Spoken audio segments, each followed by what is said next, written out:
What up? Hold on a second. Wait for, oh shit, unplug this. Hold on, I gotta unplug my glue gun.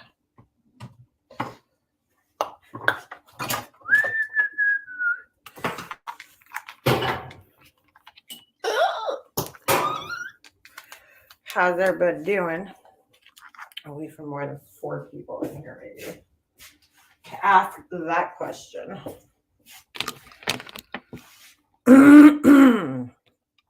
What is going on? I look like a mess today. But it's all good. It's all good. The house is a mess, that's for sure. That is about shout. Oh, there's everybody. What's going on? Hey, Mega Mobster, we missed you. I missed you guys too. It's been quite a while. Yes, it's a little late in the afternoon for me to be live typically. Well, it's not really afternoon, right? Or is it? Is it evening? Is it afternoon? I don't know. I don't know what you guys consider it. How's everybody doing? How is everybody? What is going on? I wish that StreamYard would show me who my members are. I don't know why it has those. Oh, I just made that worse, didn't I? Hold on a second. Whatever. It's all good. How's everybody doing? I'm just chilling. So I just got back from a vacation, right? I was away. We flew from here. I'm going to turn my camera off for right now. We flew out from here up to Buffalo, New York. They'd never been before, so that was the first time. And then, so we left on, I believe it was Thursday that we left. And then we're back. We got back late last night at whatever time it was. So I have not been around for a hot minute. It's been a good 5 days, right? I didn't even look at my phone. Honestly, like really didn't have time. I think I listened to one live stream the other day while I was getting dressed. So it was a really busy week. I mean, busy. So I really didn't get to like listen. Hello from Ohio. What's up? How's it going in Ohio? Yeah, so we were pretty busy. We had a lot of shit going on. It was crazy. It was a crazy weekend. Long weekend. Well, it was the week and then the weekend. And then one of our friends gave us Islanders tickets tonight for the game. So I was like, we just got back last night and I felt bad. The dog's been locked up. So I told my husband, we actually had it. So we had to drop Ovi off last Tuesday. Okay. So because they closed on Wednesday. So he was away Tuesday, Wednesday, Thursday, Friday, Saturday. And then I just picked him up this morning. Well, Sunday and then Monday. So it was almost 7 days. So I was like, oh man, I would love to go because the Islanders are playing the Washington Capitals tonight. And Ovechkin, that's who Ovi's named after. My dog is named after Alex Ovechkin, who plays for the Capitals, who's going very close to breaking Wayne Gretzky's record. And he's my favorite player. And I really wanted to go see him.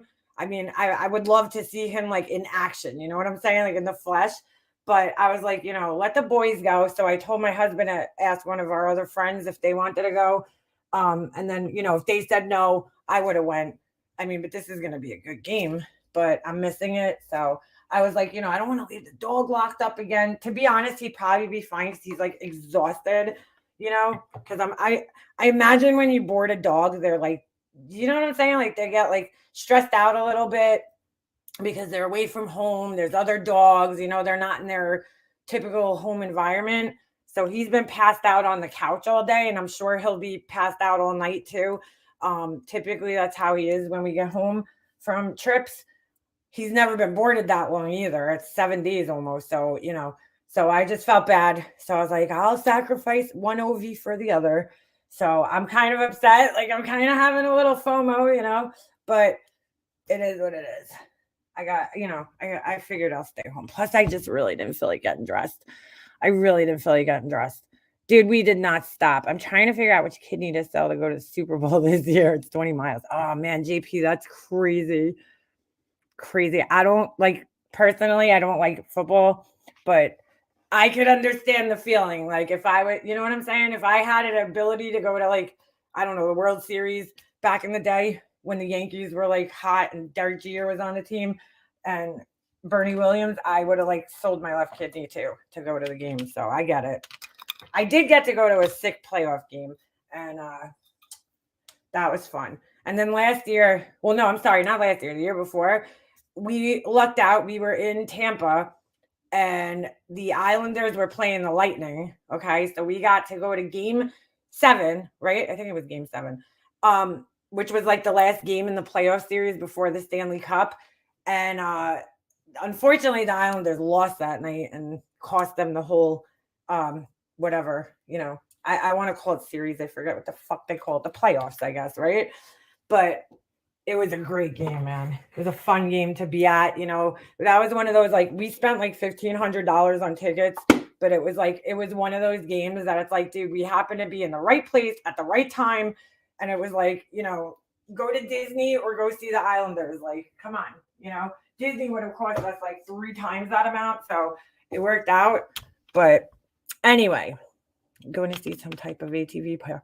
That's really funny you say that. Leave it to Bieber. So on Long Island, there's nowhere to ride ATVs or dirt bikes. And there was this one place that they had that was actually in the town that I grew up in, that they opened like when I was older.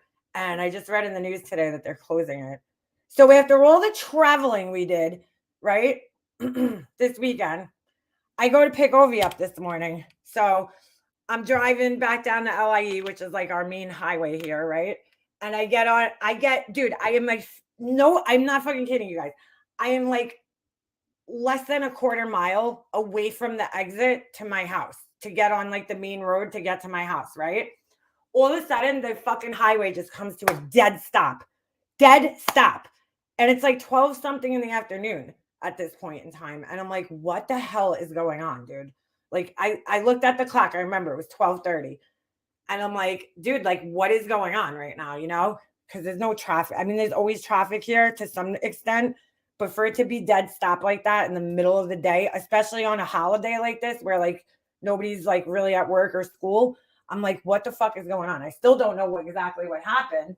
I sat there to go a quarter mile. It took us over an hour to go a quarter mile. God, was I pissed. We literally sat in traffic for an hour to go I was less than a quarter mile. I guess there was like a car accident or something. So anyway, I heard, so this is going to be a different kind of live, because you guys are going to tell me what was going on, since I have not been around. I want you guys to kind of fill me in, because I really don't know what's going on. I got texts, obviously, because I always get texts from my friends on here. But, I was away, and I legit did not touch my phone like all weekend. I mean, except to maybe like look up directions or look on like a menu of one of the restaurants in Buffalo, which, by the way, is a beautiful city. Beautiful little town. It's pretty cool. We stayed right in the heart of Buffalo, near the where the Sabres play, the Buffalo Sabres. So it was cool, and we had a good weekend. We didn't win, but we went undefeated the whole tournament. And then my son, I gotta say, I was impressed with his performance this weekend. He finished like 3rd place, out of like 500 kids, which is pretty good, that were at the tournament, right? And then we played the number 3 team in the whole country, and we won that night. My son basically scored the game winner, because they were tied, and then my son got them out of the tie, and then they won. So, but then we lost in the championship game. So, or I don't know if it was a championship or a playoff game, but we still had a great time nonetheless. But I'd never been to Buffalo before. I've never been, like, New York's a big state, man. The little shit, we're like the little shit that's coming out of New York's ass, Long Island. I've never seen most of the rest of the state. So, I've been able to now see, Western New York We were going to go up to Niagara Falls, but the day we got there, it was freezing up there. Oh my God. The next day, like when we had a full day there, we were right by Niagara Falls, but it was snowing and it was fucking freezing. So nobody wanted to really go.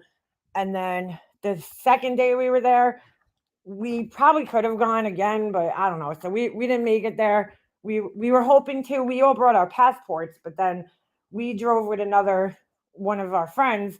You know, we rented a car, so we were kind of like stuck all together. And she didn't have her son's passport with him, so we were just like, forget it. You know, we're gonna be back up there plenty of times. You know, in the future. So we didn't. You know, we'll probably be up there next year again. So we were just like, whatever. But anyway, so the only thing I watched this weekend was I caught one of Alicia's live streams, which was a replay. She wasn't live while I watched it. And she was reacting to like Laura and her fucking crazy theories about this, you know, Idaho 4 case. I don't even fucking know. I'm just like, Laura, you're an idiot. She sounds so fucking stupid. Give up on the true crime, Laura. Really. Like, you sound ridiculous. She was just saying the most wild shit, you know, reading things off of websites or Reddit or whatever that, like, Laura, that's ridiculous. Like these theories, you know, that you know, Koberger didn't do it because what was the other what did she say? Koberger didn't do it because there was some post about some security guard, and it doesn't even make any sense because as far as I know, that house was off campus, right? So I'm like, why would there be a security guard patrolling that area if it was off campus? But okay, besides that, like, dude, come on. You know, I keep watching all this commentary from these lawyers that are, you know, defense attorneys, and they're like, oh, we could poke so many holes in there in the evidence. Well, I'm sure you can, you know, that's your job. You should poke holes in it. But I mean, that's your job as a defense attorney. But like, people have to remember that whatever was written in that affidavit that they sent out, okay, that we saw, is all they needed to show in there is just enough evidence to justify arresting this guy. You know, I have a feeling that they have way more evidence than just that. Okay, but you know, a lot of it is circumstantial, right? Driving by, even though the guy's on video, that's circumstantial. Even though the phone records, you know, that's circumstantial evidence. That's not solid evidence. But the two things that they have is the DNA, which could be argued in court that it's touch DNA, or he could use an argument, let's just say for the sake of, you know, arguing that he gave that knife to somebody, he sold it to somebody, okay, and then the person that bought the knife didn't clean it and his DNA is still on it. You know, he could use that type of thing, but good luck, because you know, you have to keep that in mind with the cell phone evidence. And you know, that in and of itself, people think like DNA is a slam dunk, and it isn't always, you know, because all the defense has to do is just raise reasonable doubt. You know, if he has some type of receipt showing that he sold the knife, well, then there you go.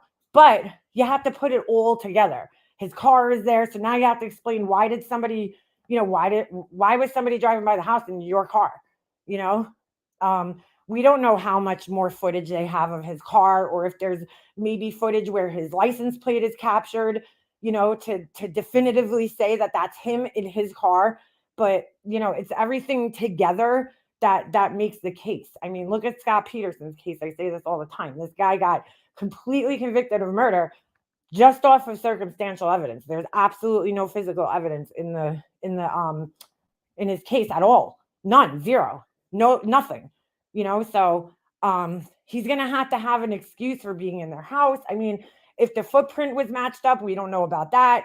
And then you got you have a witness that saw at least his eyes, you know, and his eyebrows. So I mean, there's a lot of stuff there, but I think they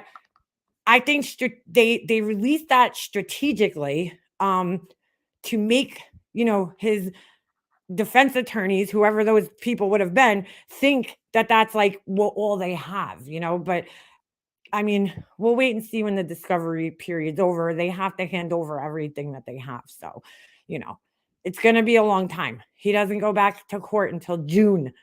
So he waived his right for a speedy trial, which was a very smart decision on his behalf. It gives time for people to kind of forget what was going on. You know what I'm saying? And it also gives him time to like really fully properly investigate this crime and come up with a good defense.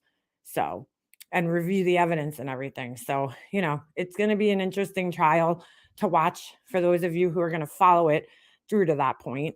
But the speculation online is just out of control. Some of the shit I see, some of the things people are saying, just totally ridiculous. Laura's reading some bullshit off of some Reddit site about some security guard, that went in there and he gave the knife to the guy to like teach. I don't even know. They were doing cocaine. And then, Laura with her stupid shit. You can't chop cocaine up with a serrated knife, where she like didn't even say serrated because that word is just too big for her. I think she said like a wiggly knife or some wavy knife. I don't know what she called it. I'm like, dude, I never did coke, but I'm pretty sure you could chop it up with like a number of things. I mean, you don't need to use you could use a razor blade, a credit card, whatever. She's so fucking ridiculous. She really is. Nonsense, you're watching us from the palm trees. I'm glad you're in here, Nonsense, because I did hear, out of all the things that I heard this weekend, I'm not really sure what's going on, but I heard I heard that there's a lot of people upset with you, Nonsense. So I'd love to know what's going on there too, because I did not watch your live. I didn't see it, so I don't know what's going on there. But I did. That was one of the few things that I heard this weekend. So thank you, Gumby. I missed you guys too. I always miss you guys, but I would love to know. So I don't know if you guys saw my community post too. While I wait for that answer, I had I hadn't checked anything. Didn't go into Discord, didn't check my messages, didn't really check my emails, nothing. So I go into my Facebook messengers today, right? Which I really don't check all that often, but I was wondering if maybe Nonsense had messaged me, because we do talk on there. And I don't even know. I didn't even look enough, because when I got there, the first person I see in my inbox is Laura, who leaves me a fucking message. We'll take a look at it. Laura messaged me. So the other day when she came into my chat, okay, and for those of you who weren't here, she popped into my chat the other day, and I didn't see her while she was in my chat. So, I didn't realize Alicia was live. Whoops. Did she just go live? Because I literally did not see that she was live. All right, hold on a second. All right, let me go here. I'm sure that's why there's not that many people in here, because I'm sure, everybody wants to follow the drama, but we'll go to my channel. I did get some messages today of people saying that they're like, where are you? Hey, Hummingbird. It's crazy out there, So we're going to take a look real quick, my community page. So she, I guess, wanted to make sure that I saw her message. Oh, by the way, does anybody know how to accept the new terms? Oh, she's been live. Okay. I didn't even know that. I didn't even bother to even look to see if anybody was live. All right. So check this out, right? I knew she was live earlier. I didn't know. Is that still from earlier? Because I caught a little bit of her live about 2 hours ago. All right. So while I was away with my family for the last 5 days, not worrying about the internet or anyone on it, and not even looking at my phone, I didn't realize that this little gem was hiding in my Facebook Messenger. Laura, don't contact me, dude. Okay.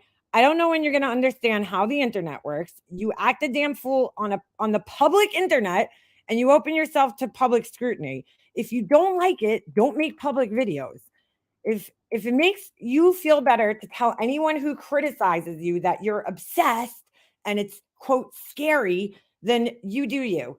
That's not going to stop me from laughing at you when you do stupid shit. I don't care what you say about me. When are you going to understand that? You see, this works both ways, because according to your own logic, you're obsessed and stalking me. So according to Laura's own logic, she's obsessed and stalking me, right? Because if I'm watching her, seeing that I don't care for her and we're not friends anymore, that makes me obsessed, and it makes me a stalker, and it makes it scary and all that shit. But you have to, it goes both ways, Laura. Like, why are you still watching me? Why are your people that are in your chat still watching me? You know, because I know that's going to be your excuse. Your excuse is always, well, I don't watch her. I'm not watching her, you know, but you are watching me. Somebody's watching me. And, you know, again, it still goes according to your logic that if you're watching somebody that you don't care for and don't like, that makes you obsessed and mentally ill and creepy and a stalker and all these other things that you use to gaslight people. So, you know, then it works both ways, Laura. So, you know, you either have a bunch of creepy, obsessive stalkers following you who are watching me, or you yourself are an obsessed, creepy stalker, you know, blah, blah, blah, blah, blah. So, because like you shouldn't even know what I'm saying according to your own logic, because you always tell me and everybody else that, you know, if you don't like people, you shouldn't watch them. So why are your people watching me still? You know, I need to ask that question. So anyway, so I said, take your own advice. Oh, I'm sorry. I said, yeah, this works both ways. According to your own logic, you're obsessed and stalking me. Why are you watching me to even know what I am talking about? If you don't like someone, quote, okay, don't watch. Take your own advice, girl, and tell your weirdo followers to take it too, okay? So this was the message that I got where you see her, here she is right here, cross their name out at the top because, you know, even though everybody knows Laura's name, hold on, I'm going to click on this just to show you guys that this is a real message, if it allows me to do that on here. But anyway, I crossed their name out, even though everybody knows Laura's, you know, last name. I don't dox. I'm not going to dox her, even though we all know it. And I don't know why it won't let me see the picture without that, but I can show you guys. So anyway, this was in my messenger. You can see Laura's little weird thing here. I don't know why she's wearing a hat in that picture because I don't see Titleist. It's not a picture. It's a cartoon of her and whatever. But anyway, so this is what she does. She screenshot herself in my chat, I guess because I was questioning if it was actually her or not. And she's like, do you ever fucking stop? You are so fucking obsessed. It's scary. So I'm like, you know what, Laura, really honestly, if it makes you feel better, I don't know why this thing won't let me open the full picture. Like, this is annoying. Whatever. You guys don't need to see her fucking name. So there's that. But, you know, like, if that's what makes you feel better, Laura, to think that, like, anybody that talks about you or criticizes you, you know, after all these years of being on YouTube in this community, you still don't fucking seem to understand how it works, dude. Like, that doesn't mean people are obsessed, Laura, coming on here and talking about you. Okay. Sometimes I don't plan to talk about you at all, dude. Sometimes it'll be a comment that I read in my chat that'll say, oh, did you see Laura's new fucking candles? And then we'll be like, oh, well, let's go take a look at them. You know what I'm saying? Like, you're a public figure on here. Okay. Which opens you up to public scrutiny. People are going to talk about you. Okay. So, like, where do you get off calling people obsessed and weird and creepy? That's how this community has gone since its inception, Laura. We all do the same thing. So then by your own logic, you're obsessed with other people because I see you repeatedly talking about other people all the time. Then you're the creepy stalker. According to your own logic, that's how it goes. So it's fucking unbelievable, dude. It really is. You know, her rules, it's like rules for me and not for thee, because like Laura's rules only apply to herself. But if it makes you feel better to say that I'm creepy, like, all right, go ahead, dude. I don't fucking care, Laura. I don't fucking care what you call me, dude. You know, like, I don't know if you've realized that yet, but nothing you say can like affect my mental well-being. It doesn't bother me. You know, you have every right to talk shit about me. If you choose not to respond, that's on you, girlfriend. But, you know, that doesn't, you cannot come on here with the expectation that people are not going to talk about you in this community. That's ridiculous. Yeah, calling out bullshit isn't being obsessed, nor is it harassment. I mean, you know, if she was on a private page somewhere, okay, which nothing on the internet, in my opinion, is considered private, which is why I tell you guys all the time, if you're in my Discord, Okay, is it more private than it is here? Yeah, because we try to keep it down to a more smaller group of people, but it's not private, dude. It's not by any means considered private. I personally don't even think privacy really truly exists on the internet, because anytime you put something in writing and you send it or transfer it to another person, it's not really private anymore, because that person can then take that and show the whole entire world. But I'll give her, if she's doing this in her Patreon, let's just say, and making videos, and then I'm commenting on them, fine. Then you could be like, all right, you're a little stalker. But even then, it's still ridiculous for you to say that, Laura. You're on the internet, dude. Anybody has access to you. I don't even half the time, I don't even watch you myself. I'm either sent clips or I watch a clip on like another channel and then I commentate on that. Have I gone to her page and watched her? Yeah, I have, dude. Somebody will text me, oh, Laura's fucking flipping out. Well, let me go over there and check it out.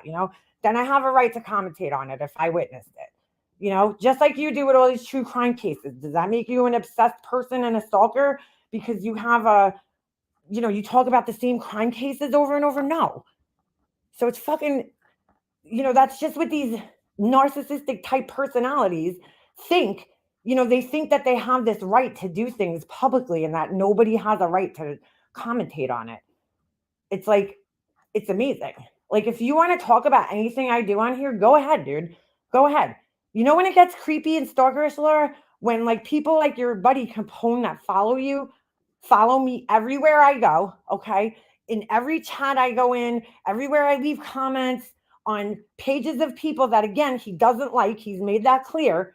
That's when it kind of becomes stalkers, where, when somebody follows you everywhere you go on the internet and then even sits there and watches your fucking private, personal, I won't use the word private, sorry. But somebody's watching your, personal Instagram that has nothing to do with this place here, or finding YouTube channels that again have nothing to do with this shit, that have nothing to do with him or anything that he cares about. Okay, that's when it gets a little fucking weird and stalkerish. I'm not doing that to you, dude. I'm not doing that to you. So everything you share here, I commentate on it. If you don't share it here, I'm not commentating on it. I don't know, Laura could have some other website somewhere, something. I don't know. But if you share it here, we're going to talk about it, So I don't get it, dude. I don't get how you have the right to think that it's stalker or obsessed if people talk about you, dude. Because that you have to apply that logic everywhere else then, for everything, for everything. I think it's more like, Laura, you just don't like what I have to say about you, dude. You don't like that. If I was praising her up and down, if I went live every day praising Laura to high heavens, okay, on a daily basis, talking about how fucking great she was and how awesome she was, do you think she would call me a stalker? Or do you think she would be weirded out by that? No, she wouldn't give a fuck.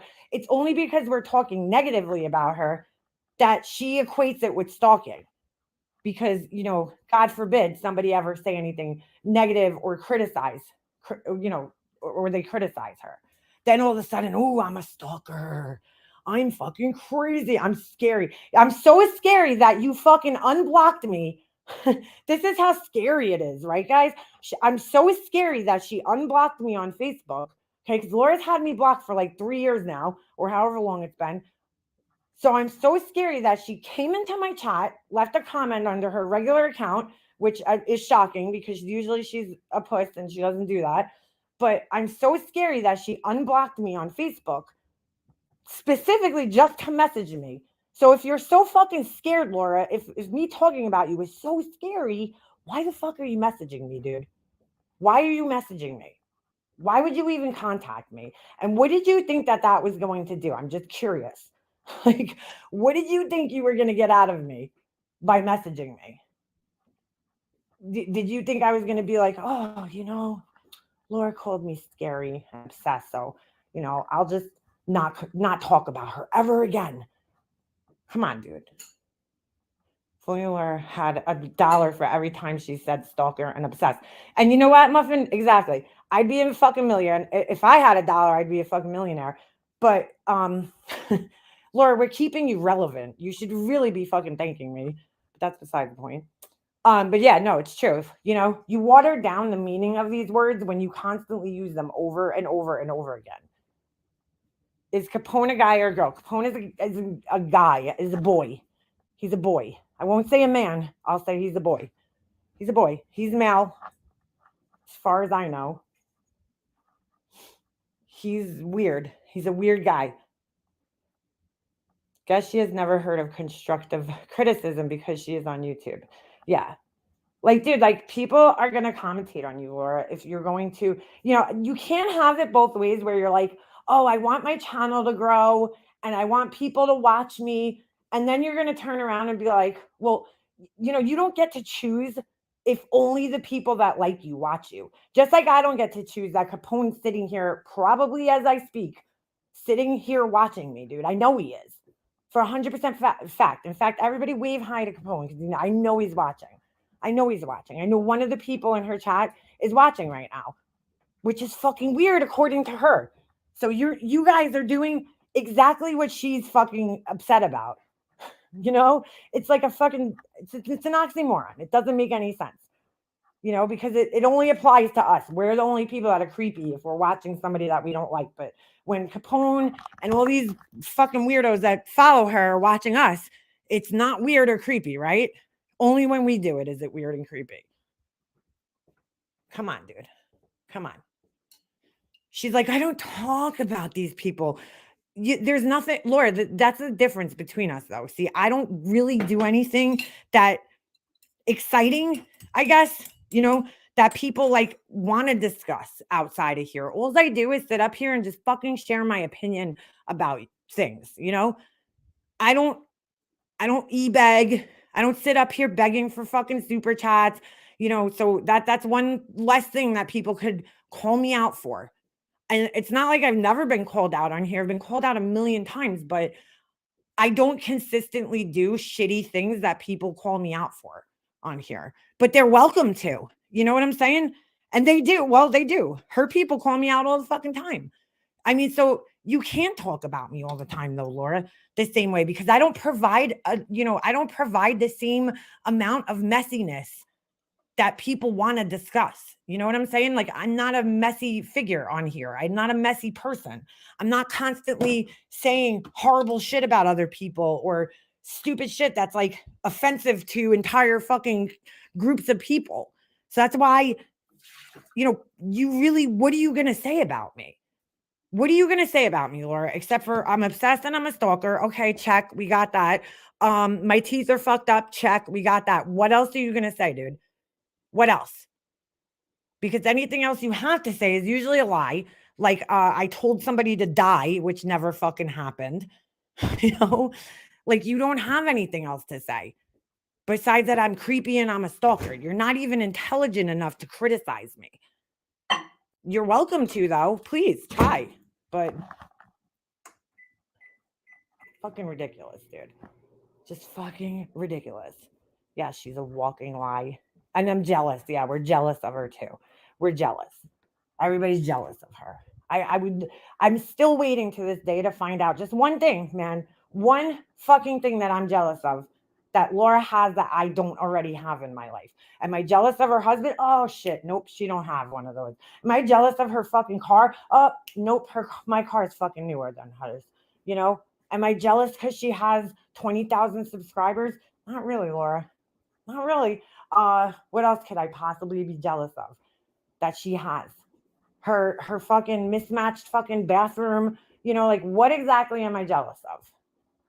Her candle business. Like, what am I jealous of, dude? What exactly am I jealous of? Because anything she has, I could acquire very easily. If I don't already have it, I could acquire it. No problem. So I just want to know exactly what it is that she thinks that I'm jealous of. Because I'm really fucking confused. She literally said that I need to go back to 5th grade. The same person who just days ago said she cannot cut cocaine with a wavy knife. Yeah. Yeah. I was just listening and I'm like, wow, dude. Wow. You are fucking dumb, Laura. You are fucking dumb. But just do yourself. Well, she can't message me again because I actually blocked her. I actually blocked her. No, she didn't go live about me, Alicia. And sorry, Alicia, I didn't know you were live when I went live. I listened to you earlier, and then my husband came home from work. Well, he called me, and then he came home, so I turned your live off. I didn't realize you were still live. But anyway, so she messaged me. She came in here the other day, Alicia. I don't know if you were here, but she came in here the other day, and then she did nonsense leave. I never got to see her answer what happened. So anyway, I'm sorry. I just thought of that while I was talking. So she came in here the other day and she left a comment, but the dumbass did it while I was like not paying attention. Like if I'm going to go into somebody else's chat, I'm going to make sure they're fucking paying attention to their chat at that time. You know what I'm saying? Like if it's somebody that I like want them to see my fucking message, I'll sit there and wait until I know for a fact that I have to do it with the Glera a lot because the Glera, he never pays attention to his chat. He's not very good at chat. Either am I, it's hard. I'm just saying, but like there's some times where I want him to see my comment, about something, like maybe I have a question. So I wait until I know that he's looking at the chat and reading it, because it is. It's like when you're on a roll and you're talking, it's, it's hard to read chat and concentrate on what you're saying. So I'm not criticizing him by any means because I do the same thing. Sometimes I purposely don't look at chat so that I am, focused on what I'm saying and I don't get messed up because the chat's distracting, especially to people that have ADHD, just saying. But anyway, I would make sure that the person was like actively reading chat. Like I do that in his chat sometimes or like Burnt Toast. Sometimes when I'm listening to her, I wait until she pauses and starts reading the chat sometimes to comment to make sure that she sees what I'm trying to say to her. But Laura's like, comes in here and I was restarting my laptop. So I was like in the process of switching over from my laptop to my phone. And she's her dumbass fucking stupid dumbass. Dumas. She comes in here and comments. So I didn't see her comment. So then everybody's like, she commented in here. So, because I didn't see her comment in my chat, she decided to go on to Facebook and unblock me to message me a screenshot of her comment in my chat, which like, why, dude? Why? You didn't think anybody was going to screenshot that for you, Laura, for me? I mean, I forgot hold on a second. What did her comment even say? Let's go back and take a look at that after I just closed the window out, but hold on a second.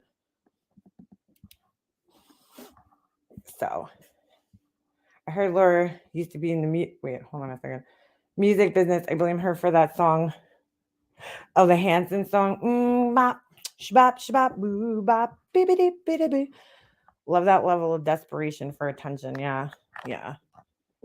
Because I'm so scary. She's so scared of me that she unblocked me and fucking messaged me on Facebook. So that was her message.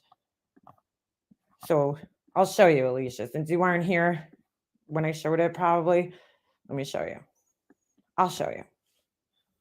So is there any clips or anything I missed this week that you guys want to kind of catch me up on?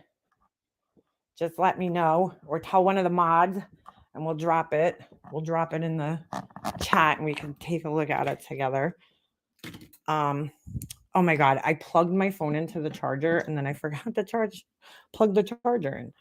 Hold on a second. I just have to.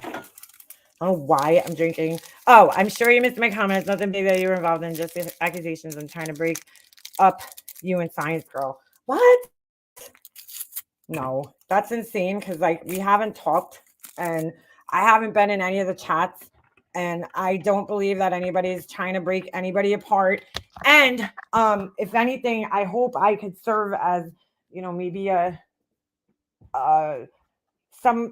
place of mediation, where you guys could figure out whatever's going on because I really don't know. I really have no idea. Nobody has told me exactly what was going on, but so yeah, just saying. But all right, thank you for leaving that there. It really does suck on here when two people you like are at odds with each other. Definitely sucks. Definitely makes people feel uncomfortable. I guess there's a lot of division going on right now that I just don't know about. So anyway, I explained that wasn't the case at all. but I don't know where that even started, to be honest. Yeah. Well, wherever that started, just to, clear that up, that's definitely not true at all. So I haven't even talked to anybody. I don't even know what's going on. So, and that won't happen anyway. That won't happen. The thing with me and Alicia is, okay, is that, me and Alicia did not get off on the right foot here at all. At all. You know what I'm saying? Like, me and her did not meet on and get off on the right foot. But it's kind of like over time, right? We built a friendship now, and here we are years later. We're pretty good friends with each other, right?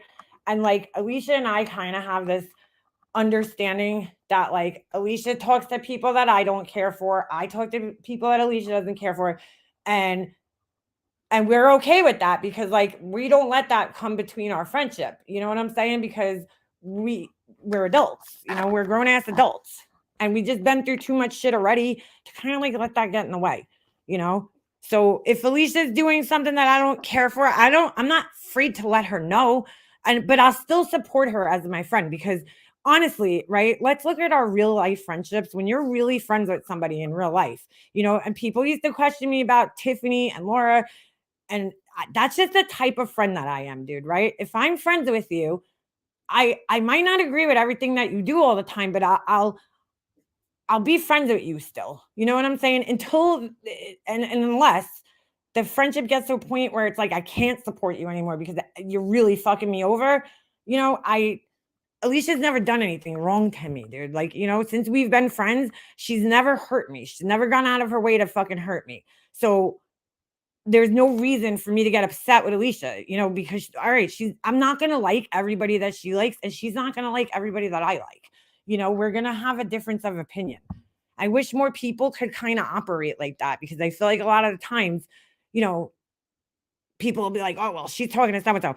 To be honest with you, the only person I probably get upset with, and it's not because of me, it's because of Alicia. If Alicia ever went back, which I'm not saying she would, or she would,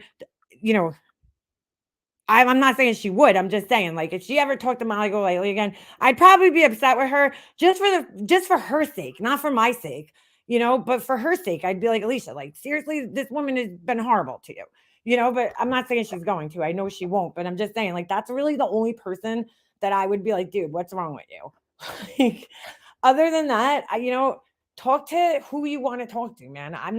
You're a grown ass woman. I'm not going to tell a grown ass woman who to talk to.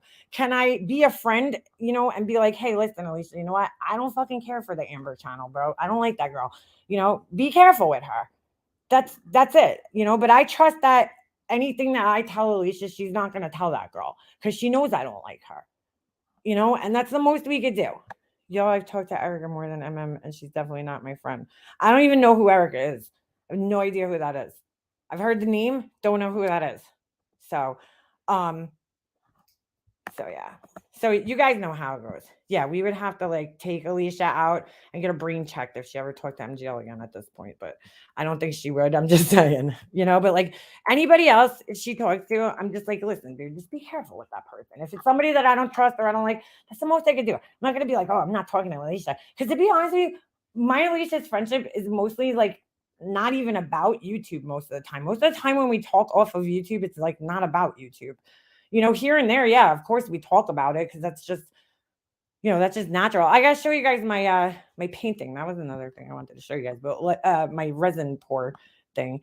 But but I made that mistake too many times about like just taking sides because this person talks to somebody I don't like. I'm not gonna do that. I'm not gonna do that. It's not how mature, adults act. I might side eye your ass, but I'm not gonna stop talking to you until you fuck me over. I'm not gonna start. I'm not gonna, and I'm not saying you're gonna. I'm just saying, like, unless somebody fucks me over, I'm not going to just stop talking to them because they talk to somebody that I don't like. It's just silly, Anyway, all right. So yeah, what was her comment? I was trying to find Laura's original comment here. So let's take a look what that was. Hey, Ems. Oh my God, bro. One thing is if you're going to do resin in your house, prepare for your house to smell like it doesn't. I can't even explain the smell of it. It's just not good. It's just not a good smell. Like right now, I'm sitting next to my garbage pail and I smell it in the garbage. I'm definitely gonna do some more resin pours, so that might be something else that I look to sell in the future. So let's take a look. It's really expensive though, man. Resin's really expensive to work with, to make. Um, the bottle that I used just for this project was like $20, right?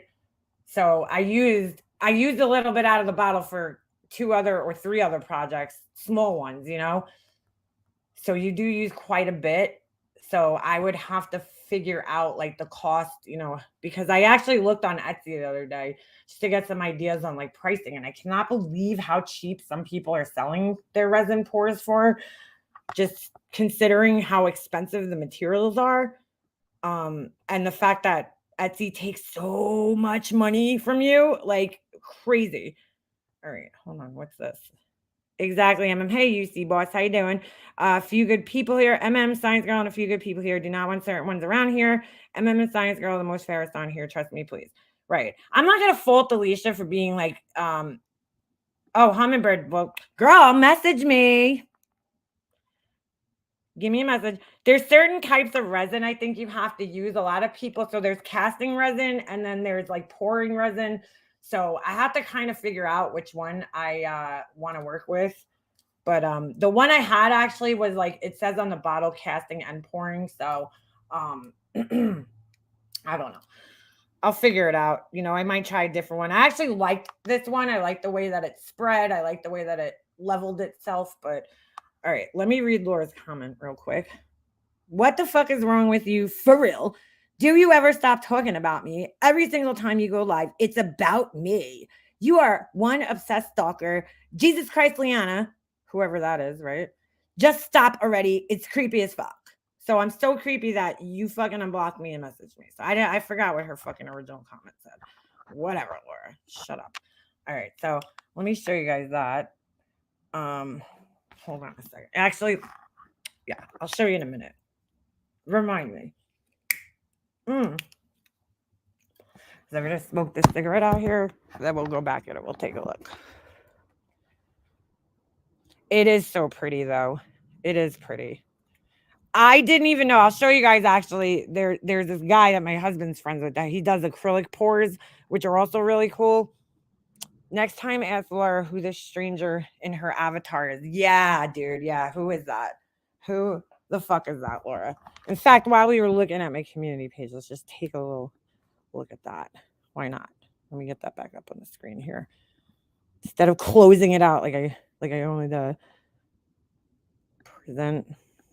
Like, she's just fucking. I don't know why she lies about this shit. I really don't. I really don't. I hate when she says that like people go live about her, because it's like, Laura, I go live to bullshit with everybody, right? I think I've made that more than fucking clear. Like, we talk about a variety of topics while I'm live. Every time I'm live, I never talk about one topic while I'm live. You know what I'm saying? So like, to say that I went live specifically about you is bullshit, because I never do that. I never specifically go live just to talk about you for my entire life. Like, to even say that my entire life is about you or anything like that is just fucking ridiculous, because that like never happens. Yeah, so I heard this the other day. I did not hear it with my own ears, okay? But 2 separate people who I know don't talk to each other told me, okay, one of them was in a comment and one of them was in like a text or something like that. And they told me that she was telling people, I guess in her chat or whatever, that this was an unedited, unphotoshopped picture of her from 25 years ago. And I'm like, dude, Laura, come on, bro. Seriously? And then so I was like, yo, you know what? I actually remember Laura's, when I was friends with her, she had a profile picture of her with the blonde hair, with the blonde wig on. And I looked at her Facebook page myself. I went and looked at it. Okay. And so yeah, you could say I'm a stalker, Laura, but because I remembered that you had this picture, whatever you want to fucking say. But yeah, this is the exact picture. So what she did is, and I'll show you guys, because actually I'll take one right now. If I I don't know if I still have that app on my phone, Facetune. I could download it. But there's a thing in what do you call it? There's a feature in Facetune. I think it's Facetune, right? Where you could take a picture of yourself and it goes through all these filters and it just perfects you. You know what I'm saying? Can you overlay them? I actually could, Brandy, in Photoshop, but I mean, yeah, I mean, let's see. It definitely is not, you at all, or like they fixed your nose, the bags from your eyes have been taken out, the your teeth are whiter, straighter, everything just gets like perfected. It puts makeup on you, you know, and it's clearly not that. I could tell that that's what it is, and so like, it looks a little different because, you see like it's tilted, her head's tilted a little different. That's because of the screenshot that I took, because I kind of like zoomed it in. I took a screenshot. She had it up on her screen. So I took a screenshot and then I zoomed it in. So it kind of tilted a little bit. But if you overlaid these, if you did overlay them, it's the exact same picture. I mean, you could see all the stuff in the background. The hair is exactly the same. If I keep flipping back and forth here. And I'm like, I don't like, this isn't a bad picture, dude. You know what I'm saying? Like, just listen. I know we laugh at her and we make fun of her and shit. I get it, dude. But Pirate Girl, you don't need the filter skills. Just get Facetune. I mean, it literally does it for yourself, like for you. You don't even have to do anything. It's a filter that you can pick. But like, this isn't a bad picture of her. In fact, I think she actually looks nice in this picture for a picture of her. I know we rip on her looks and shit sometimes. We fuck around, but this is a nice picture of her. Like, she doesn't look bad in this picture. So I don't understand why you would put this up and act like that was ever you. I mean, even if you put makeup on, you wouldn't look like that. I mean, yeah, I could tell you exactly what it does. Her nose is smoothed out. Everything's smoothed out. The things under her eyes, her makeup is fixed. The hair is made fuller a little bit, and the color is kind of corrected in it. Like, it's the same picture, dude. It's the exact. This is the picture that she used in the filter, and the filter made it a nicer picture. But like, honestly, of a lot of the pictures I've seen of Laura, this is one of the nicer pictures that she's taken, which is probably why I remembered it too. Is that, Laura looks actually not that bad. Like, she doesn't have too much fucking makeup on. You know what I'm saying? She looks pretty in the picture. So I don't understand why she felt it necessary to fucking just lie and say that that's her, dude. Because it clearly isn't. And then she'll sit there and be like, well, I don't understand why people talk about me. They're obsessed. And it's like, dude, well, Laura, I'll go into a chat and I'll see somebody in the chat be like, oh, did you see Laura's picture? Like, somebody left me this comment. I wouldn't have even fucking thought about this. But somebody left me a comment under one of my last videos or community posts. I forget what it was. And they were like, oh, Laura's trying to say that picture of hers, from 25 years ago. And she, it's not filtered. So naturally, okay, being the fucking nosy person that I am, I wanted to see what picture are they talking about. So I went to her latest live and I looked and I was like, oh, that picture again. That's it, dude. Like, I'm sorry, Laura, you're still talked about in this community at times. And, sorry if I commentate on you, dude. Does that makes me an obsessed, creepy stalker? Then fucking so be it, dude. If that's what you want to fucking think of me as. My feelings aren't hurt, and I'm gonna still fucking sleep tonight knowing that you think that. It's not gonna fucking change my life in any way or change me as a person in any way by you thinking that about me or saying that about me. I don't care what a bunch of fucking strangers on the internet think about me. Honestly, if I did, I wouldn't fucking be on the internet. If I was that sensitive and I worried so much what people thought about me, I wouldn't even fucking come on here. Who would believe that's unfiltered for 20 years ago? Well, that's what I was saying in my last live from like fucking 8 days ago. Because, she says I go live every day and talk about her. But I haven't been here for like fucking how many days now? Almost 7, almost an entire week. Like, dude, like, first of all, if it was 25 years ago, that would bring us back to 1998 when we didn't have fucking digital cameras and people weren't really taking selfies like that. That was like probably where the selfie started, but like still, the camera quality was horrible at that time. It was like 3 megapixels if you were lucky. I had an old Casio that was like 3 megapixels. That was my first digital camera that I ever had. And like when I blew the picture up, it was so pixelated. So, I mean, come on, dude. But like nobody's hair was like that long ago. Nobody was wearing that kind of bob, that A-line bob. Back in 1998 with the roots. Like nobody was doing that. Like that wasn't a look. If she had some like really thick, chunky fucking highlights, like skunk stripes, like black hair, and then like big those thick fucking stripes in her hair, then I would be like, oh yeah, that's from 1998. But like that style, that blended root look was not a thing back in 1998. I don't know why the fuck you would even try to convince people that it was from fucking 25 years ago. Like, but okay. Glamour shots were so horribly awesome. Yeah, they were fucking horribly awesome. That is for sure. I don't know just facts, but like, see, when she does shit like that, it causes people to talk about it, and she'll be like, well, why do people care? Lord, because we're a bunch of nosy, fucking gossipy, drama loving assholes. That's why we fucking care. Like if you want the God's honest truth, that's why we fucking care. It's not like we care like it's affecting our lives. It's like because we're fucking bored, right? And we're just fucking gossiping. That's why we fucking care. It doesn't really get much more simpler than that, right? I mean, anyway, there are apps on our phone that can filter it to look like that. That's what I'm saying. Why when I took a picture of me years ago, because like Tracy, sorry, just to call her out, Tracy did the same thing, obviously, right? With her fucking profile picture. Obviously. Tracy did the same exact thing with her profile picture. Hold on a second.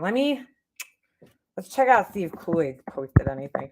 But yeah, like it's a thing. I took a picture of myself. I remember when I was friends with Tiffany, because we were actually laughing at somebody who had a picture like that. It might have been Tracy. I'm not gonna lie. It might have been her.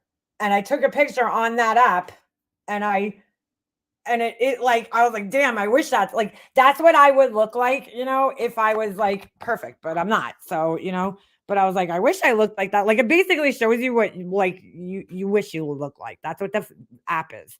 I mean, that's what the filter is. It's like a fucking here's how I wish I looked, but I don't, because nobody fucking looks like that naturally. There's no fucking person in the world that has that smooth of skin in the world. Nobody, nowhere has skin like that. It's impossible to have. So, I did see a little clip of this. I think it was last night of her and Princess fucking e-begging hardcore here. Molly Golaley. So before I go there, let me show you guys the finished resin piece. And then I'll critique my own artwork because, I'm an artist and I can take criticism. Even when it's, I am my own worst critic. So, I am. Every artist is, though. That's part of being an artist. So I see a lot of things wrong with this. I still like the way it came out, but just to be fair, okay, I see much wrong with this. Did it come out cool? Absolutely. But as the artist of the piece, I could fix a lot of it. I can fix a lot of things. Number one is the glitter, okay? And the lines themselves. I probably shouldn't have made them that thick, but that's how they came out because that's the marker that I had. Okay. And then you guys see around the glass, what happened was when I poured the other layer of resin, I don't know if you guys can really see it, it kind of washed away some of the resin from like where the rock and the board meet. So I don't like that. So I'm gonna have to try. There's other things I could do to kind of get that gold outline there. So that's definitely something I'm gonna fix when I do the next one. You know what I'm saying? It kind of looks like they're outlined in a sense because the resin, the marker kind of washed away. So I either have to try a different type of marker or maybe a paint or something like that. Okay. So that's, that these lines, the glitter, I piped it on like you would with frosting out of a bag. And so this really I wanted it to be this thin, but it spread out once I did that. And so it could have been I didn't add enough glitter, or it could have been that maybe this just isn't the right type of resin. I might need a thicker resin to do that with. I don't know. This is the first time I did this. So another thing I did, you see how there's so many drips on the back? I could sand those off, but I don't mind them, to be honest with you. Once it's on the wall, you can't really see them. So I'm not, obviously, if I were to make one for somebody else, I would not do that. But I saw a little tip somewhere about how to avoid those from happening. But I would probably use different rocks next time. Like, again, this was just my first time. So there's things that I personally see wrong with it. The orange color, I didn't mean it for it to be orange. I'm not crazy about it. I thought it was gold. If you look at the little thing, I don't know if you guys will be able to tell. Hold on a second. I believe this is the one I used. This is all it is. Like this powdery pigment, okay, that comes in these little things. And when you look at it in the canister, it's very hard to tell. But I guess now that I'm looking at it, it's a little more orangey looking. But I don't know. When I mixed it, it's hard to see. But I didn't think it was going to come out like very orangey looking. It doesn't look that orangey. So, next time I'll try a different one. But, it's not perfect, but it's my first one that I ever made. So, yeah, it looks copper. It does. Which, I'm okay with it now. But, so there's definitely things I would do to improve this next time. So this is a learning experience for me. I'm not crazy about the way the sides came out. But, again, learning experience. So you do something once, the next time you do it, you learn from your mistakes, and then you try to improve on it. So that's how that goes. But I think overall, I'm happy with the way it came out. I just see things that could be fixed, but that's what anything I do. When I do something, I will sit here and rip it to shreds. That's what you do as an artist, is you fucking rip it. I could look at this thing, right? And there's fucking problems in here that I need to fix. I left a space up there. I don't like the way some of this is put together. So I try to improve on things every time I do something. Because that's what you do as an artist. You improve. I'll show you guys the acrylic pour. So a friend of mine, well, not mine, my husband's friend, he actually made this. I bought it on eBay. Not on eBay. I bought it off of him through Etsy because I wanted to support a fellow artist, So I thought it was pretty cool. This thing right here was like $60-something. So I usually keep it up in my room, but I took it downstairs to look at it, and then I was like, ooh, it kind of matches in here. But anyway, I love the colors. It's beautiful. But look how cool that is. So this is acrylic paint. They do acrylic pours and resin pours. I like the resins. I like that really super shiny finish, but this is also super cool. So I paid $60 for this because I do like to support other artists and their work. So I thought it was pretty cool, Plus I could say I kind of know the guy. I don't know him, but my husband does. So anytime my husband finds out anybody, makes artistic anything, he's like, my wife's an artist, So yeah. So that was pretty cool. No, resin is not cheap. I'll show you guys. This is the bottle. I have it in water right now because I warmed the resin.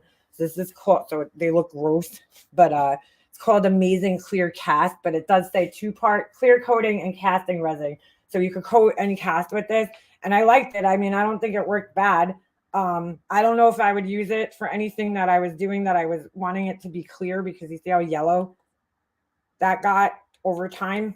That's not good. But for those purposes that I was using it for, I don't mind it, but I don't know. I used it for this, which came out horribly. This is again, just a learning experience. So I know I've shown you guys years ago. I did that little shadow box with my mom's recipes, the sauce and the meatballs. So I had found these. Aren't these cool? I don't know if you guys can see them all that great, but if you look in there, there's little cup and there's a little teacup or something. So I had purchased those years ago, and I was like, what the fuck am I going to use these for? So I was like, oh, I'll put them in the resin thing. Not crazy about the way this came out. There's too many bubbles in it. You know, it didn't come out all that great. I never clearly picked off the parts, but you know, this was like one of my first times just pouring resin into a mold just like that. So I have tons of bubbles, you know, but it's still cool, you know. Again, everything's a learning experience when you're doing resin. And then you get to play. The best part about resin is this. Oh yeah, baby. You get to play with one of these. That is the best part. You get to play with some fucking torches. So you gotta torch the resin to I wouldn't do it in a mold because you'll fuck your mold up, which I did one time. So learning experience. I literally melted the resin to the mold by using that, but on a piece like that, it's fine. Fine. All right, so let me stop my camera. Playing with a blowtorch. Exactly. Like, how the fuck is that not fun? You know what I'm saying? Yes, I'll show you. Hold on, the good Nanya. Let me go grab the other thing I did. I'll show you real quick. Hold on.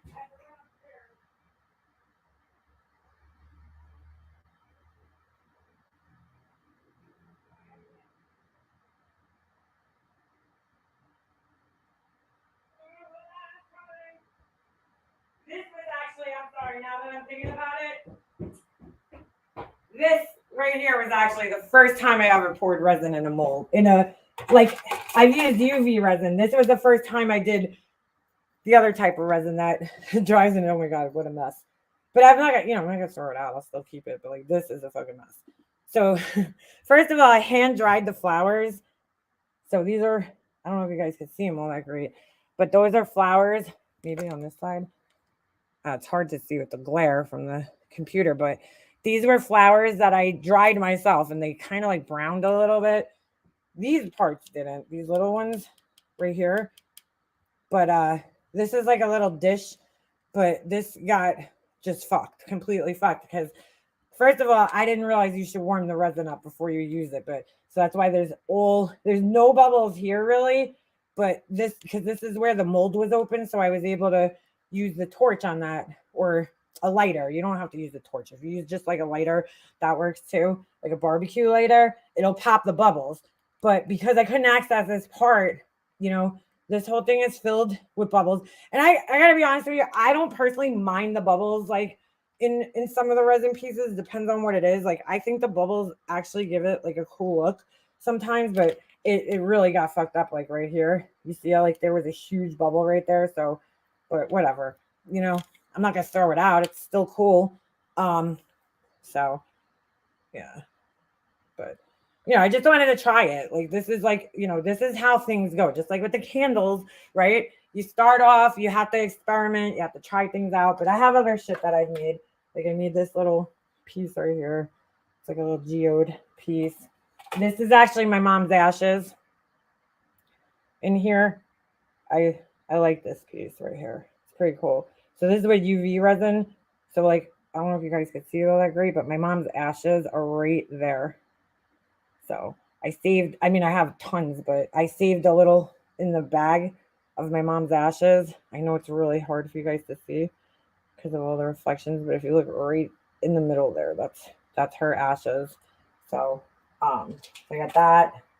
This was actually a test piece when I was doing Purple Rains, where she gave me the dog hair, and because she's Purple Rain, I was gonna do purple, but you can't even see the hair in there. It got really lost in the piece. So I had to try to figure some other thing out to do. And I forgot to send her this one. And then I just made these. I don't really know why. I just tried the mold. I thought it was cool. These are like, again, like a necklace piece. But so we got that one. And then this one. Pretty much the same thing, right? And I did this one. I have more somewhere. I did more ones with my mom's ashes, but I don't know where they are. These just happen to be in the dish that I was showing you guys. So yeah, that's pretty much it. Oh shit, I didn't even realize that I have my necklace piece there. So, but it's fun. Definitely, it's expensive. All my hobbies are fucking expensive, man. So annoying. Oh, thank you, Missy Moore. I just ran out this morning, threw a fucking hat on. Could be a cool set of earrings. I don't personally like wear earrings anymore, but I mean, these couldn't. Well, maybe they could be. I mean, if you're into like that wide earring thing, but yeah. So, but yeah, that's pretty much. I got some candles burning over here. I showed you guys. I was gonna do some candles. I got new experiments to try out. The pineapple. I got that. So this is what they look like. I'm gonna have to pour the wax in there. But I got these are ones. Remember the other day, if you were in my live, I was painting the inside. And don't mind me, there's like something on my jacket, and I don't know what it is. And then, so I glued all the wicks down, and I just gotta melt the wax. So I'm gonna do that tonight, just to try to figure out. Like I got a lot of these kind of worked out and figured out. So we'll get there. All right, let me get off camera because I look like a fucking mess right now. Thank you, KB Bells. Thank you. You know what it is, KB Bells, especially with the candle stuff, like the cement stuff, I'm very confident now in my skills. But the candles, dude, it's like you're sending something to somebody's house that could potentially burn their house down, right? I want to make sure that they burn the right way, but like I also don't want to make sure that you guys are getting candles that are gonna fucking burn too fast or too slow, or you know what I'm saying? Like not the right way. So I really do need to sit here and like I saw this video the other day and it was some good advice. It was this guy said there's like an 84 candle rule that you should make 84 candles before you even think of like giving one or selling one to somebody else.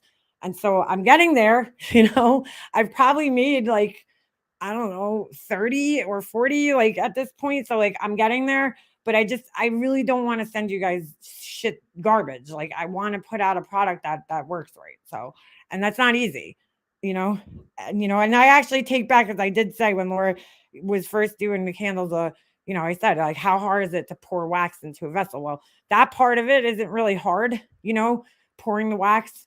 The hard part is trying to figure out the right combination of wicks, wax, fragrance oil, and making it all work, in a cohesive unit. Like that's the hard part. It's a lot harder than you would think it is, because I've made the same candle. I posted this in one of my groups the other day, and I actually didn't even look back to see the answer, but like I made the same candle, okay, in the same jar.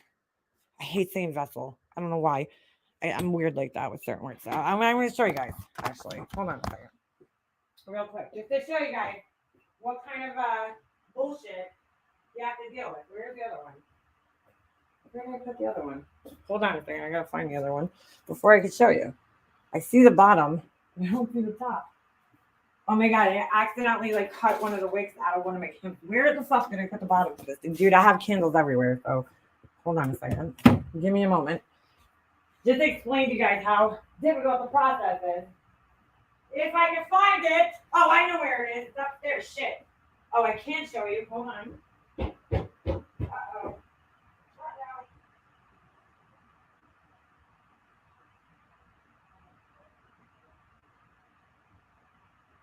Well, then I'll just have to explain. I forgot I lit one of them. I lit one of them, so I can't show you what the problem was the other day, but I can kind of explain it, even though it's lit. This one's lit right now, so these are both the exact same jar, okay? Exact same, just different colors. They're the same thing though, right? I use the same wick, the same wax, same fragrance oil. All the ingredients are exactly the same. Everything, okay? I burnt this one, and you see the wick, and when I blew it out, the wick looks perfect, almost. There's a little bit of buildup at the tip right there, but it's a good amount. Like that's totally fucking normal. You don't want a huge bowl. Sometimes when you burn it, let me see if I have one for you, kind of help you guys explain it a little better.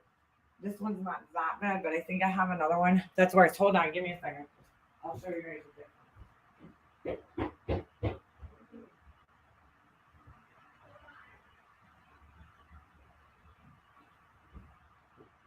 Show you guys the difference. Check out this one. See how that one has, when you can look at the two of them together. So you see how that one has like that ball? We're kind of almost split into 3 sections. That is carbon buildup, which means that the wick's consuming too much wax and fuel, basically, right? The wax and the fragrance oil is the fuel.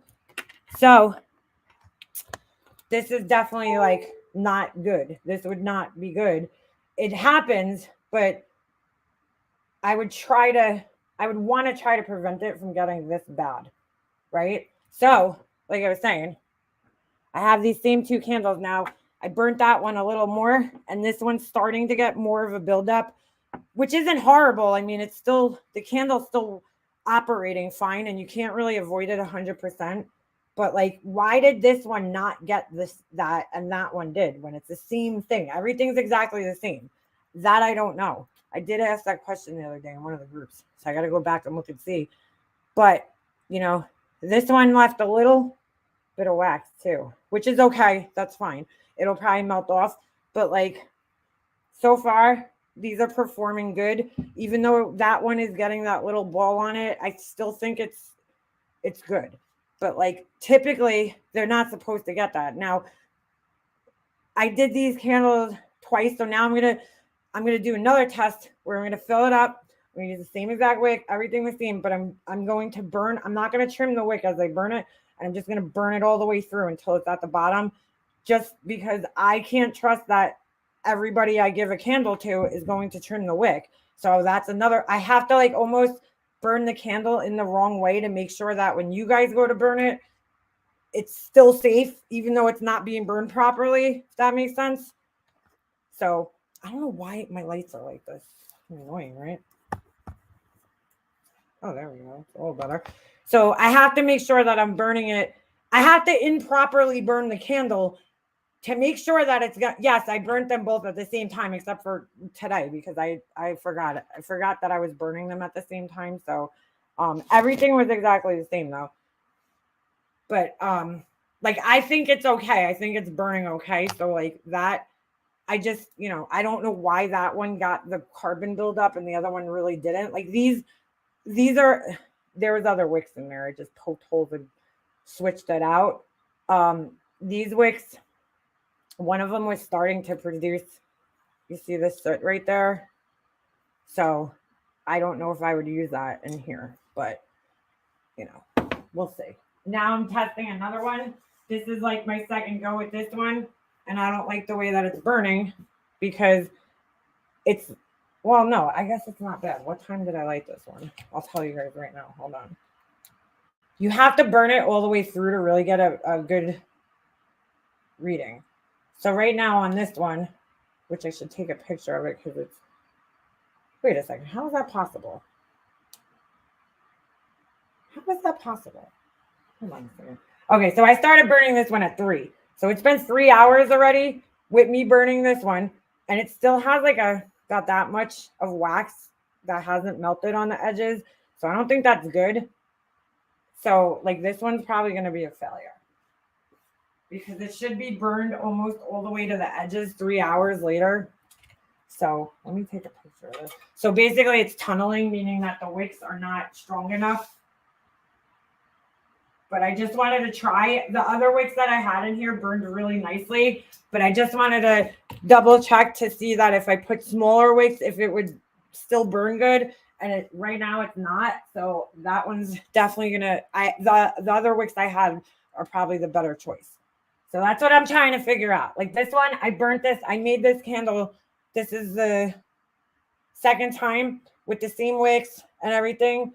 And I like the way it burned all the way through twice. So like, I feel comfortable now with this candle that I know I could use this wax, these wicks and sell that and like be comfortable with the way that it burnt. It burnt pretty much good. The wicks burnt nicely all the way to the bottom. There's no balls, carbon buildup.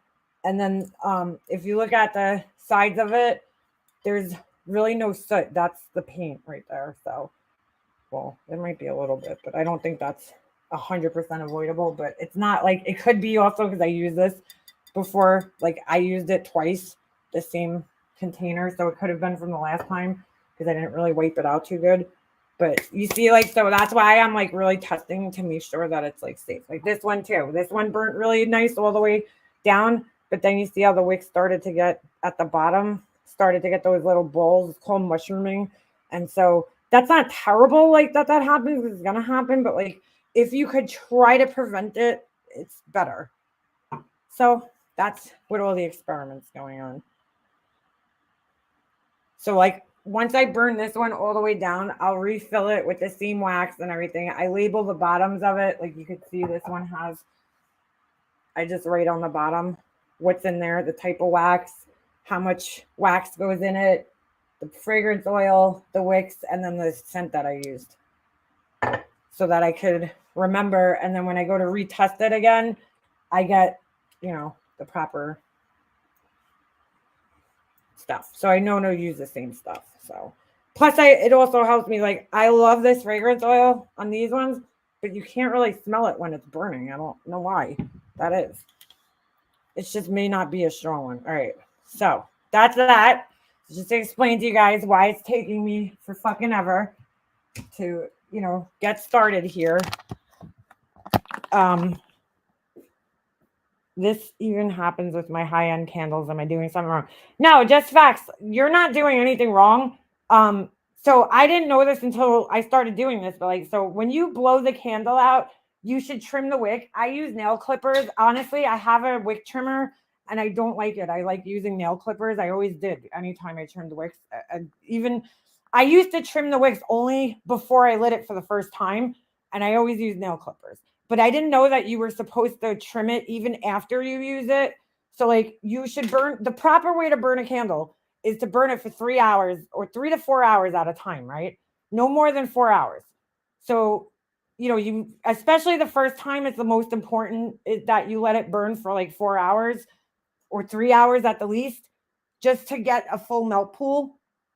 Oh. So on your first burn of any candle, this goes for any candle, you should burn it. You know, it should, what should happen is the melt pool, like the liquefied wax, should reach to like just about reach to the edges of the container by the 3rd hour that you're burning it. If it does it like way before then that's not good. And then the melt pool shouldn't be any deeper than like 1/4 of an inch, I think it is, right? So you want it to spread out and then get like about 1/4 of an inch deep over the 3 hour span. If it's 1/4 inch deep within the first hour, then the wick is too big. But or you probably didn't trim it, because that could also be the problem. You know, if you don't trim the wick down. And so when you trim the wick, it should be 1/8 of an inch, which is my personal preference, or 1/4 of an inch, which, you know, I just like the 1/8 of an inch because I feel like it burns the candle a little bit slower, and it also keeps the flame size kind of smaller. So then once you blow it out, that first initial time after burning it for 3 hours, you trim it down again to 1/8 of an inch, which is really tiny. It's really tiny.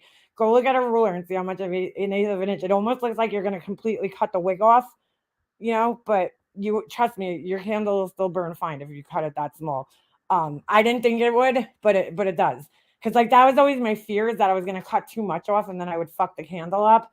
You know, so that's why 1/4 of an inch to 1/8 of an inch, you could cut it. So that's like basically like maybe half your pinky nail. If you're looking at your pinky nail from side to side, I'd say like half your pinky nail and a little bit smaller.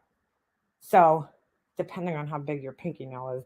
I'm trying to think of something that like a size reference that people would all be able to understand. So anyway, right? So every time you burn it and then you extinguish it, you retrim the wick, cut off all the black shit that's at the top, and then just, you know, keep doing that until you burn it down to the end. So that'll help you from, you know, getting too much of a flame or burning it too fast too. So because you got to think about it, right? The bigger the flame, the faster it's going to melt down. So if you trim it down, it won't have that big of a flame, so it won't burn as fast, you know? So you're kind of ensuring that you have a safe sized flame that's not like, you know, sooting or like you're going to get smoke. So like that's the other part that's really hard, is like, am I trimming the wick too much and not enough? Like, but people don't always do that, and they don't always remember to do that, even though that's the proper way to burn a candle, is to, trim it and before every single time you light it. All right, hold on. Let me grab my phone. So, just make sure you do that. Make sure you do that. And it'll burn much better. And even if I put those instructions, which I plan on doing, if I put those instructions with every candle, people still probably won't do it. So I will still have to make sure that my candles burn safely with people not following those instructions. I actually think when I do it, when I put a card out, I'm actually going to put a little guide on my card, which I've never seen anybody do. And I probably shouldn't give people ideas because, there might be somebody out there who might want to copy.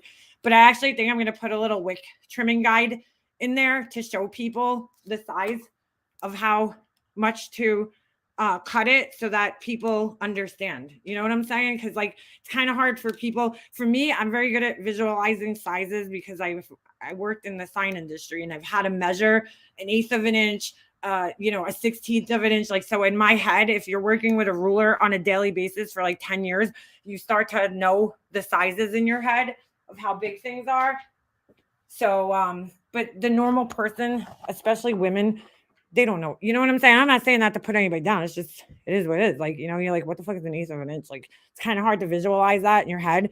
So I think if I put a little card or something in there so that people could put it down next to the wick and say, okay, this is an eighth of an inch. Perfect. So I'm going to make some type of little card maybe that you could use as a guide. And I think it'll be good too, because it'll serve as a reminder to people as well to trim the wick down every time you light the candle. Okay, let me check my time. Sorry. Oh boy, what's this?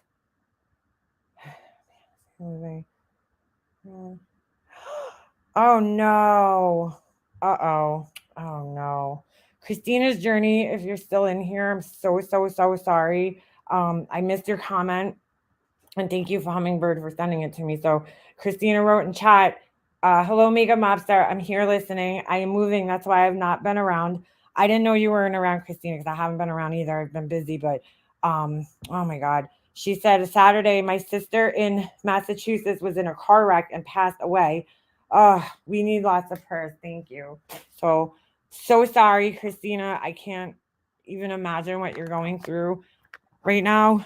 And of course, everybody in here, throw some prayer hands up in the chat for Christina. And I'm so sorry, girl. I don't even know, even dealing with so much loss, I don't even know what to say, because I just know that there's nothing that anybody could say to take the pain away, except for just saying that I'm sorry. And also letting you know that if you need to talk, my email address, and you're more than welcome to email me anytime, or if you're in Discord, you can message me if you just need to talk or cry or whatever.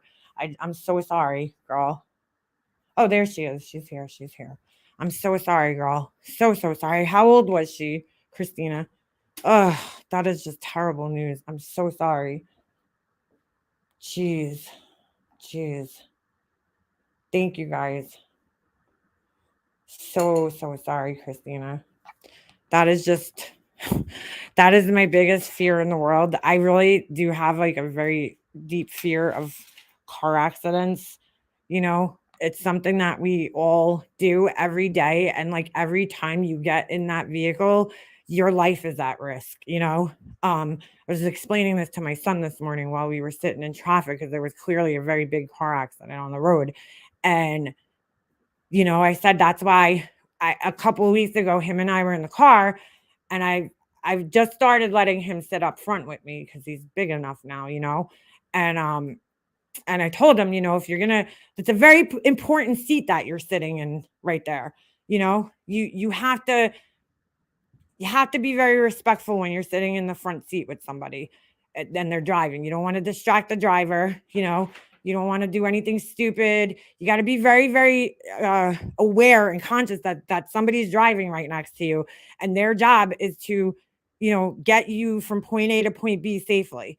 And, so he's, pressing buttons and stuff. But the other day we were in the car and we were driving pretty far, and he was like taking pictures of himself and the flash kept going off. And so I was yelling at him, like, stop doing that. And he's like, oh, he's arguing with me. Oh, you can't even see it. I'm like, yeah, I can see it.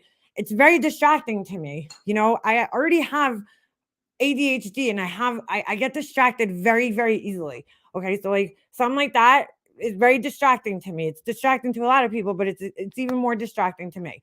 So could you please, please stop doing it? He kept doing it and I kept yelling at him. And then finally I like had to kind of like really scream at him, like, stop, like, because I explained to him this morning. I said, that's why, back like a month ago when I was yelling at you in the car, like, you just got to be very careful. I've noticed that there's been more and more car accidents lately because I feel like ever since phones came out, the iPhone, there's been a lot more car accidents on the road. I don't know if other people have noticed that. I noticed here we have a lot of people on the road here in New York, and people are very distracted nowadays. There's a lot of shit going on in our cars. There's radios and playlists and shit that we didn't have 20 years ago that are in our cars now.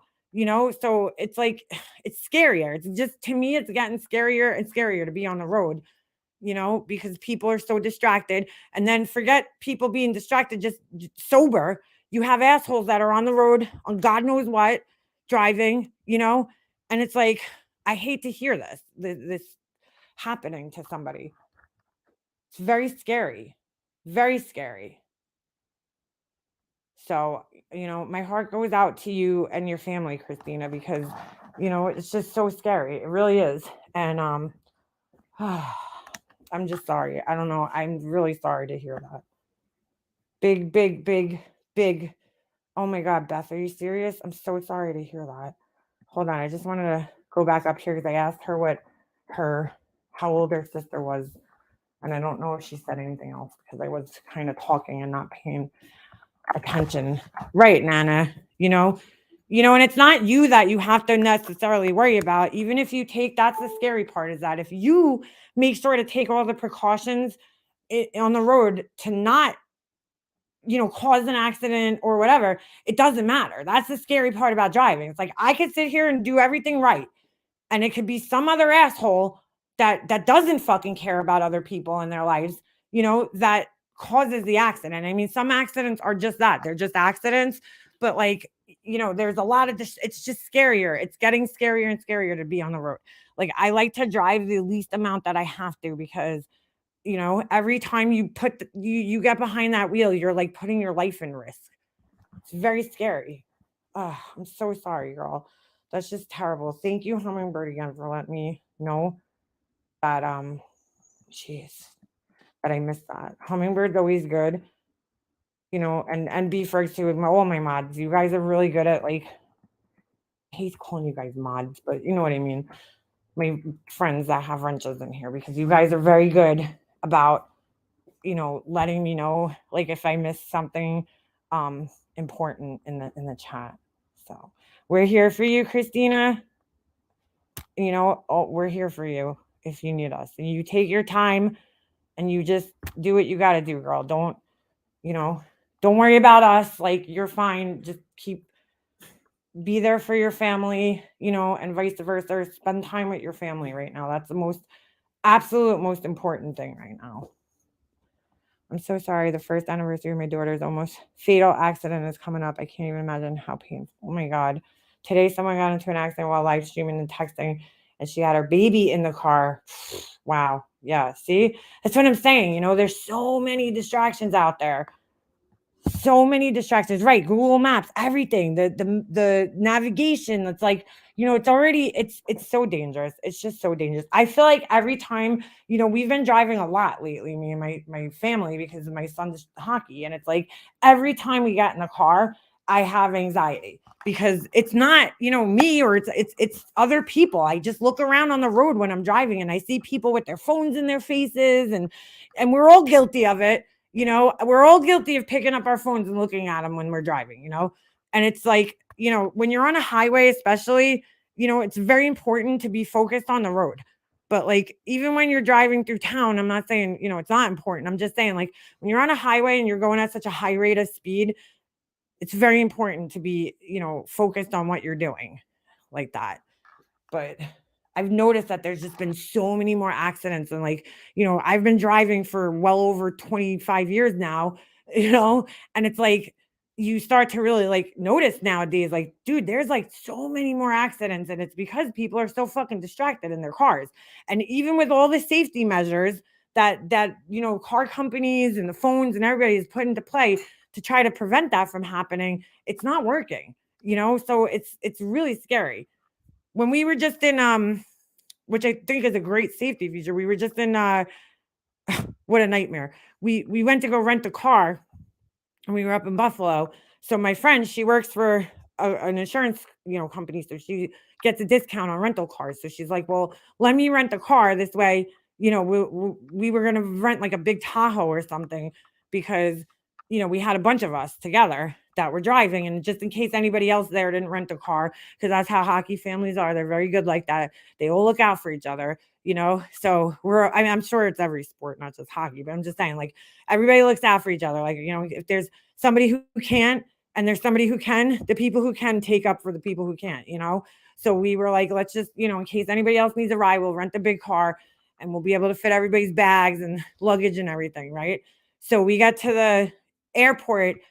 I'm sorry, her discount for some reason wasn't working at the airport. Like, what do you call it? The place there, like the rental place there. So she, called me up like, I don't know, like 2 days before we were leaving. And she's like, listen, do you guys mind if like we go to, there's another rental place that's like a couple of miles away, and we'll just have to like Uber there or something, and then we will pick up the car because it was like half the price. So I'm like, girl, whatever you got to do to save money, I'm down with. So we get in the car, right? We take an Uber. My husband took the kids, and he went to the hotel, and me and her it was so funny. We take this Uber to the rental place. We get there, and the guy's like, yeah, I don't have a Tahoe here. And we're like, are you fucking kidding me? And we're like, well, what do you have? It's like comparable to this. And he's like, well, really nothing. So we were like, well, what the fuck are we going to do? Because now we're stranded here. We're nowhere near a hotel. We drove like 20 miles out of the way. It was like 20 minutes out of the way. So we're like, great, So he's like, let me call around. So he starts calling around. He finally finds a truck that we could have. It was a Toyota Highlander. Actually, I'm sorry, it was a Mazda, but whatever. So he's like, oh, you're going to have to drive to this other place. So he gives us this like little shit car to drive to the other rental place.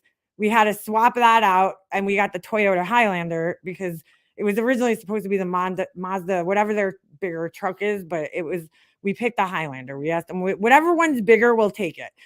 So we got in the Toyota Highlander. So my husband's driving the other day, and he goes over like the line a little bit in the road, and all of a sudden the car starts going beep, beep, beep, beep, and then like it literally corrected him though. The steering wheel moved, and he was like, what the fuck? He's like, dude, I swear to God, the car just moved himself. So he's like, let me try this again. So he like kind of went over a little bit just to see. And if you get too close to the line on the side of the road, the car like actually beeps, and then it corrects you into like right position. And I'm like, I hope that these like safety features are, going to start helping us more, because it's really getting crazy out there. But I thought that was a cool feature to have on the car. My car doesn't have that. It has near NYC. Hello, thank you. I miss you. So good to see you, girl. I cannot look at the city and not think of you. I'm so glad to see you in here. But anyway, you know what I'm saying? Like, nobody should have to lose their family members because some idiot on the road is distracted or impaired. I mean, come on, It'll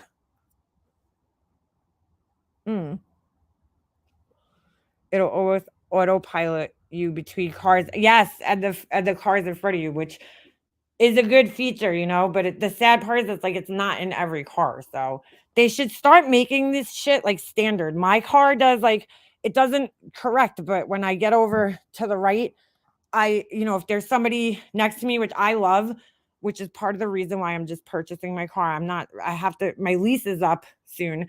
We went a little over the mileage, we went a lot over the mileage, but I told my husband, I said, I just want to keep my car, dude. It has all the safety features that I want. Like I'm afraid that I'm not going to be able to find another car. First of all, they didn't change my car. I still have um the body, you know what I'm saying? Like they didn't change it. The last time when I turned my lease in and I got my new lease, they had changed my truck. So I was like, oh, all right. But now it's still the same body style. Everything's exactly the same. So I'm like, so what am I going to do? Trade in the truck that has everything I want, the seats, the safety features. I mean, it's fully loaded, my truck. And then maybe not get, because of COVID and everything, it's hard to find cars right now. Like it has everything, the color I wanted, the seats, the radio. The only thing I probably would want, and it's not even that big of a deal, is the sunroof, just because I always had sunroofs in every car that I had. That's probably the one thing that my car doesn't have. But I'm like, it has all the safety features. Like I don't want another car, because what if the other car doesn't have all that? I'll be screwed. So we're probably just going to purchase it, which is fine because I highly recommend my truck. I love it. I absolutely love my truck. I'll drive it for the next fucking 20 years until it don't drive anymore. Like it has everything I want in it. So I'm like, I'm not one of those people that's like, ooh, I need a brand new car every 30 years. I don't care. I love my car. So, anyway, but Christina, I'm just so sorry, girl. I'm sorry. I got off on a tear talking about fucking cars, but that's not the point here. The point is that I'm very, very, very sorry. And oh no, NYC, I'm so sorry.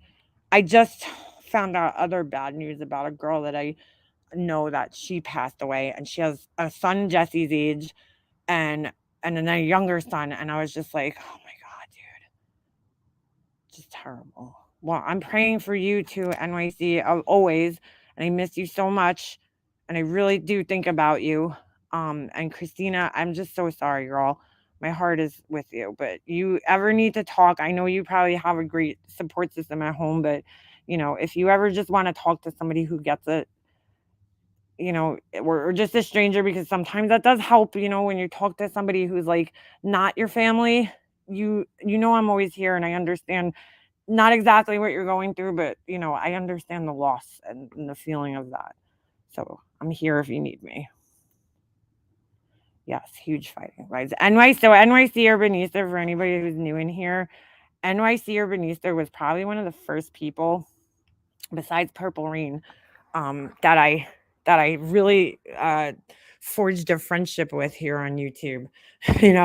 Gave my phone number to, talked to regularly. And she's been going through some stuff with her health, but and she's been very, very busy with that, which is totally understandable. But I'm just so happy to see her in here, because she's definitely one of my favorite people that I've met here, and probably one of the longest friends. And I pray for you, girl, too. I do think about you all the time. So, oh my goodness. All right. So let's take this on a lighter note here, guys, and try to laugh. You guys want to laugh? We're going to look at Kool-Aid's page, and we'll try to laugh this way. Everybody can get their mind off of all the, stuff that they're going through for a little bit. Cause I hope that I can provide that for you guys. Cause I know that when I was going through shit, I always wanted somebody, just something to distract me and just get me away from what I'm dealing with right here. So let's see. We'll go on Kool-Aid's page and see if there's any funny clips for us to watch. And we could laugh together, for a little bit. And remember that as bad as we have it, at least we're not these people, right? Take things to a little bit of a, and I've been through a lot together. Yes, NYC. Yes, we have. She was there with me through everything I went through on YouTube. Like, all the bullshit, everything. I mean, from being swatted to, breaking my friendship up with Tiffany. Like, just, she's been through it all. So, she's definitely somebody I have a lot of love for. that I met here. Like, I know there's so much negative here, there is. And I had a few people say that to me today, that they're like, it's just toxic. It's so toxic here. And they're right. They're 100% right. But the thing that always kept me coming back is the NYC urbanistas, the bee fergs, the hummingbirds, the purple rains, the November rains, the nanas. Like, those are the people, the pugs, the everybody in here, every chat, everybody in this chat right now, those are the people that always kept me coming back to this place, this fucking crazy toxic bullshit place. The Alicias, all the cool people I met far outweigh the bullshit people I met. You know what I'm saying? And you guys, the Winky whispers. Winky's a ray of sunshine for everybody here. She's always happy, even when her life is tough, even when she's going through loss. Winky's always in the chat to make sure that everybody here knows to have a great day. She's always here to tell people that they're beautiful, even when she's going through shit. She always makes sure she makes other people feel good. And she's been through it too. She's going through her own struggles right now with dealing with loss. But you know what? She's always here with a goddamn smile on her face. I can't see her, but I know she's smiling. I mean, I know what she looks like, and I've seen pictures of her, many pictures of her. She always is kind enough to send me pictures. And you know what? She's always smiling. She got a big, beautiful smile on her face every time. So you guys are the ones that keep me coming. The Mercedes girl, she's another one who's goes through shit. Guess what? Mercedes girl always remembers to email me. Hey, Mega Master, where you been? You all right? If she doesn't see me around. She remembers to check in on me, And that's why I come back here all the time for you guys. Like, you guys are the people that keep me coming back here. The Amanda helped me in the very beginning when we met. I swear to God, I have like a memory with like everybody in here. Amanda helped me in the very beginning too. She's another person who's been around solid for years. She helped me in the very, very beginning when I got my first copyright strike. Amanda was like, here, girl, this is what this is. She let me know, here's how you handle it, and here's what it is. So, you guys are the people that definitely. Oh, what about frustrated? Frustrated? That's my girl too. That's another person who we've cried together, we've laughed together, she's been through it, I've been through it, and she's always there. I know if I am upset and I need somebody to talk to, I can talk to her. There's so many people here. Yes, April. I always try to keep my chat a neutral place and don't let the drama get over the top in here. That's why a lot of the times, people maybe it's boring to people, but that's why a lot of the times I don't do open panels, because a lot of the times when I have opened up my panel to other people, not that anybody here has been, you guys are always welcome. I tell you all the time, if you need a platform to speak on, you're more than welcome to tell me, and I'll give you a platform to speak on. But a lot of the times it turns into a total shit show when you let people on your lives, and I really do. I have learned through years of being on here to try to stay out of the major drama that's going on. Is it fun to dabble every once in a while and shit? But when shit gets too much for you guys, I'm happy to provide a place where we could just kind of come, talk about regular things and laugh, maybe take a couple of shots at Laura and fucking MGL, because I'm always good for that, but for the most part, I want people to have a place where they could come to escape the drama. That's why I like that there's only 143 people watching and hanging out in here right now. It's a smaller, quieter place where you could come and hide. Everybody's welcome here as long as you're respectful. Don't ever feel like you can't come in here and chat. Even if you're lurking in the background, don't, you're welcome here. Everybody in my chat is always very welcoming and helpful. And if you're going through something, they're going to, give you the biggest, warmest virtual hugs you could get. So anyway, all right, let's take some laughs at these idiots, I should say. Who should we watch? I'll let you guys pick. I'm going to pop this screen up here. Take this comment down. Thank you, Curious AF. Life is tough. Need to relax and laugh. And you know what? It's funny because like, and I do appreciate it. I did have a few comments and even emails that people are like, "Hey, where are you?" Because like they want to be on YouTube, but they don't want to be in the drama. So like, I'm glad that people look at me as somebody that they could come here and like I'll commentate on the drama all day long, but like I really don't want to be part of it. Like I'll talk about it, but I don't need to be like a part of it, like an active participant in it. Like been there, done that, you know, and I just don't need to like I really try to not look for more trouble. That's why when I see people like Amber and those types of people, I'm like, I'm gonna stay away from that girl because like that's gonna bring me back into that kind of shit that I don't really want to be too much into. It's one thing to like talk some shit here and there, but it's another thing to be like actively seeking out drama on a fucking day-to-day basis. Does it bring the views? Absolutely. Could you have 700 people in your chat because you're in the thick of the fucking drama? Absolutely. Is that what I am looking for? Is that what I want to be? Not at all. So we're just kind of here to laugh and have a good time.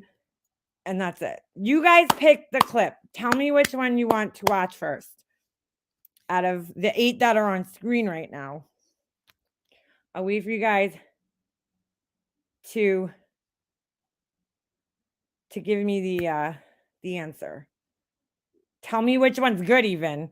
I only watched this one and then I guess a little bit of this one. I didn't see some of these.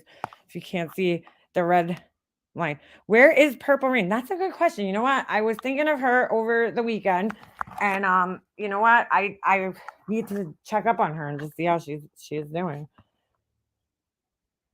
The one with her mouth the widest open. Okay. All right. Let's do it. Thank you, Nanya. You win. You win. Because you were the only one that answered. I tune out a lot of can't. Oh, girl, Nana, I am with you. I am with you. The shuffling. I hate when there's like, I will turn a fucking live off if there's too many people on the panel talking over each other because I can't take it. Like 2 people is cool. That's another reason why I don't like having people on panel here is because like I fucking hate watching 20 people on a panel over talking each other. That shit's just obnoxious. Like it's not even fun to listen to. But you get your prizes watching this, Nanya. Hey, figure skating coach. I was actually talking about you this weekend with my friend. I was just telling her about how you teach figure skating and how you were telling me about how the rinks, like what they're doing with the tournament rinks now, where they're buying out these smaller private rinks and kind of turning them into like tournament rinks so that because they're the money makers. Because we were actually staying at a hotel that was kind of connected to the Sabres. We went to the Sabres game actually. Let me just say, very unimpressed. Very unimpressed. So we've been trying to go to games every city that we're in. Oh my god, I just sat on my couch and I forgot that I used that cleaner thing on it today and it's wet. It's a little wet. Anyway, we've been trying to go to like whatever state we're in, if there's a hockey game going on, we try to go to a hockey game.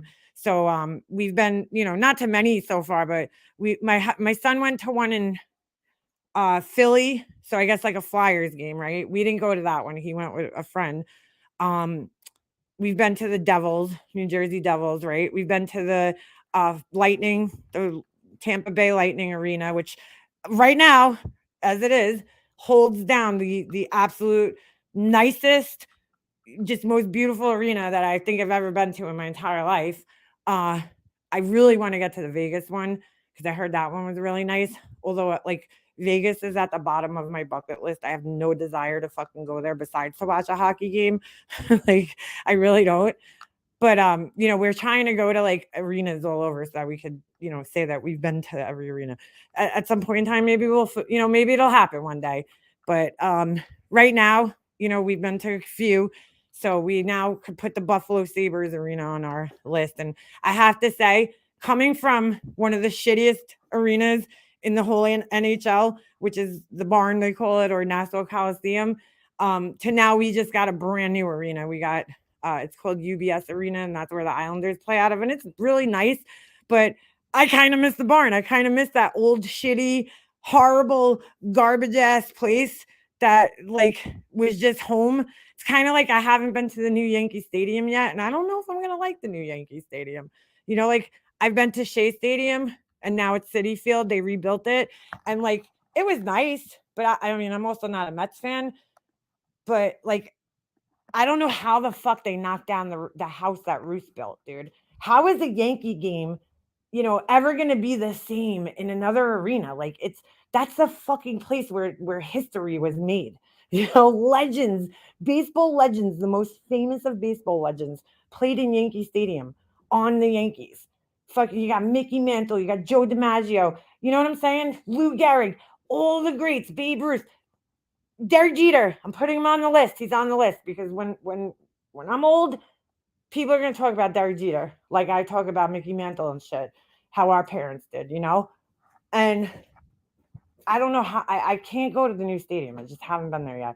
But anyway, it's the same kind of feeling with the Nassau Coliseum. It was a total dump and a shithole, but there was just something about the feeling in the air when you went and watched an Islanders game there, right? That's just not at the new arena. It's just not there. I can't explain what it is. There's just something about knowing you're in this like dumpy shithole. Cause like forget all the other shit. You're there for the game, for the Islanders. You're there to enjoy hockey. Doesn't matter about all the other shit. And there's something like, even though the new arena is beautiful, it's gorgeous, it's just not the same. Like the vibe is off. The vibe is different. I can't explain it. I asked my husband because I'm like, was it just me after the first time we went there this year? Because it just opened this year. I was like, is it just me, or is like the vibe changed? And he's like, oh yeah, it's definitely different. And I don't know what it is. But anyway, the Sabres, like, I don't know. It was just so dreary in that place. Like the vibe was just off. And like you go to Buffalo, New York, that the whole entire town is revolved around their sports teams. Like every fucking which way you look, there's Bills or Sabres. Bills or Sabres, everything. Every person you see is walking around in a Buffalo Bills shirt. I'm like, do people have any other fucking clothes up here? Because literally everybody's wearing Buffalo Bills shirts. Everybody. It was so weird. I never seen, or Sabres jerseys.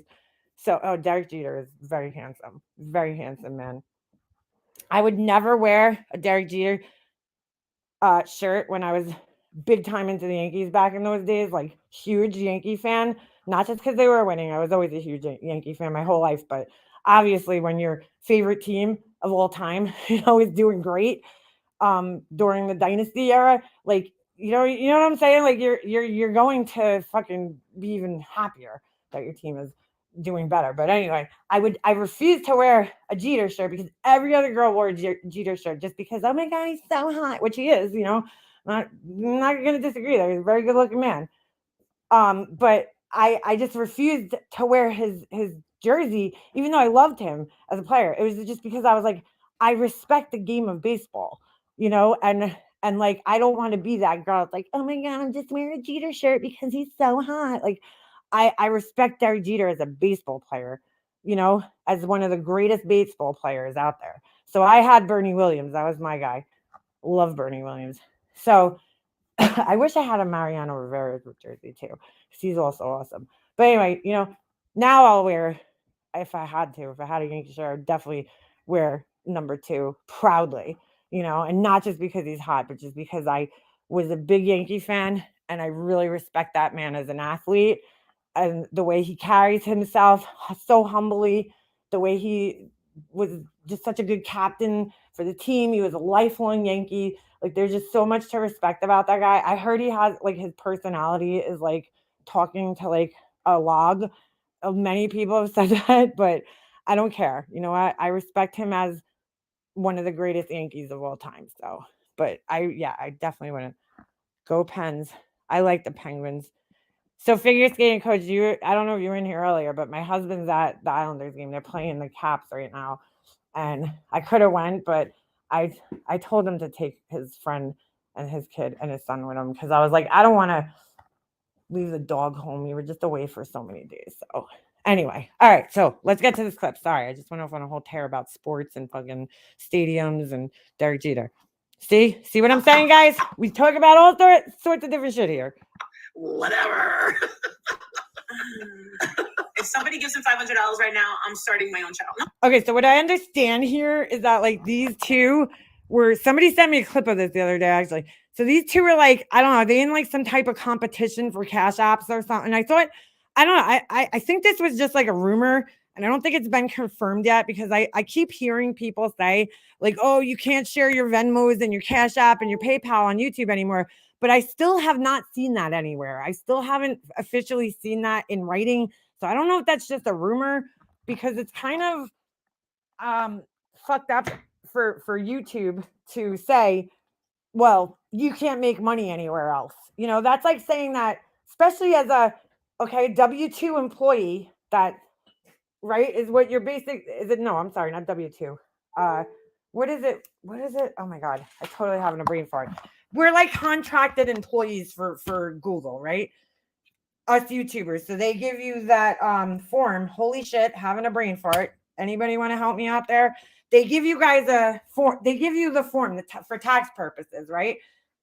When you do taxes, you're considered a 1099. Thank you, Mylanta.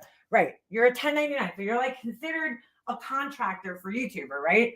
So like, I mean for YouTube or for Google. So like, how dare they tell you that you can't earn any other, money any other way on their platform if you're not really employed by them. I'm not an employee of theirs, I'm a contractor for them. So I thought that was really fucked up when I heard it. Although I personally don't share my Cash App here, it would probably be smarter for me to do that, because honestly, when you guys super chat any of us, 30% of that goes to YouTube. And it's like, does YouTube really fucking need more money? I don't know. They get enough money from their advertisers. Hold on a second. But anyway, it's wrong to take the ability away from creators to do that. I personally don't do it, but I have to be honest, at first I thought it was like kind of fucked up for people to do that. And now at this point, I don't know. I kind of feel like, what? Fuck YouTube. Like, they're censoring us so bad and making it so hard to make money on their platform. How dare they try to take away other means of making money? So like, I was actually got an email this weekend from Skillshare, which if you watch any of the big YouTubers, I was shocked that they fucking contacted me, that I had to check, is this real? Because why would they contact me? Skillshare is like one of the biggest, I don't know, every creator I watch is talking about Skillshare. So they're paying people to promote their company on here. So, for them to take it, they're making it harder for creators to make money on here. And then they're going to be like, oh yeah, you know what?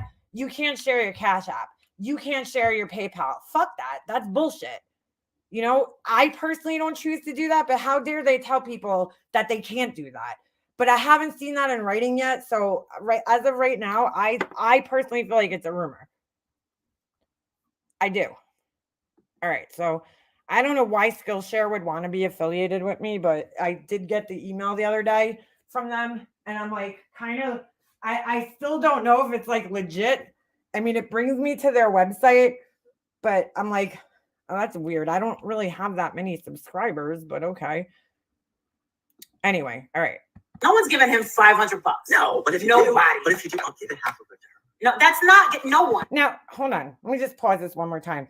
So the last time I've fucking watched this asshole, she was saying, oh, and she finally took her Christmas tree down. Good for her, because I haven't taken mine down yet. But that's the reason why. I remember the other day when I told you guys I'm probably not going to have my tree down for a couple of days. That's why. It's because I was away. You guys know that I don't tell you going away. I tell you after I come back that I was away. So yeah, my tree's still up. Whatever. What are you going to do? I should do it, right, Navy? I think I should. But anyway, yeah. So my tree's still up. Good for her. She got hers down. But anyway, last time I watched her, she was saying that Princess was like dying. I gotta say, Princess probably looks the best I've seen him look in a while.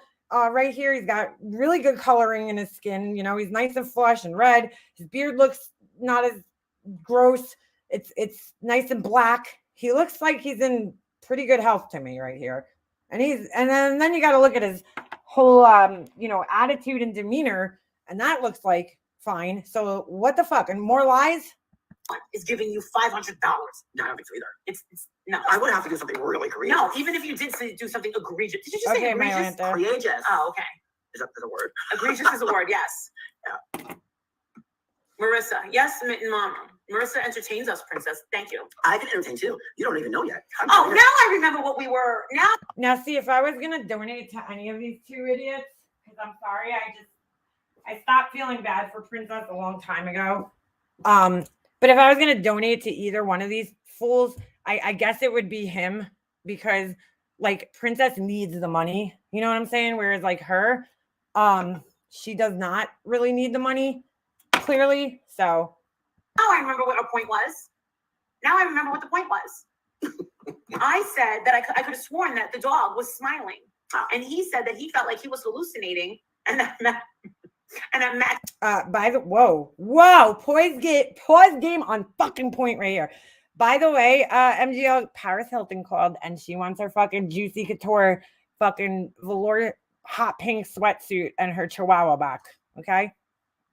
From fucking 2006. But my pause game was just fucking on point right there. Maxine Waters. Oh, no, yeah, I did say that. When she told me that she thought that the dog was smiling, yeah. I said, did you have an inch of water or something in front of her? And she goes, no. And I said, well, I know what you mean too. I said, I was in my bedroom one night and I said, I thought that the Maxine Waters was winking at me. And she goes, Maxine Waters. I said, my ventriloquist doll? The ventriloquist doll. Do you remember the ventriloquist doll that one of the Patreons sent me? It looked just like, it's a ventriloquist doll. It's just. I will say this. At least the fucking tracksuit actually is like appropriately sized for her fucking body this time, unlike 90% of the clothes that she wears. It's like Maxine Waters. You put your arm up around you make a smile for that, but you can't blink your eye. But that goes to my house. We're able to make her eye go like this, really slow. And when I looked at it, I was like, and she went. It wasn't fast. Like I went like this, like what? And it went. Yeah, she does still owe Lululemon an apology. No. Maxine Waters just winked at me on purpose. See, this is the thing. Why aren't you recording this? All this shit is happening in that other house and you're not fucking recording it. I was like, oh my God. And then all of a sudden I smelled some sort of violence in the air. Okay, but you're not recording this? So like he's hallucinating? Is that what I'm understanding here? Is that like he thinks this fucking doll is talking to him? Might I ask why this guy even owns a ventriloquist doll? That's your channel right there. You're letting it go by because you're not hitting record. If I had all this crazy shit going down in that fucking house, I'd be like, record. Listen, I will give my. Of course you would. Of course you would, because you exploit everything. Phone number to anybody who wants to help me produce a good channel, and I will pay for it because I don't know what I'm doing. And if you can help me make a good channel that's successful, if any of you out there, contact me. Okay, contact me. Yeah. So his best friend, who's sitting along right fucking next to him right now, okay, who, allegedly has a really successful channel, and she's always dishing advice out to people on how to make successful YouTube channels. She's sitting right there. And while he's saying this, right? How, if you have any advice, yada, yada, yada. She's like, you don't hear her once say, well, Princess, I'll help you. If you want to have a successful YouTube channel. Instead, she's like, oh my God, the attention's not on me. What could I do? Let me act like I'm getting something on my phone. And I'll be overly dramatic about it, just like I am about fucking everything, because that's me. Walter took to their third home. Yeah, where is he, dude? Where is this guy? What do you have now? 500? Don't say her name. Don't say her name. If anybody will give me $25 Oh my God. Oh my God, do not say her fucking name. I'll never talk to you again. Can somebody give me just a little? Oh my God. I'll give half of it to her. I mean, I don't have anything to do either. Oh my God. I'm gonna start crying. Hers has 2 more zeros in front of mine. Oh my God, I love you so much. Oh my sweet. Okay, so if I had a wager guess here, she got money. Oh my God. Could somebody please out there help me make my channel, build it up? And I will profit my profits with you. I just want somebody to help me make my channel. Oh my God, oh my God, oh my God. We'll think of topics every day. Listen, dude, she will not even fucking pay attention to this guy right now. Like, he's so thirsty for help, and she's just like, oh my God, histrionic dramatics. I have to pretend that I'm so surprised by this cash app that I just got. the fuck out of here. God, I made her private. Oh my God. Oh my God. Oh my God. Oh my God. You know, it's really funny. She just keeps saying, oh my God, oh my God, oh my God, oh my God, oh my God. Not once has she said, like, thank you, or has she? And I just blocked it out. Or how appreciative she is. She's just like so like shocked. You know what? I'm fucking shocked too, to be quite honest with you, because I don't know how people are still fucking giving this woman this much money after like the histrionics and all the nonsense, right? That's been going on. This can't be real. If somebody sends me $25, she got $500. Okay. How? I don't know, dude. I don't know how anybody could sit here and give this woman $500. Let's just think about how much $500 is, right? That's a car payment for people a month.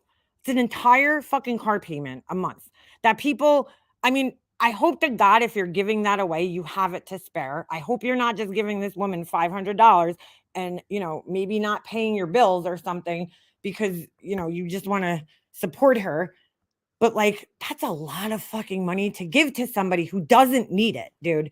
What is this woman doing to earn your $500 is what I want to know. I mean, are you buying her stories of like, oh, I'm so broke? Because I did hear a clip recently of her saying that, you know, she has all these generous people that have helped her out, her and her mom out. And I'm like, wow, dude, wow.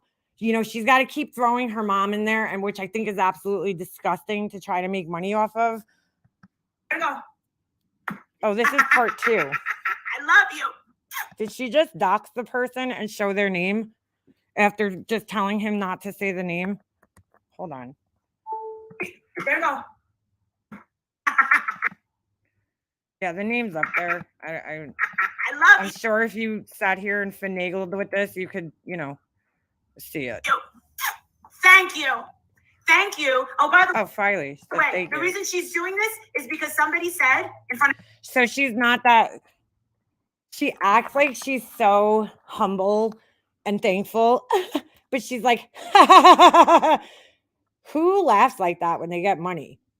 Like, to me, that's like Duper's delight. Like, she's so happy that she, you know, duped you guys into giving her, you know, $500, into believing. And then now she's going to get into the reason of why she got this money, which is fucking sick. So let's see what she has to say about that. In front of everybody, that they're gonna go into my Patreon and convince all of my Patreons that I'm a horrible person. So now my Patreons have been extra special nice to me. Wait, hold on. I need to hear that again. What is her reasoning behind this? He said in front of. Hold on. Thank you. Oh, by the way, the reason she's doing this is because somebody said in front of everybody that they're gonna go into my Patreon and convince all of my Patreons that I'm a horrible person. So now my Patreons have been extra special nice to me. So wait. Let me get this straight. So because somebody said that they were going to go, I don't know who said this, but because somebody, whoever it is out there, said that they were going to go into her Patreon and say something, whatever, about her, how horrible she is, these people are going to give her more money. So could that possibly be her under another account doing this, or like what? Like, I don't understand. Why would somebody give you money for that reason? That makes no sense. No sense. Do the Barbies. Shut up. I want my Barbies back. Somebody said they would. So now my Patreons have been retaliating. God bless you. You know who you are. I love. So her Patreons are retaliating in a way that is like cut off your nose to spite your fucking own face. Okay, because why would you retaliate by giving this idiot more money? Wow. So she could spend it frivolously on, you know, expensive bags, makeup, shoes, plastic surgery, skin treatments, etc., etc. Yeah, you're an idiot. I'm sorry, but at this point in time, anybody who gives this woman money, like this worries me, and I'm going to tell you why. Okay, if you cannot see this woman for who she really is at this point in time, with all the information that's out there, you know, years ago, when I first stumbled upon her page, there wasn't that much out there as far as, negative behavior goes. So I never really could at the time understand how people fell for her, because to me, she was always such an overtly, blatantly obvious narcissist, right? But looking back now in retrospect, I could kind of understand why people fell for her at that time.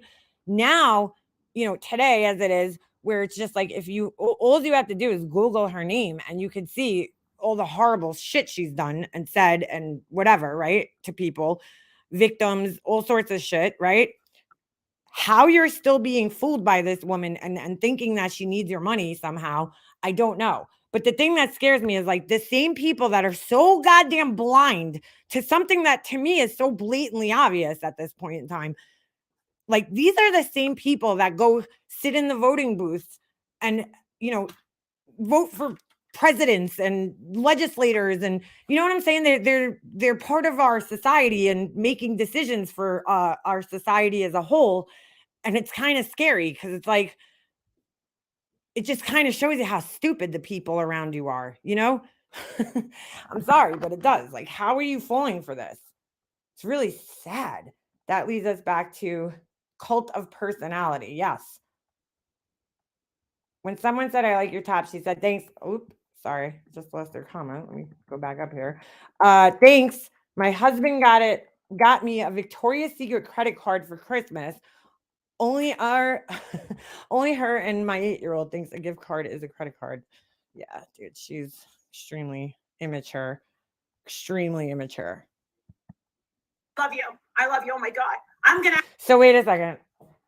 Instead of going out and like most men would do, like picking, I don't know, maybe some lingerie for their wives, he gives her a Victoria's Secret credit card, probably because he was like, go get yourself some bras that actually fit, Marissa, because your bras are about 3 times too small for you, and it looks like your boobs are trying to escape your bra every time we see you. Like, they don't fit. Right? You got to admit now that you went up a few sizes, right? Your back fat is telling you, and your boob fat is telling you that you are no longer whatever the fuck size you're wearing anymore. So you need to maybe step it up.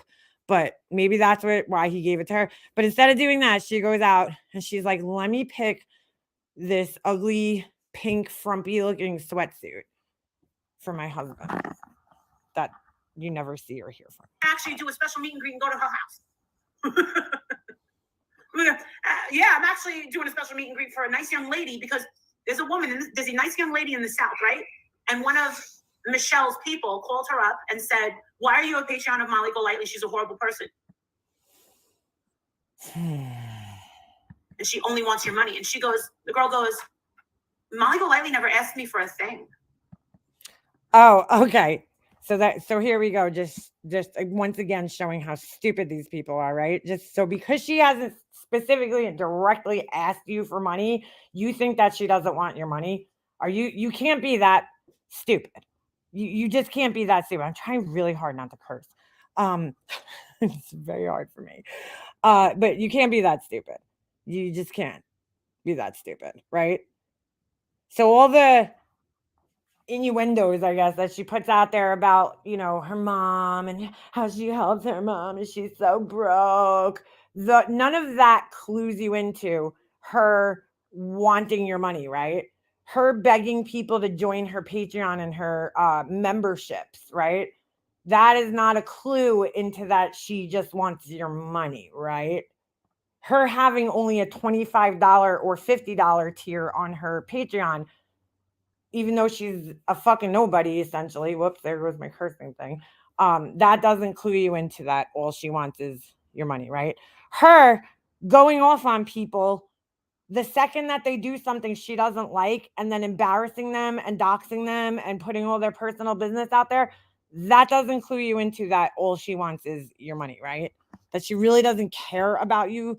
When you see somebody so easily throw person after person after person after person after person under the bus, all because they stepped out of line, that doesn't clue you into anything about her, right? You don't think that could be you one day. I mean, really? All right. If you say so. She goes, why would you say that? That's that. And then the girl didn't tell me for weeks. And I said, why didn't you tell me? She goes, because I knew that the stuff going on with your mom, I didn't want to bother you. And I'm like, no, bother me. Yeah. Bother me. But wait a second. I thought you didn't care about this stuff. Thought you didn't care to be bothered. You just yelled at a Patreon. Okay. Because I just watched the clip like last time I was live, I think, where, or maybe like the time before. I don't even remember. It was sometime in the last week or 2 weeks when I was live, where you were yelling at somebody because they told you something that somebody said about you. But now all of a sudden you want the information. So people are reaching out and calling up my own Patreons. And this girl's been a Patreon for about 2 fucking years. So I said, you know what? Okay, let me ask you a question. How would anybody get any of her Patreon's phone numbers unless they themselves were like a Patreon? You know what I'm saying? Like, how would somebody get a phone number of one of her Patreons? Like, and like, I don't know who's in her Patreons. Like, it has to be other people that she screwed over that were that are like now like they see the light and they're like, yo, dude, you know, it's like if you meet a guy and he's an asshole and then you like warn all your girlfriends about him, like, yo, do not date that guy. He has herpes or like whatever the fuck it is. You know what I'm saying? He's an asshole. He cheated on his wife, whatever the fuck it is. His problem is like something like that's going on right now. But she's acting like it's like some random person. I'm going to prove that I'm not after just your money. And we've had multiple calls and stuff like that. How is she going to prove that exactly? How does one go about proving that? Okay, so if you want to prove that, put $1 tier on your Patreon, because that's the only way you would be able to prove it to me, right? Put $1 tier on your Patreon. Take your memberships off. Okay? Demonetize your channel. Turn your monetization off. If that's not all you're after. How else are you going to prove this? I'm just really curious to know how else you would prove it. I'm giving her a special. I'm giving her a special.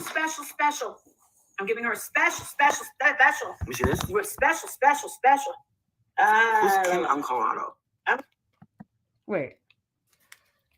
You're giving her a special. What? What is it? I'm giving her a special. You see this? We're special. Who's Kim? I'm Colorado. I'm going to give a special. You see this? We're special. Who's Kim? I'm Colorado. I'm going to give a special. Yes, I got everything. I got it. Thank you. Look at this. Kim Colorado says Princess, way to go back with those Yes. videos. I just gotta ask, like, really, how does she think that her lips look like even like anything human looking? That does not look good, man. I'm sorry, it just doesn't. I mean, it was good. They had nothing to do with anything else. It was created with my Oh, own. thank you, Vet Girl. Yes. Project. My mom is upset. She's very upset. She thinks that. Okay, so we're not going to find out what this special thing was, I guess. We're not going to find that out. Bro, she looks so cross-eyed, this woman. It's hard for me to look at her. She says I stopped giving eye contact. I just feel like, and don't you feel like that, Jake? Like she kind of looks like she's kind of staring off, right? Dude, I'm going to tell you right now, if that's the case, that is not a good sign. If that's the case, that is not a good sign. Okay? That is called the death stare. Just to put it the fuck out there, that's what that is. Okay? It happens to every patient when they're in their final days of life and they're nearing the end. They start to almost look through you instead of looking at you. And I'll agree with her on this, that it's a very uncomfortable feeling to look at somebody you love. The way she's talking about it so matter-of-factly, you know, about her own parent is weird, and the way she's doing it on live is very strange, but that is a thing that happens when people are nearing the end of their lives. They get this kind of glazed over look in their eyes, and I remember it like it's unfortunately something that just kind of gets stuck in your head and you can't not think about. And it's a really unsettling feeling. I'm actually kind of shocked she even picked up on it, because she doesn't seem to really pay that close attention to other people in that sense. But yeah, that's not a good sign. just I mean, just being honest, that's just not a good sign of where her mom is headed right now, if that's really the case, because it's sad. That means that she's starting to kind of look through you, almost like you're not standing there. She's being very positive, and she's being, she It's knows. just hard, and then she kind of dozes off. It's hard for me to look at her. She doesn't stop giving eye contact. I just feel like, and don't you feel like that, Jake? Like she kind of looks like she's kind of staring off, right? Okay, and when did this happen? Has she been to see her mom? Does anybody know? Wait, what does it say? 11K November, 11KK December. YouTube not only including cash apps. What does that mean? Sorry, I must have missed something. Not including Patreon. Let me go back up here for a second. But yeah, that is not a good look, dude. Meet and greet at the lady's house? Yeah, that's a bad idea. Are you serious, Hummingbird? That is a fucking terrible, terrible idea. Wow. Yeah. Wow. Whoever that lady is, fucking run. Do not give her your address. Wow, dude. Wow. All right, I'm lost. But anyway, that's terrible, dude. That's a terrible thing. I don't know if she's gone to see her mother or how she would even know that, because as far as I know, she hasn't left her fucking chair since she glued her ass there. I don't know, 2 weeks ago when she got home from wherever the fuck it was that she was at. So I don't know. That's very sad to hear that, but the way she's talking about it is just so weird, because that feeling, that look is very unsettling for those of us who know exactly what she's talking about right now. And I just saw a Pug said that. And so the feeling, that it's very, very unsettling. And I'm sorry to hear that, Pugs, if that's the case, because that look just kind of clues you in to know what's going on there. Oh, she's sick again. Oh, so she's sick again. All right, so from pretty much November, when did we find out her mom was sick? So her mom's been sick this whole time, and she's been sick since her mom's been sick. Just one cold virus, whatever, after another. Wow. Okay. I don't think she visited her mother. I don't believe it. She's being very positive, and she's being, she It's knows. just hard, and then she kind of dozes off. You know what I'm saying? Okay, and that's even worse, dude. If that's the case too, that's even worse. Your mom's very close to the end of her life. I would get the fuck off this stream and go fucking spend time with her as much as you can right now. Because you're getting a lot closer than you think you are. Why is everybody telling me bring the Barbie videos back? And she's right back in bro, this is just, I don't know. Somebody who's been through this, I just I don't know. I don't know, dude. I guess I have to just accept that people are different. Everybody's different in this world, because for me, as somebody who's dealt with that fucking whole thing firsthand, I don't know how the fuck you're just sitting there talking about it it's not that big of a deal. I'm just a little confused. I'm a little confused. I don't even know how you're sitting here talking about this right now while it's happening. I'm very confused. And why you're not sitting at your mother's bedside knowing that is going on. Yeah. We're talking about your mom right now. So her mom actually tells her, I don't even want to see me like this. And she's thrilled that she's lost weight. Okay. Her mom said, Princess, stop. Dude, this motherfucker is the biggest, sorry, that was my cursing thing again, but he's the biggest fucking enabler. There it goes again. That I've ever seen in my life. Stop making excuses for why she's not there. Okay. Every mother in this world wants to not burden their children. That's the biggest thing as mothers, right? We don't want to burden our children. I know for certain that my mom did not want me to burden her when she was sick. And she would always sit there apologizing to me. I'm sorry, this is what your life turned into. And I'm like, Mom, stop. First of all, you didn't fucking choose this. All right. So what do you apologize? There's nothing to apologize for. You shouldn't, don't ever apologize to me about this. First of all, because I want to be here. There's a difference between me having to be here and I want to be here. I want to be sitting with you. I wouldn't have my life any other way. is, that's my choice to be here. I don't have to be here. I'm here because I want to be here, helping you and sitting with you and spending my life this way because I can't see my life being any other way. So every mother is going to say, oh, I don't want to be seen. I don't want to, because they don't want to burden their children. But at the end of the day, that's the mother's way of saying, I need you here. I need you here with me. And so stop making excuses for this asshole and trying to make it like her mother doesn't want her around. Although if I was her mother, I wouldn't want her around, but that's just not how it works. Typically parents love their children unconditionally, even if they're assholes, so I mean, I'm sure her mother would find comfort in her being there. So stop fucking enabling this asshole's bad behavior and her avoidance of her mother, and shut up, princess. Just shut up.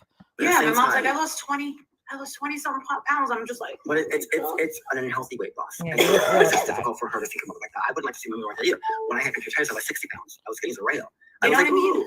Yeah, they know you. They know what you mean. Wow. This guy's the biggest fucking enabler on the goddamn planet, dude. Like bad enabler. What is this with our eye like that? That is so scary. Yeah, that does prove she's a malignant narcissist. She doesn't have any like dude, like she's just like, yeah, she's just kind of staring like like it's not like, dude, that's a big fucking deal, bro. That's a big deal. Maybe I'll even give her a pass that like maybe she doesn't understand that, but like somebody somewhere along the lines has to explain that to you. Like to me, it sounds like her mom's at the point where she's maybe in hospice or something, because like again, that usually doesn't occur until like the last month of life, like that look. So wow. Just fucking unbelievable. Oh my God. I do not want to see Michelle's face. All right. So where was the part 1 of this? Did I miss something or what's going on here? Oh my God! Oh Lord. I'm so sorry if you're wearing headphones. Please forgive me. What the fuck was that? Oh, where did it go? You didn't get a cash app. I did. You got one before I did? $5 Wow. Yeah. Wally has seen her mother more than she has. That's sad. So I would think if her mom really didn't want, to be seen like that, she would rather her daughter over his husband being there. Just saying. $sign James Kuda. JAMESCUDA. JAMESCUDA. Yes, I was. I wanted to be, but they said you can't do it because you're stupid. What the fuck is she doing, dude? And I was like, you can fuck yourself. I was like everything's so fucking dramatic, dude. It's so over the top dramatic with this woman. $5 cash app. Look at her face. Like, really? Get over it. She doesn't know how to be happy for other people. Like you know what I'm saying? Like if that was my friend, I'd be like, yeah, good job. You're getting a cash app. Like, nah, you're an e-bagger just like me. She can't do that. She can't be happy for other people. She's mad. She's legit mad over $5 fucking right now, guys. $5. Like that's sad. It has to be one of your fans. Want to see who it was? Wow. Listen, if anybody sends me a cash app, I will do the best dance for you. I'll do whatever you say. So how do I find out who did it? Hey, you know what? I'll give Princess this. At least he's offering, all right, something for fucking cash apps, right? You know what I'm saying? Something in return for the cash apps. Even if it's a stupid dance, he's like, hey, I'll do something for you if you cash app me. This motherfucker just expects to get him, period. Just because she is who she is. Look at that face, this is dude. A great experience. Look at that fucking face right now. Like, let me full screen this shit. You guys see this? I don't know if it got bigger on your end, but wow. Just what a fucking child. If you send me $5 cash up, I'll send you $5 back. No, I won't. I won't. I'll send it back. I mean, I'm not cakey. Here, I'll send it to you. I never got nothing. You got 25. No, that's from my Yesterday? balance. Oh, that was for the whole month?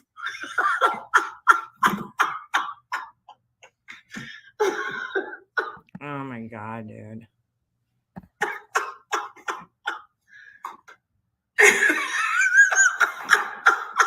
Can we look at like her year-end figures for fucking YouTube and how much money she grifted off of people? Her chin is melting into her neck. Yeah, it has been for quite some time, Pugs.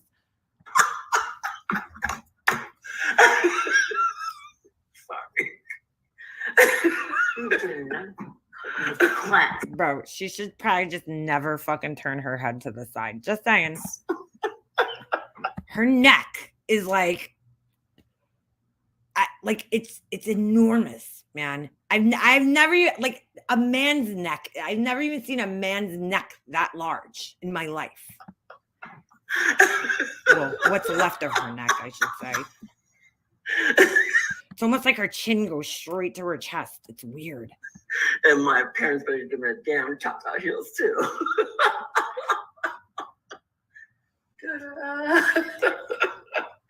How do I find out who did it?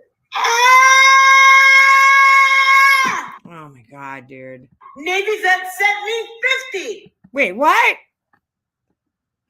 Thank you, Susan. Is it weird that we feel bad for her mom even though ours is gone?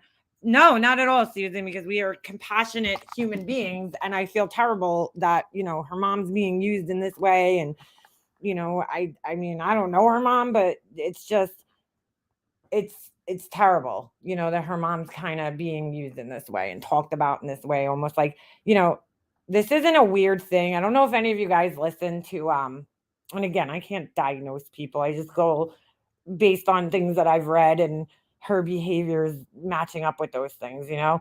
But like Diane had this guy on panel a while back who was a self-proclaimed, and by the way, thank you, Susan. I don't know if I said thank you for the Cash App, but thank you.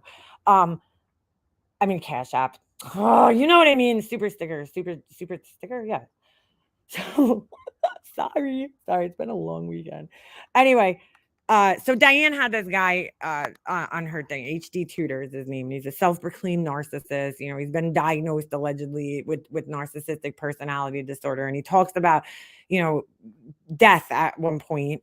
I think they were asking, her and Randy were asking this guy questions. I watched a little, and then they were asking about like he wasn't even affected by the death of his own father, as far as he says, right? What he claims, that he wasn't affected by the death of his own father. And that's not something that's unusual, right? And it seems to me, and like, again, I could be totally off base and wrong by saying this, but this is a very common thing by saying, you know, if you think that she's a narcissist, right? And you read about the behavior and you line it up with a lot of the things that you see her do, this also lines up with another thing that I've personally heard and read about, is that like once people become of no use to you anymore, you just write them off, like if you're a narcissist, right? So like her mom now being in this kind of weakened sick phase where like she can't really do the things that she used to do or say the things that she used to say. It's almost like she's kind of like done with her because like she's not of any use, or at least that's the way it kind of seems from how she talks and her behavior, right? That it's like almost like her mom is not of use to her anymore because she's so sick. Like she lost her value because she's sick, you know, and she's not the same person that she used to be.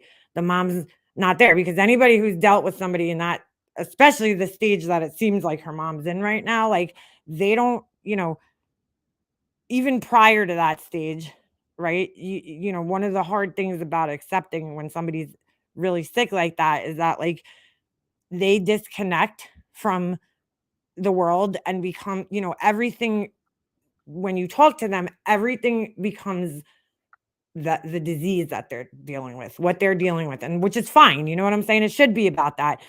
But it's a hard thing as a child, right? To accept when your parents, like you can't have, I know for me, that was a really hard thing. And I think for a lot of people, you know, it was sad that like I couldn't have those conversations. Like I felt like my mom was gone a lot longer than she actually was, because our conversations had changed. Everything was always about her illness, right? We didn't talk about like the normal day-to-day things that we normally talked about. And a lot of the things that I felt like I didn't want to bring up a lot of things to her because I felt like anything I talked about, like say, normally my mom, I'm just using this as an example, but like my mom was my go-to person when I was venting about something, right? Like something that bothered me or annoyed me. And I'm like, I got to a point where I was like, I'm not going to tell her about, this stupid little thing that bothered me today because like, that's so minuscule in comparison to what she's dealing with right now. Like, I don't want to burden her with my bullshit. You know what I'm saying? Because it's like so, like, it's bothering me, but like, look at what she's going through. It sounds so petty, in the grand scheme of things. So, like, you kind of like your conversations just change and it sucks. It sucks, but I didn't care at the same time, because I just wanted to have any conversation that I could have with her and talk to her and be there for her, but like for somebody like this, who, maybe, it's like, it kind of just seems like her mom's just of no use to her anymore. Like, like she can't provide her with the maybe pampering that she needs as a grown ass woman, calling her mom and, oh, people on YouTube are picking on me. And it doesn't, I wouldn't surprise me if she still tries to have those conversations with her mom because she doesn't have that sense that the rest of us have where it's like, you could put yourself, the empathy, because you need to have empathy to recognize that, like, okay, I'm not going to have this conversation right now because, me complaining about this in comparison to what this person's going through is really petty. So like, I'll just save that for my husband, or somebody who's not really sick, dealing with a terminal illness and going through chemo or whatever, like I'm not even going to fucking bring it up to them. Like I'd be embarrassed to bring that up to them because look what they're dealing with. Like, I don't think she like finds a use for even having conversations or any, I don't know. It's just very weird. Very, very strange about how, I hope she is watching it, Marshmallow, because if she's watching it, go fucking spend time with your mom, girlfriend. Get off the fucking internet. Shut your fucking phone off. Go spend time with your mom because it don't sound good, boo-boo. You need to fucking go spend time with her. I'm telling you this. I don't even like you. I don't even fucking like you. Right? I think you're an asshole, but go spend time with your mom. Really. Trust me. You'll thank me. Or maybe you won't. Who knows? But I feel like, she's very disconnected, man, and the thing is everybody wants to go down on me. No, the thing is when her mom, when that day comes, she's going to be the biggest victim. I didn't get to spend enough time with her. She's going to use that as something. And it's like, dude, just go spend time with her, man. Go spend time with her. It hurts. It's hard. It's the fucking hardest thing you ever have to do is to go sit there with somebody you love, watch them in a fucking horrible condition, not acting like themselves, not looking like themselves, okay, not looking at you like themselves. It's so hard to see somebody like that. I get it. Trust me. I fucking get it. When I was 17 years old and I couldn't handle my life, I, made the mistake of not spending time with my grandfather because I was terrified to not see him. I didn't want to see him like that. I'm sorry. I just said that backwards, but you know what I meant. I was terrified to see him in that state. It was so scary. It was the first time in my life I had ever seen somebody like that, and it was like fucking terrifying. And I was like, I don't want to remember my grandfather in this state, being like that. I just want to remember him the way he was, at 17 years old, because I was too immature to handle and too scared to handle what was going on. But when it came down to my own parents, I was still terrified to see it. But I had to tell myself, Leanna, if you don't fucking go, if you're not there, you're gonna regret it one day, And I'm so happy, even as scary as it was, I'm so happy I sat there and dealt with it because like I would regret it right now. I don't though, I don't regret it. But again, I don't even know if she has the capability of feeling regret. So who knows, or real like regret.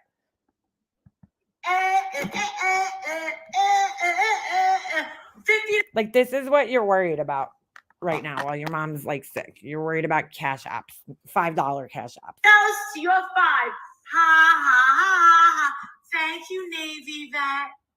And it's like, listen, dude, if she was somebody who had to go live because she was like, you know what I'm saying? Like, fuck, I'll even fucking use Laura as much as I think she's a fucking lazy fuck. But like, Laura kind of has to go live, right? Because she's stupidly and foolishly gave up her job, you know, to YouTube full time and sell candles, right? When she's the sole provider in her home, you know, her income is what pays all the bills. You know, Laura kind of has to go live and do this shit. You know, this woman doesn't have to be live. You know, she doesn't need the income. Like, it's like, you know, if you miss a month of YouTube, yeah, it might affect your channel. You know, you're gonna kind of get knocked out of the algorithm, but with that amount of subscribers and shit, you know, you should get it back. But like, she has not fucking taken a break at all since her mom's been sick, which is really sad to me. You know, I know her mom doesn't live near her. She can't be near her 24 hours a day, like the way I was with my mom, because my mom's only, you know, a 15-minute drive from my house. So it's very easy for me to go there and be there. But like, I had a 3-year-old son, dude, you know, at the time, a baby who I didn't have anywhere to put him. He had to come with me. So I had to drag him around. You're at least lucky where you know, could go for a couple of days. You don't have a job. You don't have really any other responsibilities. Your son is self-sufficient. He's old enough to be home by himself. Take a couple of days. You've been traveling all over the fucking world. Go fucking spend the time that you're spending traveling with your mom. Like, I just can't have sympathy for this girl. Christmas passed, New Year's passed, her birthday passed, and she just fucking was like doing her own thing, worrying about herself. You know, so like when that day comes, I'm gonna find it very hard to have any fucking kind of sympathy for her about any of this, because like, dude, the chances have been there for you, boo-boo. You just fucking chose to be selfish and do your own thing. And I understand that it's scary, but you're also almost 50 years old. You know, when I was 17, I was a pussy, you know, I was a baby. But at, you know, 35, 25 when I lost my dad, and 35 when I lost my mom, you have to deal with these things. You're a fucking grown ass adult. Marshmallow, she does not fucking need the income, dude. Just stop. She doesn't need the income. Her husband foots the bills in her house, okay? Just like my husband does. My husband pays for our house. He pays for my car. He pays for everything, dude. We decided that when we had my son. That was our thing that we decided. That was what was best for our family at the time. This woman's been living this lavish lifestyle. I don't know if you're new or not, but you know, she's been doing the plastic surgery, the expensive shoes, the expensive clothes prior to her making money on YouTube. That's been her life. So she does not need YouTube at all. She needs it for attention, but she don't need it for fucking money, is what I'm saying. She don't need the money. Trust me. What's going on with her nails right now? Whatever. You can only afford a beer. I can afford. And I want to just say, I don't understand why I'm fucking more concerned for her mom than she is. Like, you know what I'm saying? Like, I shouldn't be. I don't even know her as a woman. I'm just saying I'm more concerned. Like, I can't even watch her, because watching her infuriates me, because I'm like, why are you not spending time with your mom? Like, why am I even able to watch you right now? A meal. A six-pack? No, I can afford more than that. Whatever. Okay, listen. Whatever. You can only afford a beer. I can afford a meal. A six-pack? No, I can afford more than that. Whatever. Okay, listen. I can afford dinner for 2. Thank you, Navy vet. I'll get some more.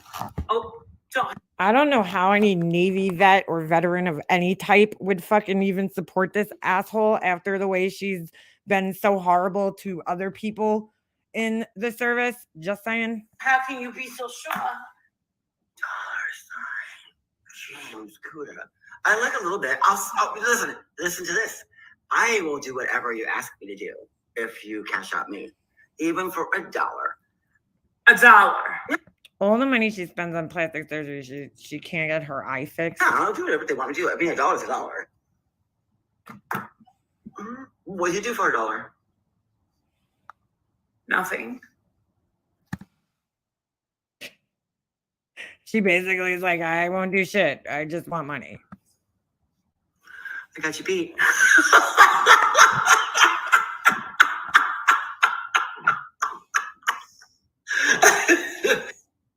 Yeah, I've never encountered anybody more repulsive and disgraceful myself. I mean, just that picture is fucking too much. Why is my fucking hold on a second. My laptop doesn't want to charge. Wow. Oh, whoa, we just got a new one. And guys, hold on a second before I do this. Let me give YouTube. Don't forget to go over there and give Kool-Aid a view and get them in the algorithm there. Molly is a sweetheart. She's something, all right. All right. Let's go. Let's go here. Coughing right on. Yeah, she's been sick for like 3 fucking years. Okay. What is this? Oh, Is that perplexed? You remembered it was my birthday. I reviewed this. I'm not going over this again. This is the birthday. Never mind. This is Laura. I watched this one this morning. Listen to Laura just being absolutely stupid. I still don't understand why she goes on camera, has her chat on the screen, and then why she has this like newsroom. Like Laura, we know you're not actually sitting in a fucking newsroom with all those like. First of all, I haven't seen one of those types of newsrooms since like 1983, with like all the little screens like that. Like, but why are you like? What I don't know. I don't understand it.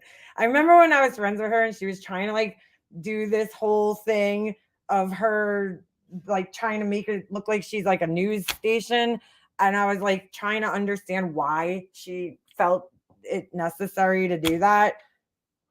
I just don't get it because it never works. Like, go get a proper green screen if you want to have a green screen. Like, you know, big up to Rel. Rel had a great green screen. Like, it glitched every so often, right? Because that's just technology. But like, her shit is like constant glitches, and it just don't look good. I don't get why she still does it. I don't. And then like her picture in the screen is so tiny. Why even go on camera at that point? She's too busy looking at the eyebrows. Yeah, but if there was a light reflecting, wiped it on his pants, maybe. And okay, so she's talking about. I just from that little comment there, I'm like, well, she's obviously talking about this so she must still be going on about this. What do you call it? This girl, this Dylan girl, who could have saved lives but didn't, because like, oh, she was too busy looking at his eyebrows. Like, dude, leave this girl alone already and just just stop. Just fucking leave this girl alone. I'm sorry. I just read part of this. I cared for my blind mom. I'm sorry. I said mom, but you wrote mom, but we say mom here. After my dad was killed, I can't believe MGL's choice to e-beg, not be with her mom. Yeah, girl, Beth, and kudos to you for doing that because that's hard. And I'm sorry to hear about your dad, but you're 100% right. And you know what, Beth? We shouldn't care that she's not spending time with her mom because it's like you know what? It doesn't affect us, the end of the day. So it's not going to affect my life. I just I can't not see somebody in that position and just not warn them to get your shit together. I just, the human in me won't let that happen. At the end of the day, though, do what you want. I know that I could live my life regret-free in that sense. And that's all that really matters for me. But hey, do you, girl. Yeah, it sounds like she was roasting Dylan. She's not talking about him. That's the other thing I'm curious about. Look how glitchy her thing is. Just I don't know if you guys can see it all because it's really small on my screen. But her shoulders keep disappearing. Oh my God. Blood in his car. But more importantly, it literally glitches every fucking time she makes a slight movement. It's I don't know why have it there then. It's hey, the ghost of Laura passed. What the fuck? Is their blood intertwined with each other? Was Kaylee's blood on Xana? Was Ethan's blood on Maddie.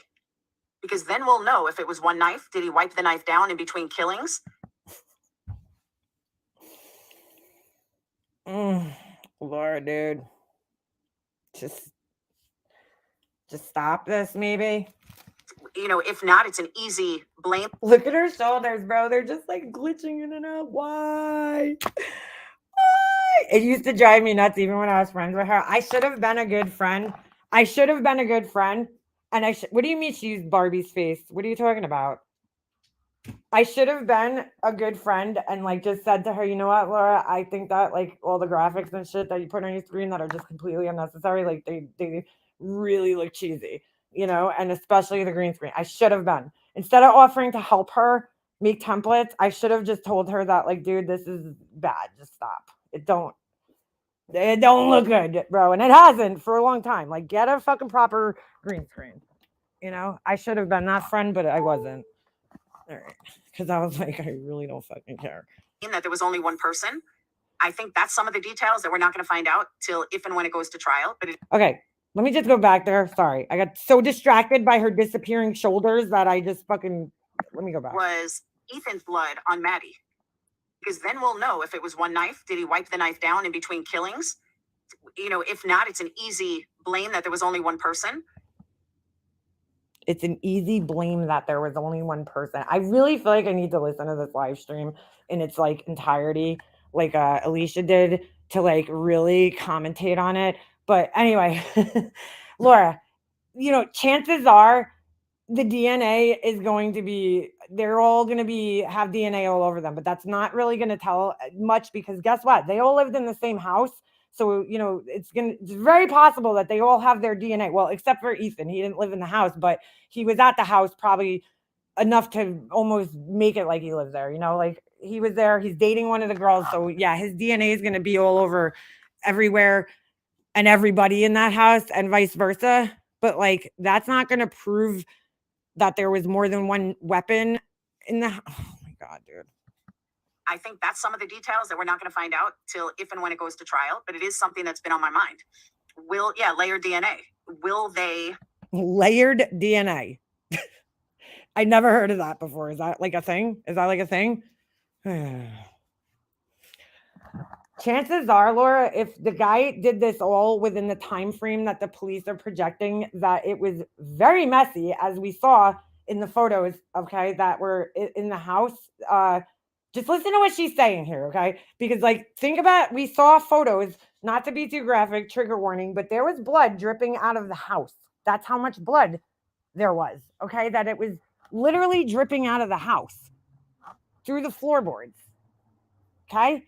So do you think that this guy is taking time to switch knives or any of the shit that she's saying? This happened fast and furious, so to speak. Fast and furious, the way this guy did this killing. Very, very obviously. We could tell that from just one picture. And so chances are, yes, the DNA, everybody's blood DNA and everything else is going to be on everybody. Okay. But listen to what she says here. You know, find blood on each other. Was there more than one knife used? Could there have been two knives and he stabbed him double? That I'm just going to press play. Where I thought of that was when my twins were babies, when they had to get their shots, dead shots, not live shots, but dead shots, not live shots. What the fuck is she talking about? They had to get their shots. It was the last time I let them have shots before I cut off all shots. There were two nurses in there and they hit them both at the exact same time. There were four nurses, 2 needles in one hand, 2 needles in the other hand. And they hit all 4 at once. Okay. I said, and I commented below this and I was like, that sounds crazy. I've never heard of them doing that, what she's saying. Okay. And I don't even know what the fuck this has to do with the murders. I don't know why she always equates things to like her kids or her fucking ex or her cocaine use, everything, or her bulimia or whatever she wants to call it, anorexia, whatever one she decides she was for that day. But like, what the fuck? I never heard of that. People left comments down here and said that they do that. I've never fucking heard that, you know, and if people are saying it happens, I don't know, then I stand corrected. But I'm like, okay, still, what the fuck does this have to do with stabbings, okay? You know, a kid going to get his immunization shots and people being stabbed to death. Like, what are you talking about? I mean, like, why is this even a thing? It was the last time they ever had shots, by the way. And they were 6 months old, 7 months old. So I thought, you know, neither one could fight back. Did he have 2 knives that he hit them both at the same time instead of going back and forth? Yeah, I just don't even understand this whole conversation. I'm just like, why does this matter, Laura? Why? He left the knife. She's there. Like, she's there. Why does any of this matter? It may have been the same type of knife. He may have had one sheath and not the other. I don't know. Just a thought I thought of. Yeah, I cut. She's like, up the shot. also known as like, I have nothing else to say about this case.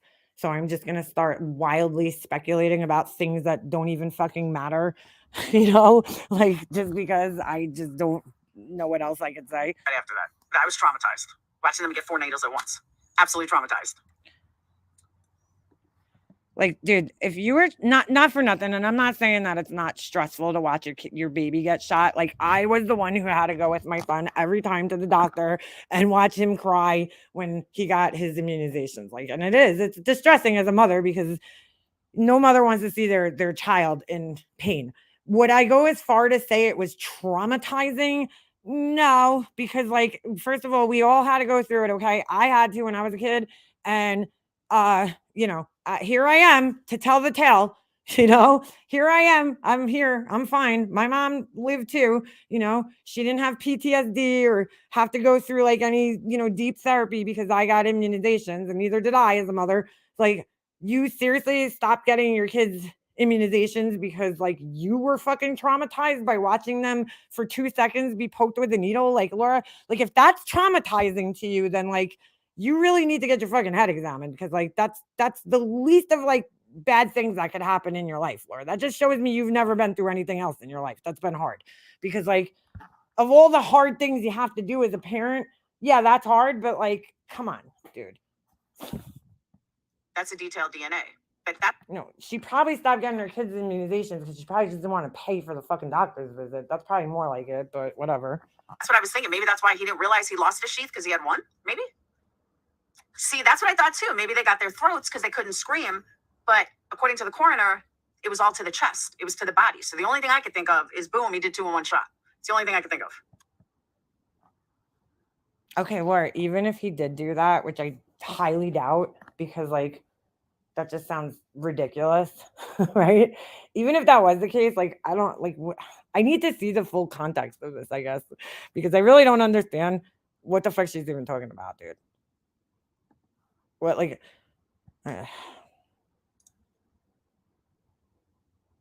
I'm very lost on that one. They're usually available for free at county health departments. Well, then, yeah, I don't even understand why she's talking about them. There was 4 people in the house, dude, and 1 stab wound is not guaranteed, okay, to kill somebody. There's been people that have been stabbed like 35 times and lived to tell the tale. It's where you stab the person that actually really matters, not how. You know what I'm saying? It's where. And that's not even how many times, because you could stab somebody a million times in the arm and it's not going to kill, you know, if you don't hit a major artery or vein, it's not going to kill them, you know? So, or if you don't go deep enough and hit, you know, something important in there, you might not kill them. And trust me, I watched that show, I Survived, and a lot of those people on that show have been stabbed multiple times and lived to tell the tale. So it's like, you know, like, is she that ignorant to think that you could just stab somebody once and that's it, they're gone? Like, you know what I'm saying? This was a very violent, fast, you know, crazy attack on 4 people. But I don't think that means that he was using 2 knives at the same time on like, oh my God. Like, Laura, that doesn't even fit with the affidavit. Like, that doesn't fit with anything that's said in the affidavit, because at first, maybe because, right, we thought that they were sleeping. Everybody thought at first, before we knew more details, people thought that they were all sleeping when this happened. So that could make sense, right? If that was the case, but you wouldn't need to do that if somebody was sleeping. I don't know. It's just like so stupid. But now that we know the details, that we know that these people were definitely awake, at least some of them were, that there was movement heard, that there was words exchanged, that there was a person seen and things heard on tapes. We know that people are awake. I actually saw a clip this weekend about, let me finish this thought first, and I'll get to that after. So, like, now that we know more, that doesn't fit in with what you're saying. Two people who are fully awake that's just not gonna happen. They're not gonna just sit there and let that happen. So there was a fight, trust me, that went on in that house. A definite fight. But anyway, yes, I saw, to the people that are questioning, I wish I would have bookmarked it somewhere because I don't remember where I saw this. But to the people in the chat, what am I saying to people in the chat? Sorry, I'm like getting like fucking brain confused over here. I was watching this clip this weekend that there was this girl that said, she did like an interview somewhere and I forget exactly where it was, but she was basically saying that like she was in a similar situation as this girl Dylan, that where her roommate was AR'd by somebody, a man in their apartment, okay, at some point in time, and she did the same thing happen to her. She froze and she didn't call cops for like 6 hours. And she's like, I feel so bad for that girl. So like it happens, dude. Not everybody in this world acts the same.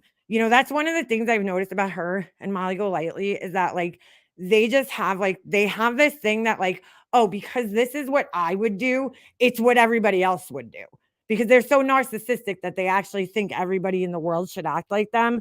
But like reality is we're all different people. We have had different life experiences or lack thereof. Maybe people lack experience in life and everybody reacts differently in emergency situations. So like you cannot say how you would act in a situation like that when like you've never been in a situation like that, but when you're this narcissistic, you think that everybody thinks like you. So there you go. I don't know where she's even going with that though. Like, okay.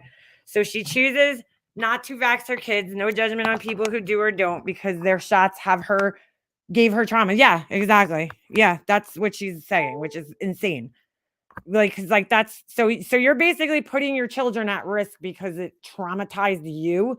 Like I can understand people who don't give their children vaccinations because they believe that the vaccinations will harm the children, because that's logical to think that, right? Like it might cause autism or some other, health issue for the child. But like she literally is saying that, oh, I'm not going to vaccinate them because I'm so traumatized. Like I don't want to be inconvenienced. Like that just sounds so ridiculous. But okay. She lives in the U.S. JP, not possible. They wouldn't even be allowed in kindergarten. Well, that's what I said. But again, there was people arguing with me in the comments down there. Not arguing, but just, differing their opinion in the comments down there about it. But I was like, Oh, I definitely won't be watching this one. Cannot fucking watch anything with her and doing Michelle's voice. I just can't. Oh my God, wait a second. Was she like, what is this? Was she like trying to grift off of Lisa Marie Presley's death? I didn't see this. Yeah. I've been having a tough time. I got to pay up from court. I'm just going to tell you guys right now, if she starts talking like Michelle, this is getting turned off. It's awesome. Because like Michelle's voice on itself is so annoying that I can't listen to it. But her doing an impression of Michelle is like even more annoying than Michelle's actual voice. Yeah. I've been having a tough time. I got to pay up my credit card big time. Oh my God, here comes the grift. Oh my God, I've been having such a rough time. I got to pay off my credit card. Well, you know what? Join the fucking club, boo-boo. Everybody's got to pay their credit cards off, okay? Like she's the only one who has a credit card bill. Some people have to pay off their credit card bills to actually live because they need to use their credit cards for things that they actually need in this world, But you're complaining about, I have to pay my credit card bill out because I spend so frivolously on shit that I don't actually need, Like really, you have balls to sit there. That's why I'm saying, how do people sit there and fall for this shit and then send her $500 cash apps? How do you get that stupid? Like seriously, you know what? I'm gonna be dead honest with you guys. Give me some of whatever the fuck you're smoking if you're that stupid, because I want to be that stupid to the world. You know, I want to be that oblivious to the world. Like I really do sometimes, because life probably is easier when you're that stupid. You don't even have to worry about anything. You're like, here, just take fucking $500. Like, I want to be that stupid.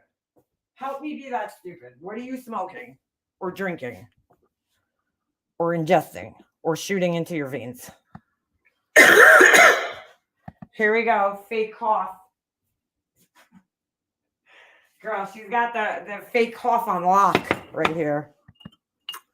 Cork's awesome. Cork's awesome until she disagrees with me. Cork wants to go down on me. So, like, how does somebody criticizing her, no offense to Cork, but Cork is like a huge, big time ass kisser of this woman. Like, she sends like food and like all this crazy shit, right? Like, how does that not creep you out? But somebody criticizing you, you call them like a stalker and like, oh my God, they want to go down on me. But like this huge fangirl bullshit, that doesn't creep you out at all, right? Because I'll tell you right now, that would creep me out if people were like just randomly sending me food and like, I don't know, like sending my kid food. Like, I would be like, all right, dude, listen, like, you don't need to do that. Okay, it's my job to feed my kid. Thanks. Yeah. I've been having a tough time. I got to pay off my credit card big time. Wow. Wow. Cork's awesome. Wow. Yeah. I've been having a tough time. I got to pay off my credit card big time. God, hurry up. What do we have? Oh, yeah, we have like. Let me do the sick voice. Look, guys, I'm sick too. Could you cash out me? Guys, I have to do my credit card.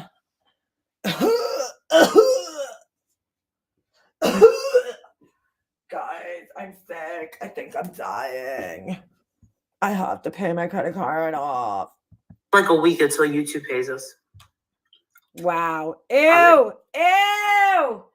Ew. The sound effects. Ew. And the time. Ew. Okay. Oh my God, stop. What are you doing with your mouth? Stop. Why are you doing that? Week until YouTube pays us. Oh, why do we have to rewind this, Kool-Aid? I love you, but Kool-Aid always fucking like, yeah, her brain sometimes like it does think like mine, because like that is gross. And I would definitely like, that's something, you know, when people do like weird things like that, like I just noticed that kind of shit, like it sticks out in my brain, you know, like there's just, I know people like even in my real life, like they do like weird things like that. And it like, I'll fucking remember that shit, you know? It's fucking gross. That is fucking gross, dude. With her tongue. So weird. It reminds me of my mom's aunt was in like this old age home. And not to be mean or anything, but like a lot of old people do that with their tongues, like for some reason. And like I remember going in there and seeing like all the old people doing that with their mouths. Like that's what it reminds me of. Week until YouTube pays us. I'll be all right. It is like a cow tongue. Oh God, what is with the weird mouth things all the time? I went grocery shopping and got home in so much pain. So you know, she's sitting here like complaining about her non-existent fucking problems, like first world problems. And then somebody's like, oh my God, I got home from grocery shopping. I'm in so much pain. She's like, like, not even like, hey, sorry to hear that, you know, nothing, no fucking empathy at all, you know. She's like, let me worry about paying off my credit. Oh, I don't get paid from YouTube until the 21st. Oh, I won't survive. Oh my God, bro. What is going on in her mouth, dude? Ugh.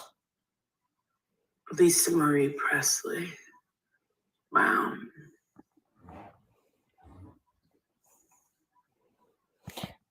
I forgot to look. I saw that over the weekend. Is Lisa Marie's the daughter, right? Am I the one that was like married to Michael Jackson for like a minute, like a hot minute, right? Does anybody know what she passed away from? Because I saw that like so pop up on my phone, and I didn't know like what she died from or any of the details. But that's sad. She was beautiful.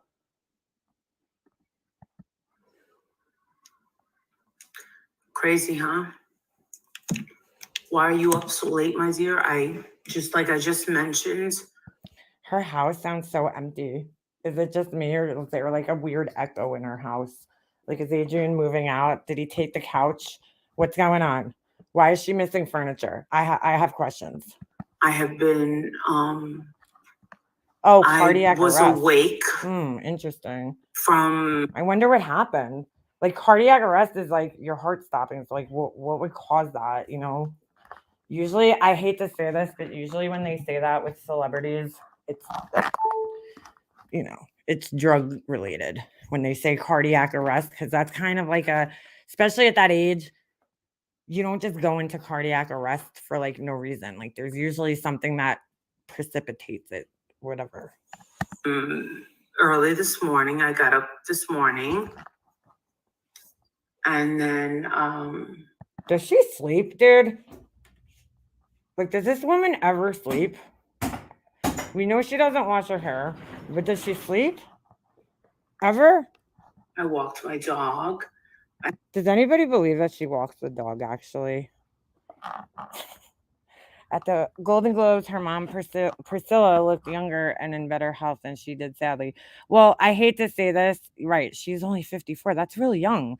I hate to say this, but she, she wasn't married to Michael Jackson. I don't know who else she was with in life, I don't know too much about her, but, people that have drug problems commonly get together. You know what I'm saying? Like, that could be a bond that would bond a couple together. So I don't know. She hasn't looked good. I've seen photos of her more recent, and she does not look well. Her mother's beautiful as well, but wow. I went to the market, and then I came home. I took my medication. I took a nap, and then I got some deliveries, and I went. Deliveries? Did you just say deliveries? Hold on. My medication. I took a nap, and then I got some deliveries, and I. She said deliveries. I took my medication. I got some deliveries. Went back to sleep, and then Jake had football, basketball, and then I went back to sleep, and then I ended up waking up at 2 something in the morning. She really sits here and wonders why people think she's on some shit. And that was it. Yep. Hope you're feeling better. These people really fucking think that it's humanly possible for somebody to be sick this much, which reminded me, I should take my vitamins. You know what I'm saying? Like, dude, if you are seriously sick this much for this long over this short amount of time, like, then something's seriously wrong with you, dude. Like, you really need to go see your fucking doctor. Like, you've literally gotten one fucking cold. I'm lucky if I get one, not lucky, but you know what I'm saying? Like, it's rare that I even get like more than one cold a year, or sick more than once a year. I get a lot of sinus infections because I have bad allergies, and I always have, but like, I don't get sick all that much, So like, there's times where I can't even tell if it's just my allergies or if I have a cold or something. Like, it's kind of hard to tell sometimes for me, but like, this woman had the flu, she had RSV, she had COVID. Like, dude, like, your body, you do build an immunity to things. So like, once you have them, when you get them again, you're not going to get sick. You're not going to get that sick, if even at all.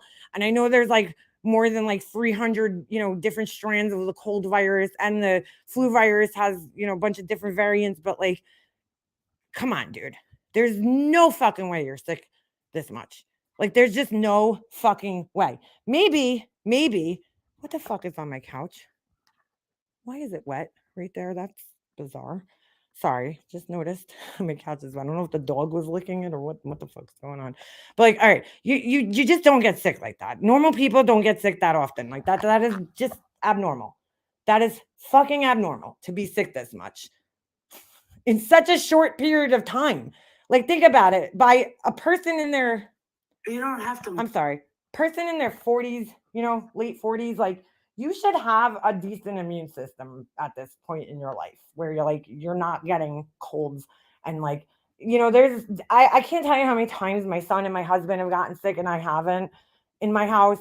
You know, my son will come home with something. My son gets sick a lot because he's fucking 10 years old, you know, but like a grown ass healthy adult shouldn't get sick this often. Like this, how the fuck does anybody in her chat actually believe that she's sick again? Again.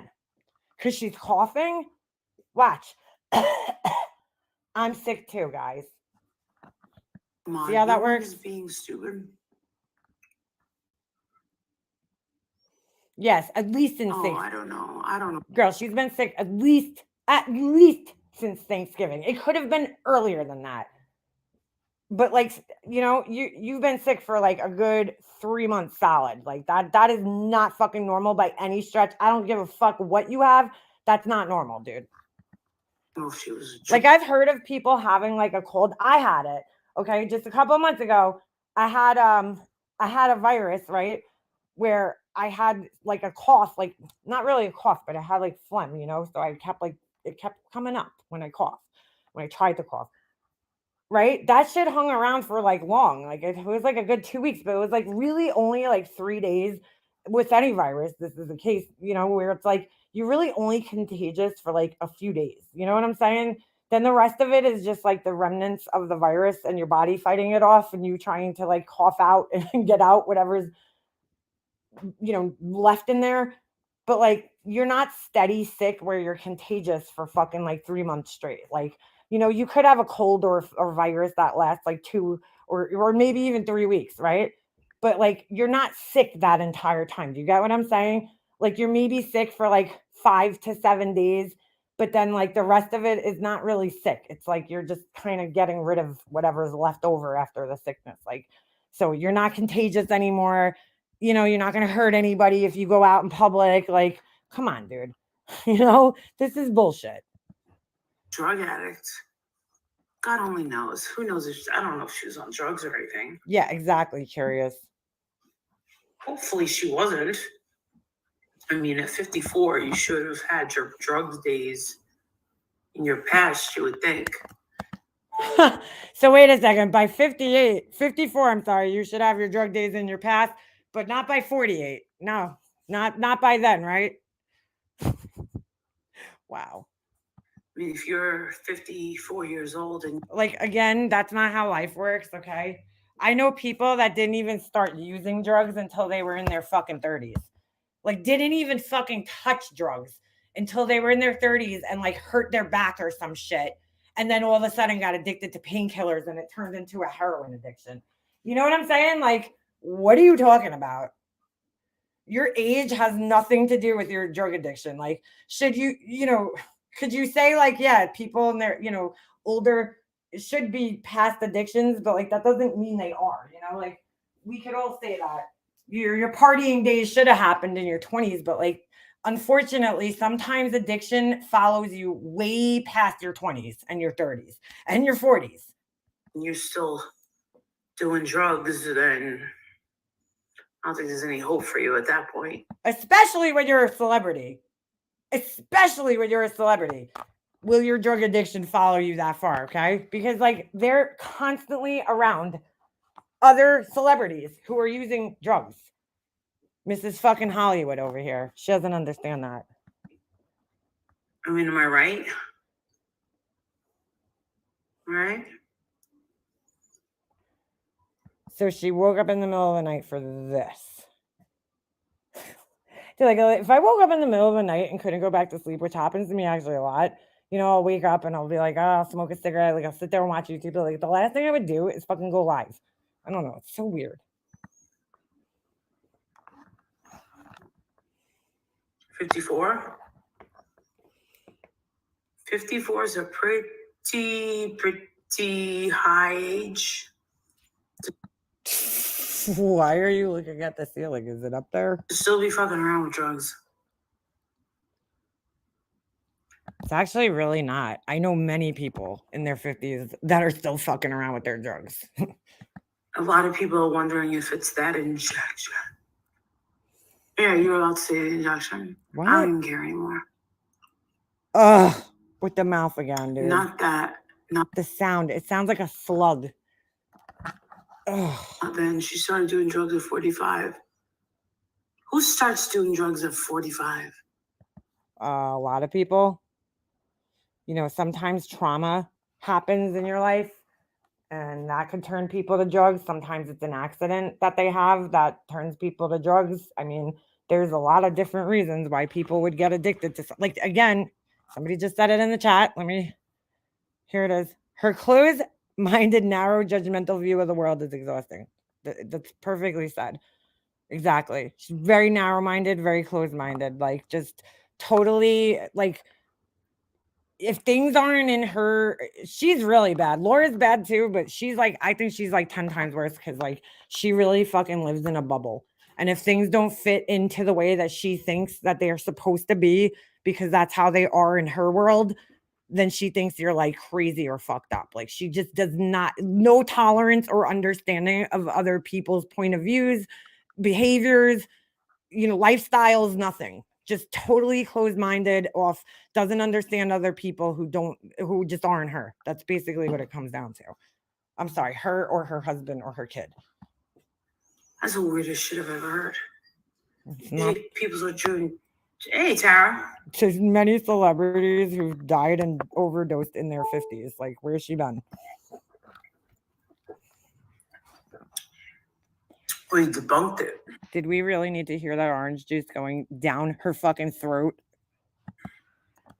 I haven't seen you here in ages, Tara. Oh my God, dude. What the fuck?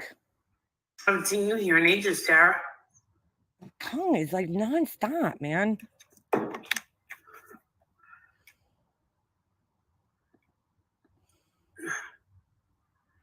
I'll tell you one thing, I better not see this one fucking motherfucker come into this fucking chat. Because I swear to God, I'm going to give her such a verbal beatdown. She's going to be... Wow. Just wait, it's coming. Who is she talking about? Does anybody know? Not that I would know, because I don't know. I really don't know who chills in her chats and who doesn't. Holiday! What was that? Was that like a subtle dox on somebody? What is she even saying? There's a bitch. Wait till I see her in my chat. Well, she's gonna get it. Isn't it so, like, odd? Like, you know, I've been here for 4 or 5 years now, right? Going live. People have come and gone in my chat. But, like, isn't it weird? I don't know. I've had the same people, like, following me, right? For, like, years now, you know? And, like, there's been people that have gone, that have left, that I don't talk to anymore. And there's no, you know, no hard feelings. I've seen people that have followed me faithfully for years, right? All of a sudden, like, they're in Laura's chat one day and they're just, like, acting like she's the best thing since sliced bread, even though, you know what I'm saying? Like, they were in my chat a million times talking hardcore shit about her. But, like, have you guys ever, like, seen me like do that to, like, subscribers of mine that have left? Like, I don't fight with these people just because they left my chat. Like, clearly I did something that, like, might have bothered them. I don't know what, and I don't need to know. You know, people have a right to go wherever the hell they want. Hey, teach my ass. Yes, Beefers. Right. 2019. So, like, my question is, like, why is it the people, you know what I'm saying? Or is it her? You know, like, why is it that she's always constantly cycling through all these people that are constantly, like, horrible people to her? Everybody treats her so bad. They fuck her over. It's everybody else, right? You know, it's not her. It's everybody else. You know, like, really, you got to sit and ask yourself, like, what's the chances? Because, you know, it's just, she's always got a problem with somebody, is basically what I'm saying. Like, why do you have this much fucking, what's the word? Fucking controversy, like, with people? Like, why do you have this much issues with people. In your chats constantly. Like, I just don't understand. Why are people constantly turning on you? It's just like you live in this constant cycle of fucking chaos. Like Tiffany, same shit. And even she's one of the people that cycled through you. Hey, Mary. She was still with Michael at his propofol. Really? I don't think so. Not around his death. Why didn't they say she fell at the Golden Globes? Didn't they say she fell? Who said that she fell at the Golden Globes? Somebody in I my never chat heard just that. said it. But then again, No. I'm not really paying attention. They didn't say she fell. Wait, Mrs. Wannabe Celebrity Stalker here? Well, no, I'm sorry. Mrs. Wannabe Celebrity, who is a celebrity stalker here, she didn't know what's going on at the Golden Globes. She probably can't watch the Golden Globes because she's probably jealous of other people getting awards and like recognition for their hard work. So what am I saying? Wow. Wow. Wow. This is so boring. Hey, Brens, how are you? I want to get up to like the second part of this title here, like what's going on with her 80,000 sub rut. Dude, she has a lot of, I don't know if people have noticed this. Like, I feel like, I hate to always use myself as an example, but I know myself the best, you know? Like, I feel like I try to like consistently come on here in the same, you know, mood that I normally am in. You know, like if I met you guys on the street, like this is exactly how I am. You know, like I act the same way with everybody. I try to just consistently be the same kind of person, you know? I feel like she has so many different like personas that she comes on here with. Like, you know, some days she comes on and she's very quiet like this and kind of almost seems like depressed about something. And then other days she comes on and she's like very like feeling herself, like ready to fight and telling people off, fuck you, blah, blah, blah, blah, blah. You know what I'm saying? Like every clip you watch, it almost seems like there's like you're watching different people, even though it's the same person. Like, I don't know. I just observed that, but it's very fucking weird. Wow.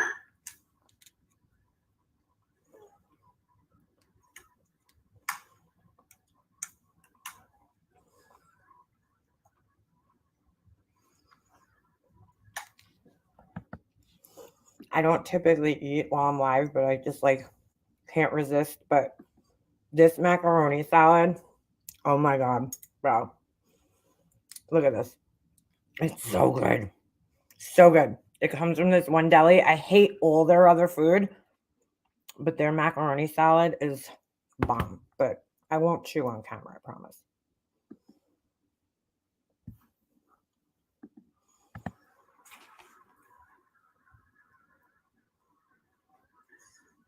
You know what I've been doing lately?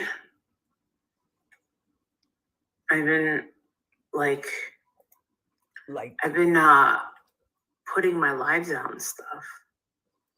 Putting what? Putting my lives out and stuff. What? Oh, putting her lives out? I don't understand that. Oh, JP, I hate tuna. I don't like the smell of it. I can't eat it. I've never eaten it because I can't get past the smell. And I've been getting more subs that way. Pretty nice. Pretty nice little technique I've been doing. Promoting while I'm live. What the fuck is she talking about? Anybody understand what that meant?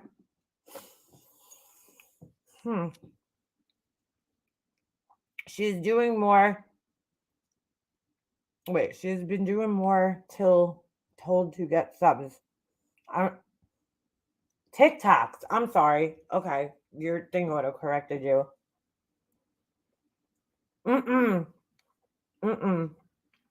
Nope, hummingbird. She definitely smells like tuna. She just looks like she smells like tuna. JP, like I used to get so mad when people would bring tuna fish to work. I'd be like, what is wrong with you? But if you really think about it, dude, that's offensive, like, to bring to work, you know? I would never bring something that smelled like bad to work to eat. But there was people I used to work with, they'd put like fucking horrible smelling shit, like fish, in the microwave at work. And like, you know, when you're at work and somebody uses the microwave to make lunch, it like the whole office smells for like the rest of the day. And I'd be like, what is wrong with these people? Like, what is wrong with them? Ugh. But listen, if you love tuna fish, do you. I just personally have a thing with food, very picky eater, but I can't get past like certain smells. Like, I don't like the way eggs smell either, and I won't eat them because of that. I don't like the texture of them. But you know, if I can't get past the smell of something, it's not gonna go in my mouth. Like, if I don't like the way it smells. Finally got me out of the 80,000 rut that I've been in for like, God, Quentin Simon. Oh God, shut up. Wow. I'm so tired of this motherfucker.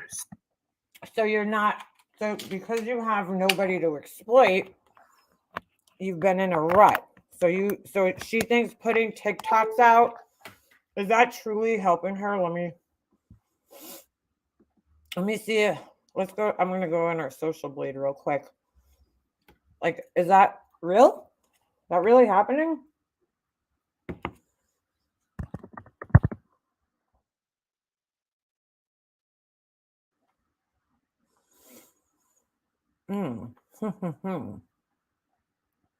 Let's see.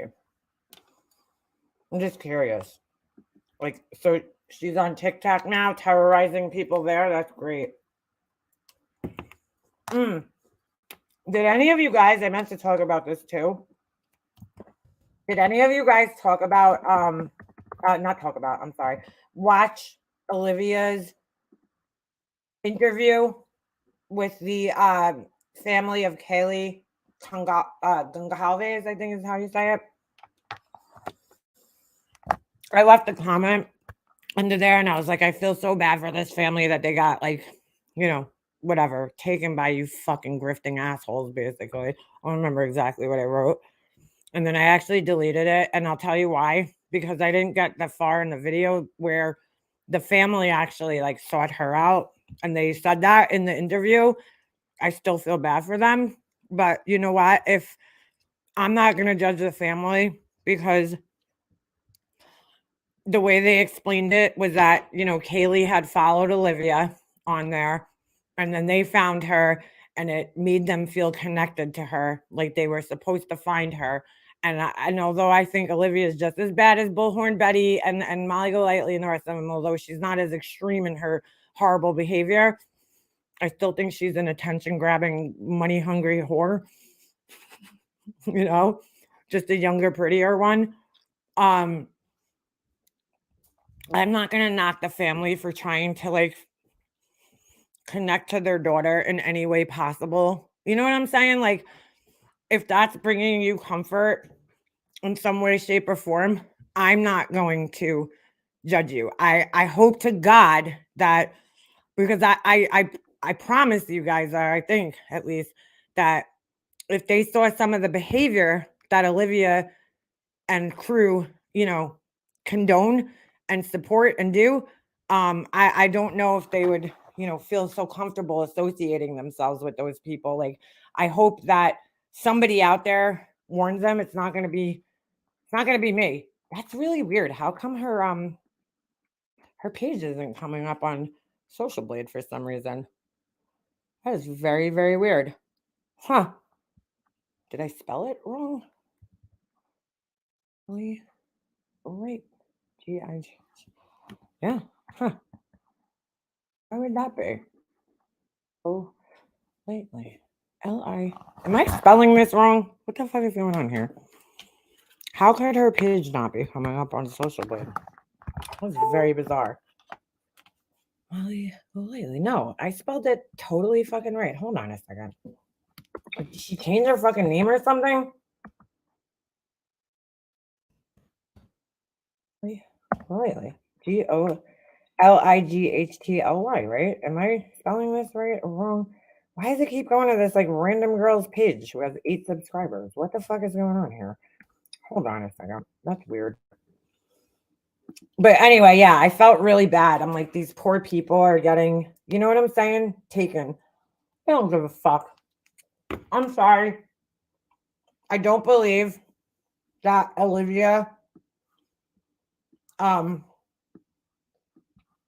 don't believe that Olivia really truly cares about the families. I think she cares about making money just like the rest of them, honestly. And I agree that she's probably a little naive, but you know what? I hate giving her that excuse too, because she's also old enough to like, you know, see the forest from the trees or whatever the saying is. Hold on. Think lightly. Social blade. Hold on. Social blade. That is so weird that she's not coming up. Oh, is this her? Yeah. Okay. So she's now at 81.1K subscribers. Wow. Check this out. Hold on a second. I have to take this off for a second.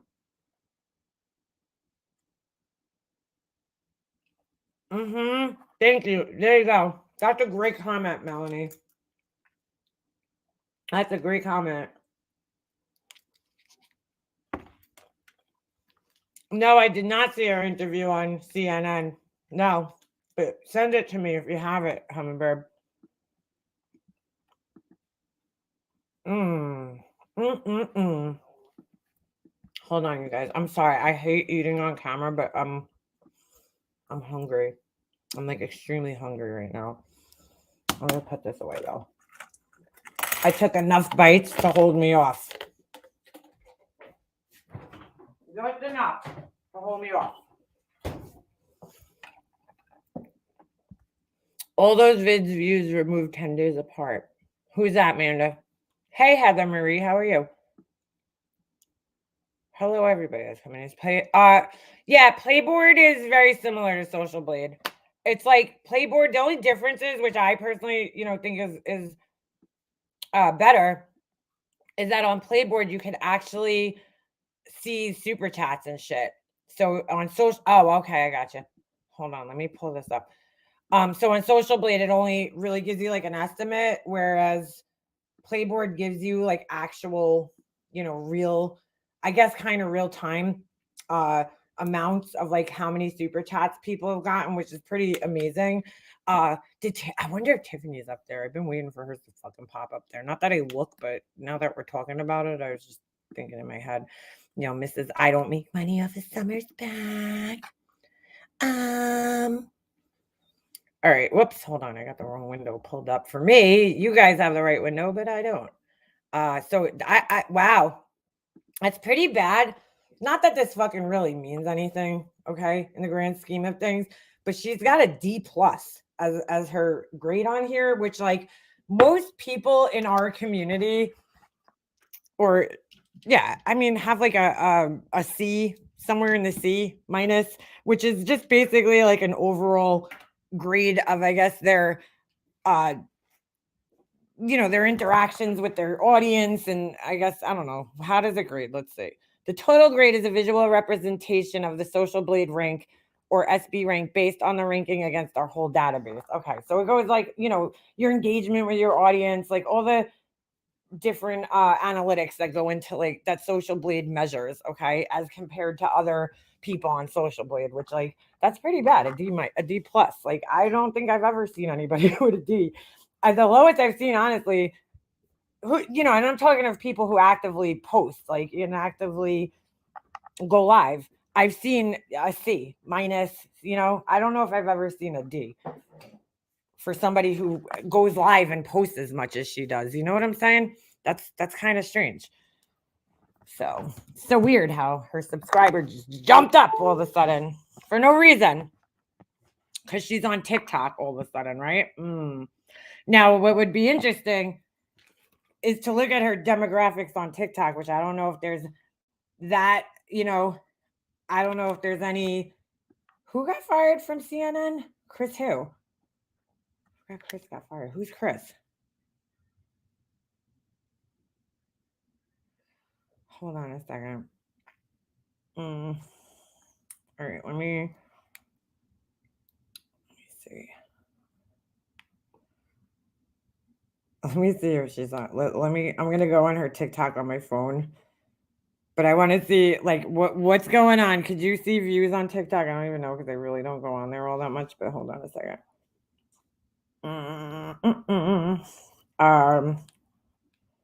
Oh wait, didn't I figure out? I think she has me blocked on TikTok because, which was really weird. Back during the laundry case, I forgot about this. Oh no, here she is. If this is her, why is there like 2 cases? Not cases. Yeah, she has 2 pages.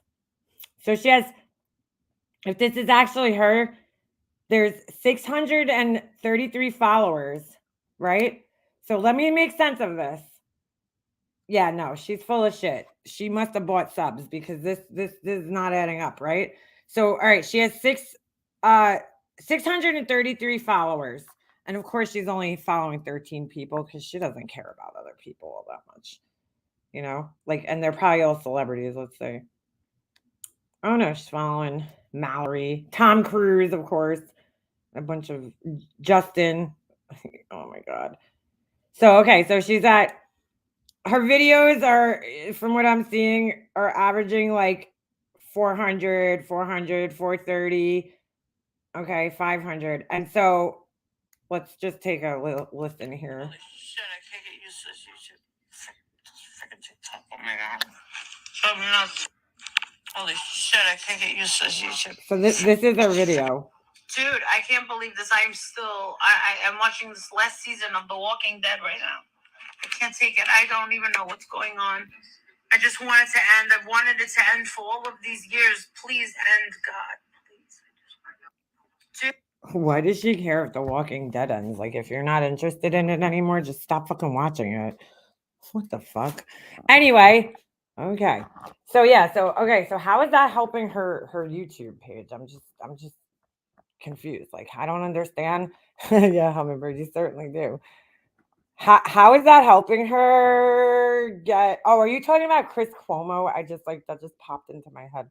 How is that helping her get subscribers on YouTube? Like, she's not even discussing YouTube. I don't get it. She's such a liar, dude.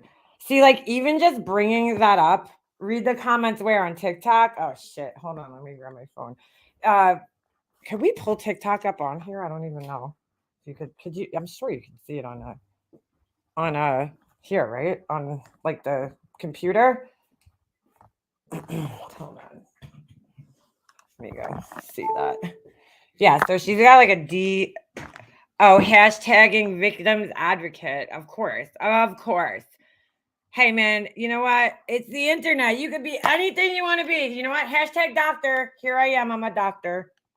All right. Oh my God. Yeah, look at this. This is very odd. All right. Let me make this bigger for you guys so you can see it. It is on desktop. Okay. All right. We'll take a look, but hold on a second. We'll finish watching her video and then we'll. Justin is the most boring person alive, but I think he would do better without Marissa. Yeah, he's so boring. Oh my God, is he boring? So check this out. She's gone. What did she do now? I wasn't here this week, so maybe you guys could fill me in. So between Sunday and Thursday, look at this. Now, this is a roundup. I don't know why they changed it. Back in the day, they used to put exactly the number. So if you gained 7 subscribers that day, then they put +7, But for some reason, they now do this like weird thing where they round it up. So it says +100. That doesn't mean she actually gained 100 subscribers. It could have been like 89. I'm pretty sure they rounded up for whatever reason. I don't know why they changed it. It's like, obviously they had the capability to get an exact number. You know what I'm saying? So like why they decided to suddenly just start rounding it up, I don't know. But okay, that's strange. But like, so all of a sudden, right, after being in this quote unquote slump, right, you decided for whatever reason between Sunday and Thursday, which I don't know what was going on her channel during those days, you just gained 100, 300, 100, 200, and then 100. Like 1, 2, 3, 4, 5 days in a row. And then all of a sudden it stopped. What was she covering on those days? Because like, if you look at the estimated earnings, it doesn't match up. So that's weird. But she minuses, look, all these views. Wow. What an idiot. So all of a sudden you just gained 1,000 subscribers, like within, so right, 300, 400, 500, 6, 7, 8, 800 subscribers all of a sudden over like a 3 days, a 4 day, 5 day span. Like what was she doing in those 5 days? Was she actually covering anything worthwhile that would make people subscribe to her? After deleting a ton of videos. Yeah, exactly. And views. I don't know what was the videos that she was deleting. See, now that's the difference between here, because now we could go to Playboard, right? And we could actually see. So let me do that. Because then you could actually see the videos that she's been deleting on Playboard. Hold on a second. I don't know, dude. I'm not, anybody else with me? I'm not buying it. I'm totally not buying that she just all of a sudden she all of a sudden got these subscribers out of nowhere. She's not covering any cases. There's nobody's names to hashtag. So what's the deal? All right, let me just switch windows here. Marvin. Oh, is she grifting off Marvin again? That's great. Is that the right one? Sorry, hold on a second. I think. All right. Okay, so this is now Playboard. So for the person in the chat who asked, here's the difference. Okay, look right here, downward trend. She's on a downward trend, which I very well might be too, but you know, I'm not the big fucking YouTuber here. All right, so hold on a second. Oh, look at that. So she deleted. Now this is weird. This is weird. Why did she delete this video about Don Wells? Thanks, Betty. Now he's like a thing. What does that mean? Now he's like a thing. Dolly and Donnie, a love story with Betty Bullhorn. Oh, is she fighting with Betty Bullhorn? What's going on, dude? What's going on? You guys, nobody told me this. What is it like? What is going on? Oh, she started talking about the Idaho 4. Shocker. Shocker. Did she start fighting with Betty Bullhorn? Like, why is she like taking shots at her in her titles? This is weird. Oh, she removed all the Marvin videos. Okay, so wait a second. Hold on a second. So you're telling me, now I don't know what made that happen, but you're telling me that she all of a sudden, just out of nowhere, decided to delete the Marvin videos, even though like his name hasn't even been mentioned by anybody. She just sat there. That, you know what that tells me? If that's the case, that tells me that she received a cease and desist of some sort, okay, or something legal, some type of legal papers from the family, which she, I fucking applaud that woman, okay? I think she's out of her fucking mind, Dre McCray. I think that woman is completely out of her fucking mind. She's psychotic and needs serious help. But I have to give her props for fucking the way she has handled her situation after she started to get a lot of online scrutiny. Okay, I actually gained respect for her because of that, because it's very, very, very, very hard to not respond to people online, you know, assholes online who are lying about you. I get it, you know. She completely fucking went off the grid. completely went off the grid. Do you know how hard that is to do when people are like lying about you and talking shit about you online, for even the strongest of people out there? So she had either a very good attorney who told her she has a very solid defamation case against some people here, because I personally, when everybody talks about defamation on here and they're like, you know, I say something like, you know, Laura's an asshole or Laura's a bad mother, that's my opinion, dude. So you can't sue me for my opinion. You know, you can't. Now, if I said that Laura beats her children, that's not really my opinion. That's me saying that. And by the way, I don't think that's true at all. So I'm just using it as an example. But you know what I'm saying? And that's me like defaming you and lying, because that's not true, you know? But I mean, can you really sue me over that? Well, you could try to, but it's not really gonna, you know, you'd have to prove that you lost something here. If anybody here has a case for defamation, it would be Dre McRae. And I'll tell you why. Dre McRae has been nonstop accused of trying to murder her husband. Okay. And then not only that, not only murder her husband, but then on top of that, she had no choice, because of, I am sure she was being harassed, dude. There's no question. I've seen the harassment myself. We've all seen it, right? She was being threatened. She was being harassed. So she had no choice but to give up her only form of income due to the harassment that she was receiving from the defamation that was happening to her. Okay. Just like Johnny Depp. Watch the Johnny Depp case.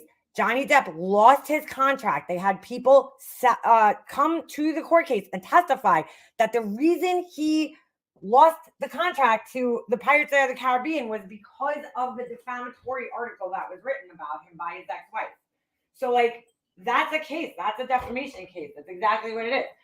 Dre has a very, very, very strong case for defamation because of, you know, having to completely, her only form of income besides, I know she sells that jewelry, but you can't sell the jewelry when you're not really online. That's how you market your jewelry or whatever it is that she sells, right?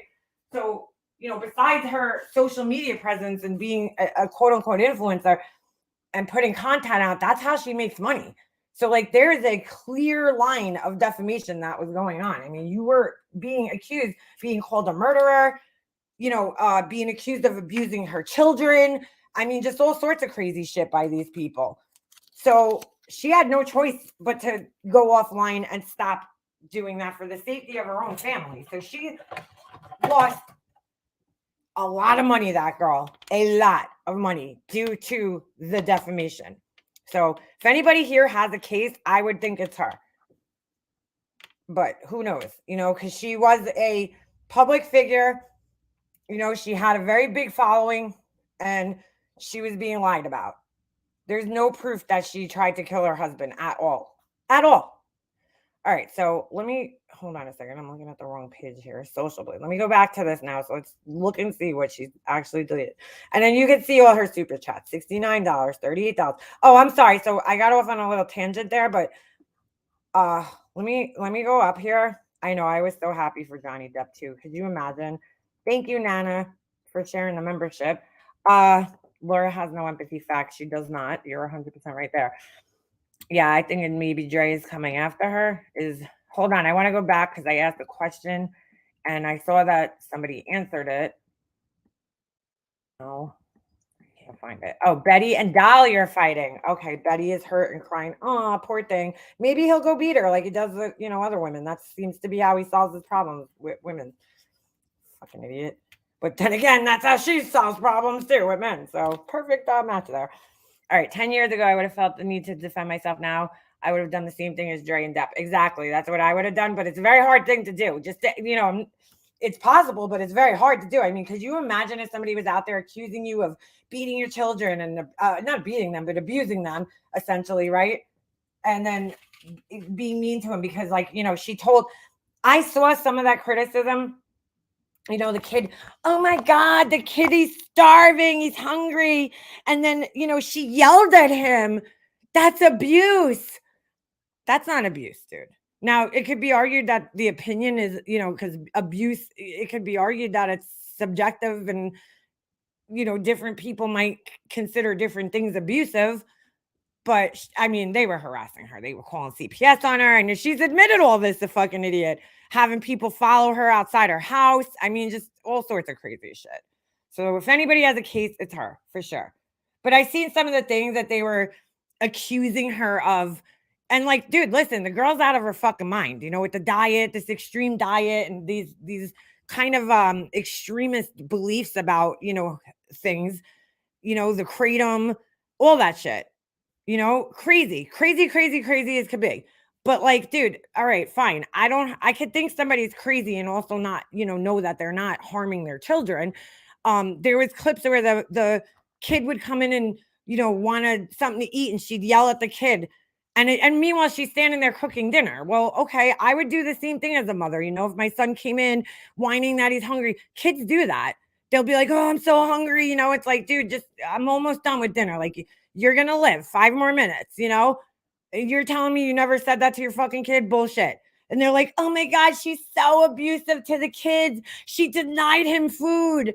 Like, no, she denied him junk food if I was sitting there working my ass off cooking dinner, because I'm going to give that girl props. She fucking prepared every meal for that family every night. And her kids, I saw many videos where the children were even helping her prepare those meals with big smiles on their faces, really enjoying it. Okay. And, do I think it's crazy to put your children on this extreme diet? Absolutely. Especially at that age, because, their nutritional needs are a lot different than ours, at that age. They burn off a lot more energy, like whatever, so it's extreme. It's an extreme diet, but I don't believe that she was abusing the children through food or anybody in the family for that matter. She didn't kill her husband with food, And then they acted like, not for nothing, but they acted like Marwan had no fucking mind of his own. Like this man, okay, this grown ass man who went to the Marines, right? Or whatever he was in, whatever branch of the military he was in. I believe it was the Marines, right? Which is like known as the toughest of the tough, okay? You have to be a special type of person to join the Marines and stay in the Marines. Okay. He didn't have a mind of his own. He's going to let his little tiny 5 foot, nothing skinny wife, just control his every fucking move. I mean, come on, dude, come on. It's just ridiculous. Or they, or they act like a man. Gee, a man who's in the military, who's feeling suicidal. Get out of here. That doesn't happen. You know what I'm saying? Come on, dude. I bet she didn't have a lock on the fridge. Yeah, right. I bet she didn't. Like some people. But you guys know what I'm saying? Like, come on. She was not abusing those children. Her children looked happy. It's called being a mother and disciplining them, okay? Oh. And I'm sorry, if you don't discipline your children and correct their bad behavior, then they're going to grow up to fucking become people like Molly Golightly. You don't want a bunch of Molly Golightly's running around, do you? Or Betty Bullhorns or some of these other assholes. You have to correct your children and discipline them. So, these fucking people online just kill me with like, and it's sad because you know what? Being a mom is not an easy thing, dude. It's not a fucking easy thing. No book or anything can prepare you for the journey you're about to embark on when you become a parent, okay? Because every day is a challenge. Every day is a struggle. Every day your patience is tested. You know what I'm saying? That's being a parent, okay? It's hard for some people. Some people it might come a lot easier. I watch some of these people and who knows? I only see what they're putting on camera, but I'm like, wow, their kids are so well behaved and like it looks like it's so easy for them. That and that's not every parent's story though. It's not easy for everybody, and it's sad because women can't get support from other women online, about their parents with their struggles with being a parent without being fucking crucified and judged over it.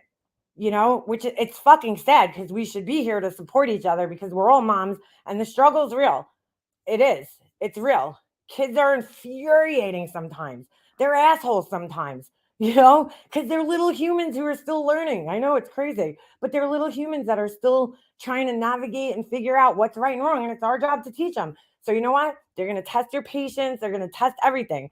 You know, different ages bring different problems. You know, little kids, little problems. My aunt always said this, and although it was annoying, she's right. Little kids, little problems. Big kids, big problems. You know, it's like, you know, through every stage in life, there's going to be a challenge of being a parent, and that you're going to have to deal with. When they're babies, it's the crying and the, you know, feeding and the communication, because it's so hard to understand what a crying baby really, really needs, you know, why they're crying. When you sit there and you get so frustrated because you're like, I just rocked you for 3 hours and I gave you a bottle and your stomach's full and your diaper's clean. What are you crying about? I went through that all the time. Does that make me a bad parent? No, it just makes me human, dude. It was hard. It was, you know, sometimes I didn't know why my son was crying. Sometimes he would just cry. You know, is he teething? Here, I'm putting Orajel on his. Why is he still crying? You know, sometimes babies just cry because they cry because they're fucking babies. But you know, like when you're a new parent, it's like, it's so like disarming, like alarming, like you don't know what to do. You feel helpless sometimes. That's fucking normal, dude. But you have moms on here who are gonna fucking, you know, judge you because you felt that way. Get the fuck out of here. Even Laura sat up here and fucking judged me because like I got mad at my son when we were on the phone sometimes. Shoot me, Laura. Okay. Her fucking interpretation of me losing my patience with my son maybe once when we were on the phone, which I don't even remember, but like just say it happened. I'm a parent, Laura. I'm gonna lose my patience. I'm gonna shoo my son away. Whatever, you know, go away, dude. You know, you're annoying me right now. That, you know what? God bless me. Because some parents might do worse to their children than just saying, hey, go away. You know, learn how to respect adults. I'm an adult. I'm on the phone. You don't just keep interrupting me every 5 minutes. My son's every need in life is fulfilled. He's hungry. He has food. Does it matter where the food comes from? No, it doesn't. Because guess what? He's never hungry, my son. I mean, he's always hungry, but you know what I'm saying. He never skips a meal.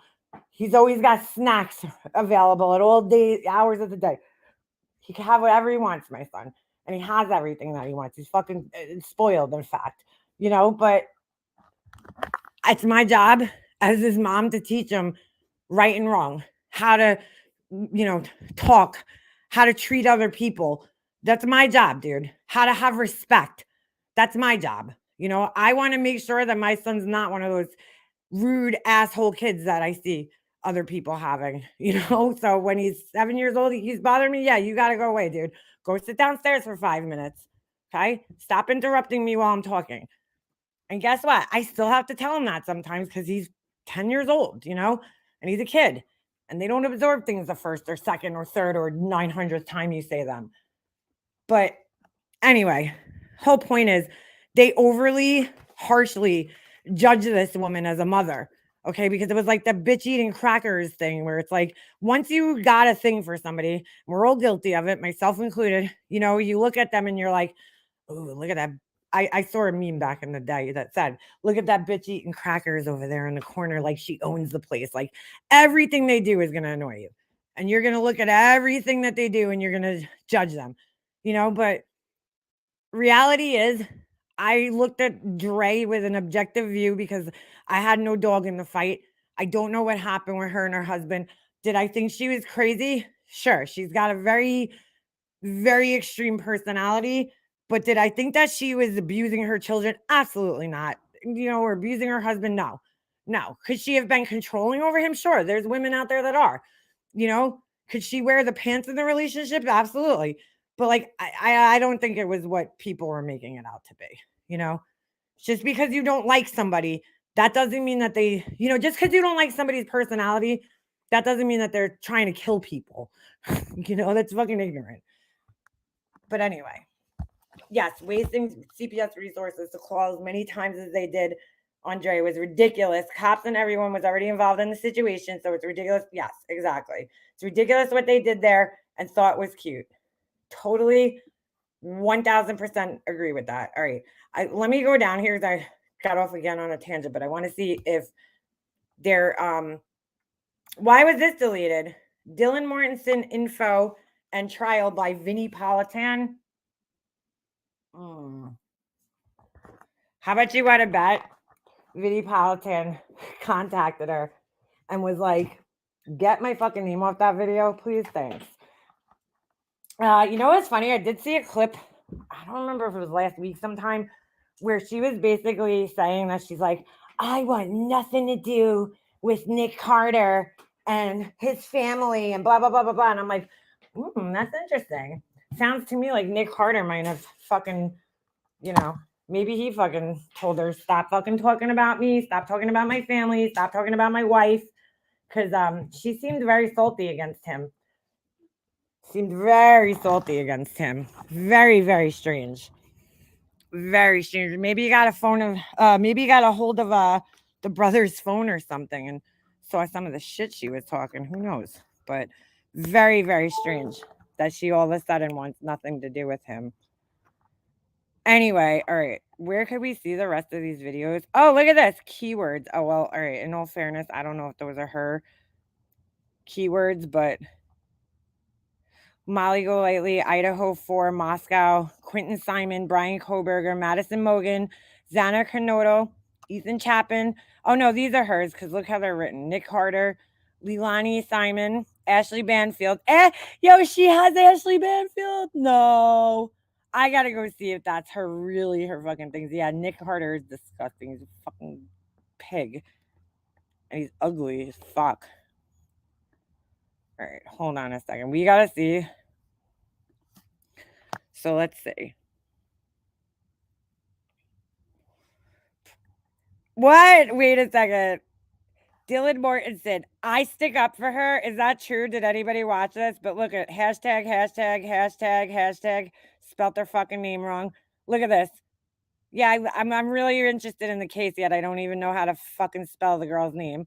Moscow for wow. I stick up for her. I'd love to watch that one. Idaho 4.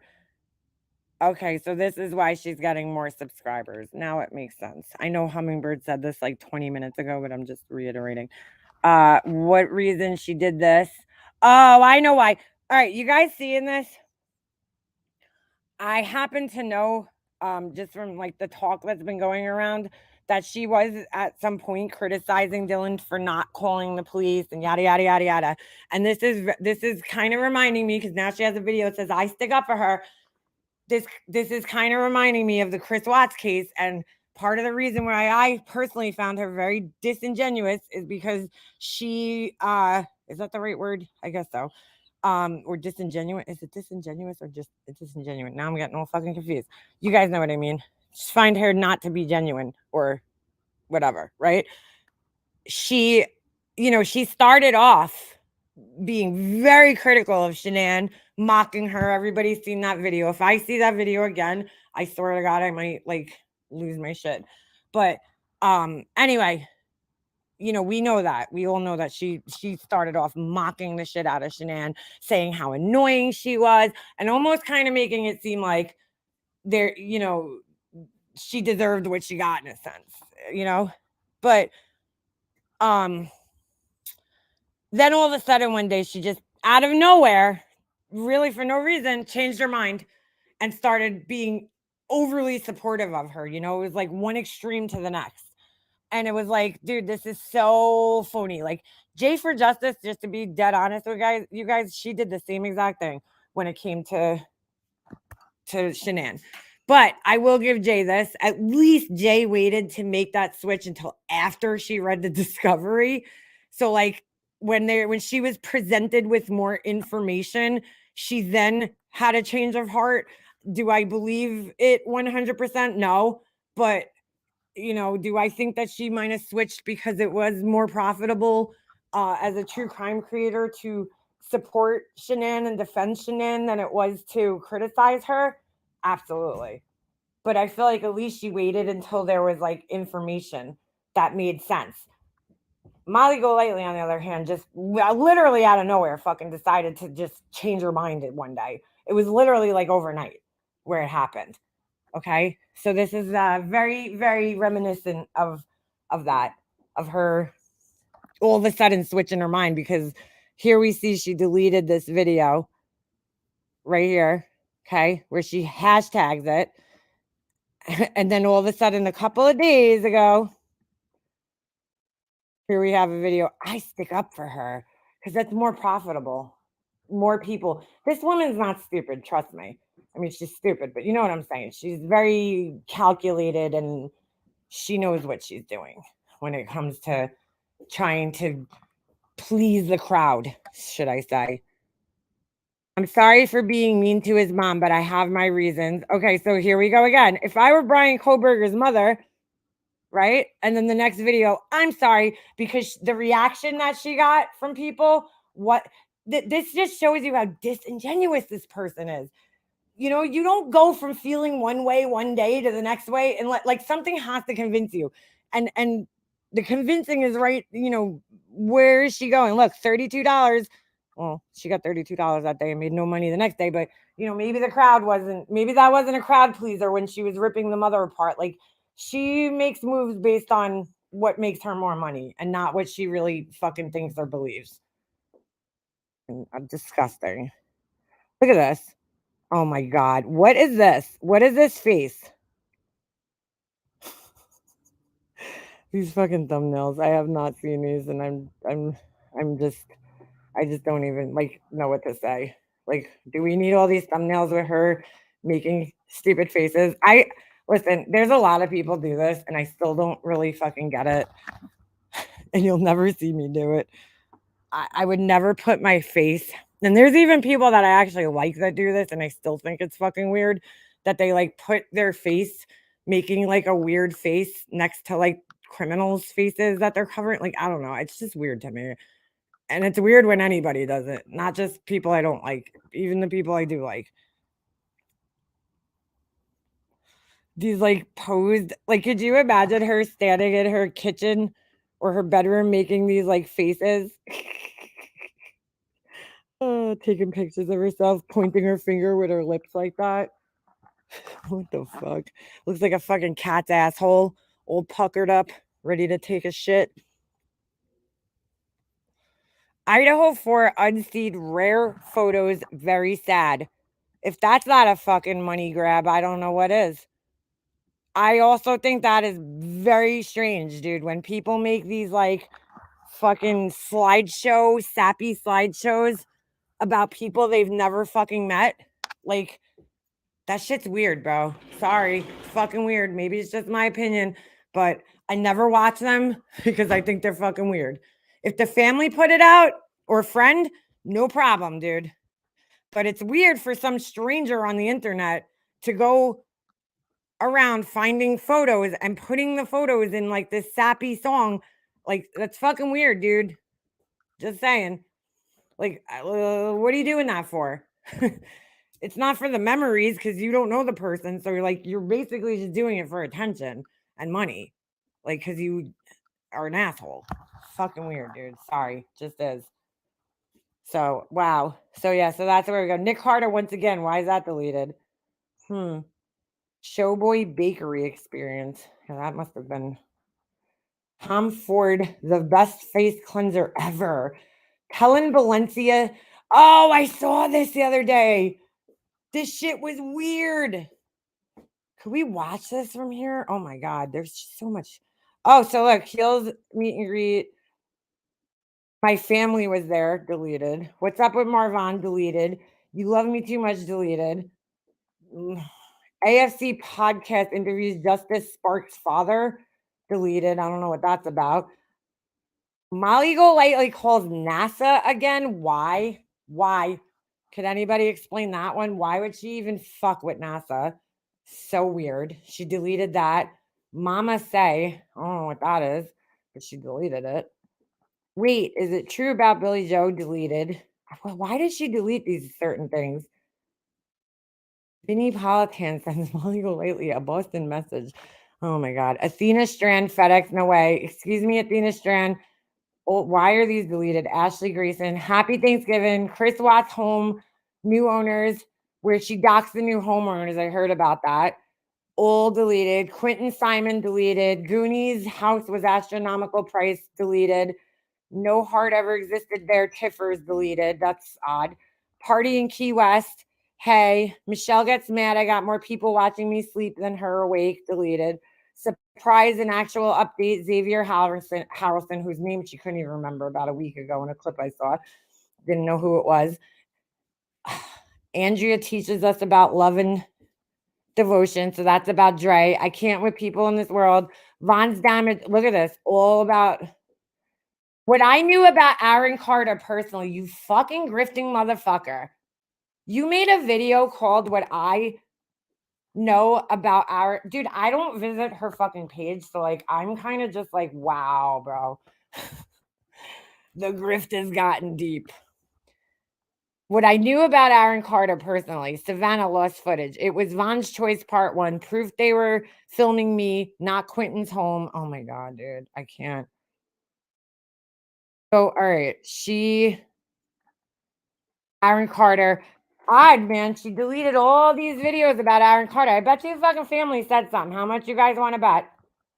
I will fucking put money on it that the family said, you know what? Stop fucking talking about my brother and his personal business. Because she was saying some fucked up shit about that guy. Let my brother rest in peace. Thank you, bitch. How much you guys want to bet that Nick Carter or somebody from that family contacted her and said, could you please stop putting my brother's personal business out there and let him fucking rest in peace? Stop talking about his ex-girlfriend, the mother of his child, okay? He's gone. Leave him the fuck alone and stop talking about him. How much you guys want to bet? She was asked. Wow, dude. Oh, she left this up with the dad, Marvan's dad. I got caught lying to my subs. Well, of course that one's deleted. She doesn't want anybody to believe that. Hello from Savannah. Oh, wait a second. I thought she never... This is so weird because, you know, just the other day I saw a clip where she's bragging about not live streaming outside of the fucking house, but wow. Well, I'm going to go, all right, I'm going to go with this. There's 2 reasons she probably deleted a lot of this. Number 1 and 2 is probably she received a cease and desist and she received a cease and desist from different people. That's probably number 1. Number 2 is that I saw a video yesterday. They have retroactively, this is really stupid too, but they have retroactively changed the terms of service on YouTube where something with the language and the profanity and the cursing and all that stuff, right? They are going to now, so a video that was previously monetized. So say, I don't know, there was something a couple years ago, and I don't know the exact terms, but I'm just giving you guys like an idea of what's going on. So say like in the past, right? The first 7 seconds, I think it was, if you cursed, you know, the video would automatically just not be, would be demonetized. And then I guess it would somehow calculate or something, you know, the amount of profanity and shit in your video. And, you know, it would allow a certain amount, right? So now that has all changed, okay, with the language. But they're also going to go back on old videos that they used to allow and demonetize those videos, which is crazy. So now, you know, not only so now you're going to lose money on old videos too for language, which is that they previously allowed, which is insane to me. So I don't know. YouTube's just, it's why even bother monetizing anymore? I don't actually. I don't monetize my videos anymore. I don't even try to because they never get approved because I curse too much though. And it's just ridiculous. So, you know, some of it could have been that. I don't know. You know, she's always very concerned with the terms of service, which is odd because she breaks them all the time. But, you know, that's why a lot of the videos in the past have been deleted, but are now randomly trying to enforce it. There's a list out there of words you weren't supposed to use. Yeah, it's so sick. The censoring that's going on. I get them trying to make a, safer place for children and all that jazz, but I mean, you know, maybe that should be also part of, you know, the parents' responsibility of what their children are watching. How about just not downloading the YouTube app on your kid's phone, if you know what I'm saying? I don't know. I don't know. I feel like YouTube, since I've first come on here till now, the ridiculous changes and the censoring that's just going on. I mean, people can't even say murder, which is not a bad word. And if you're not using it in a threatening way, then it shouldn't be a problem. You know, I don't get it. I just don't get it. And it's you know, ridiculous that creators are sitting here having to make up other words for different things, especially in the true crime community. It's just ridiculous. And you know what's funny? None of the things that they're trying to do is like actually fixing the real problems. Like I wish they would talk to an actual creator, you know, and talk to them, and you know, somebody who's like more involved in the community, and not just somebody who just posts videos and content. You know what I'm saying? Like listen to like the real people, like the subscribers of what needs to be actually fixed on YouTube and how to fix it, than some corporate asshole sitting in his office just, you know, coming up with these fucking ridiculous ideas based on robots and analytics. Like it's so stupid. Anyway, I'm just scrolling up here because I want to see what her I thought it used to say the amount of money that the person. Oh yeah, total revenue 94,000. Wow, almost $100,000 grifting, and that's only for super chat. I don't know if that counts. I don't know what this number is based on, but that's insane if she made that much money this year. Okay, back to the rest of this. That was a long break. Maybe I don't like this. What's awesome? Oh, yeah, she's definitely I know, dropping. out I of mean, we just looked at 80,000, it. I finally climbed.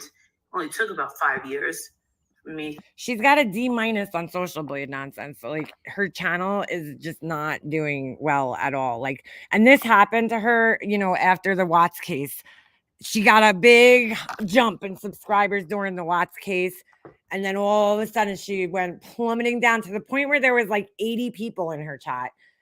You know, she went from like having 500 on a regular basis to like 80 for like months. Then she left. She got like ashamed and left and went to another platform where she didn't succeed. And then, you know, came back here, and then her and Tiffany got together, and that's when, you know, the Diane thing, and that's what kind of started to pick her channel back up just a little bit.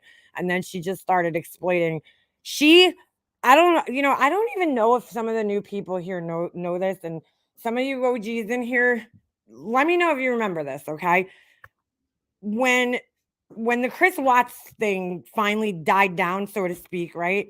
And people weren't as interested in the case and talking about it, and you know, we kind of got our answers in a sense of what happened and whatever. There was really not much more to discuss, although there were some channels who went a little overboard and are probably still discussing the case till this day.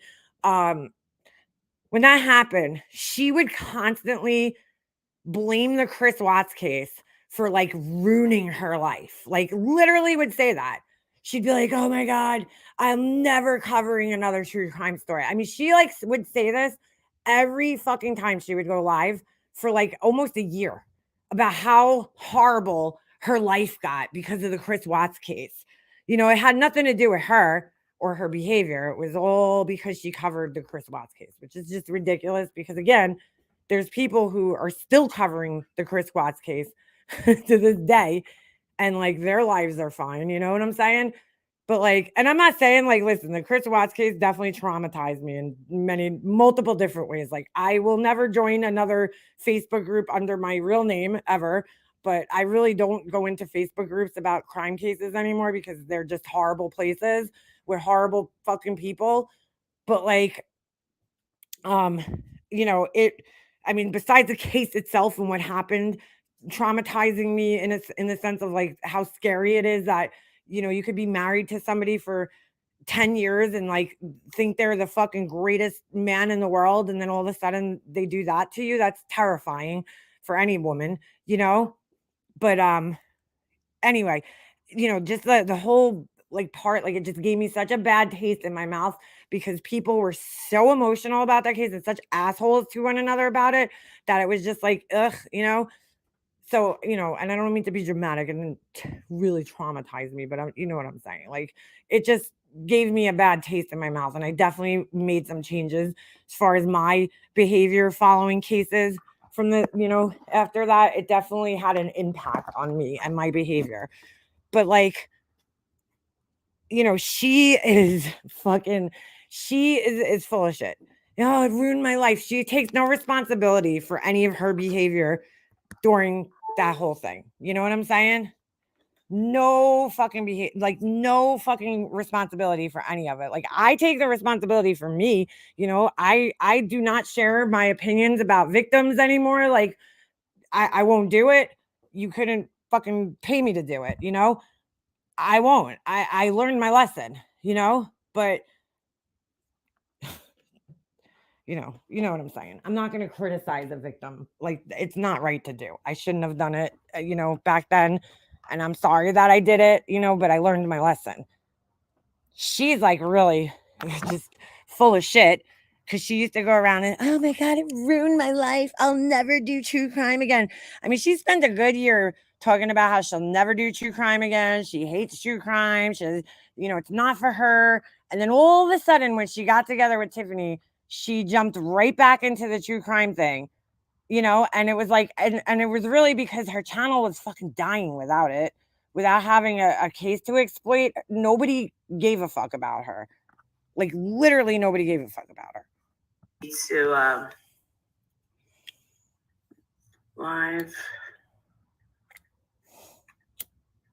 on Lisa Parsley.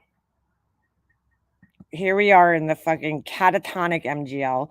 One day I'm going to make like a card of like all the different personalities. Like, we have news reporter Molly, and then we have the one that's always like, yes, I came on here because I wanted to speak on this case that's like serious, her. Like, now this is, I don't know what the fuck this is. Catatonic Molly, politely.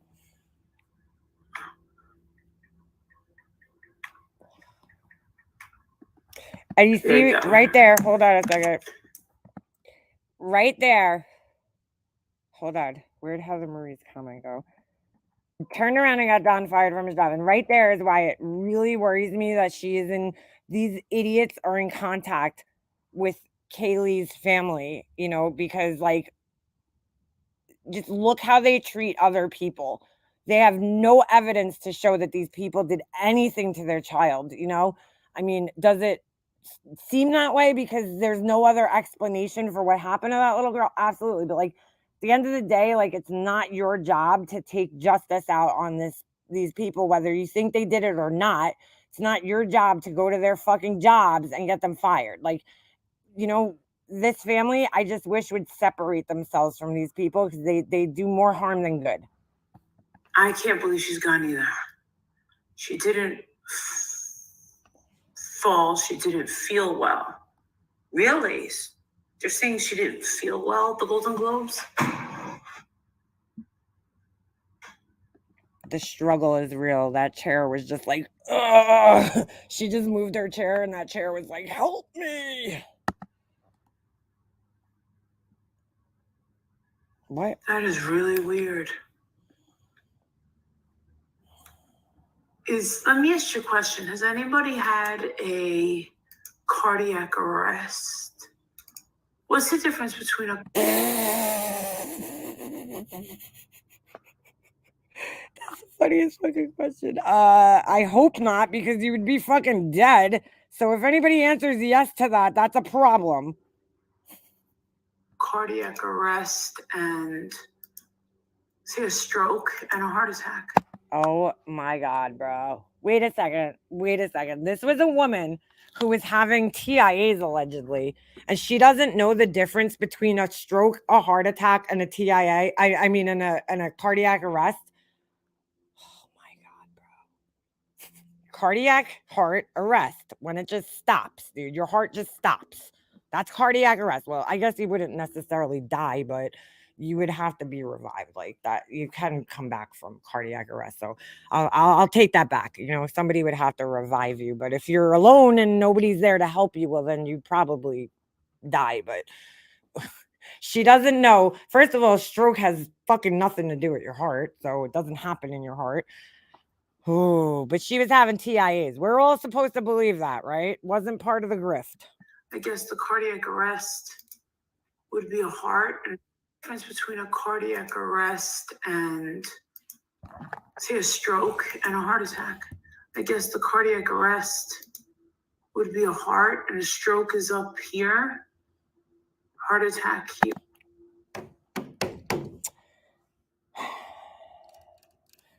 So this woman, again, who claims she was having TIAs, does not know the fucking difference. Like, literally fire your fucking doctor. If, number one, he told you were having TIAs and allowed you to continue on flying on airplanes, fucking taking drugs, drinking alcohol and all this other shit, and eating the way you do. And then didn't explain to you what a stroke is and what the difference is between a fucking stroke and a heart attack. Like, what the fuck? Here? No? What's the difference?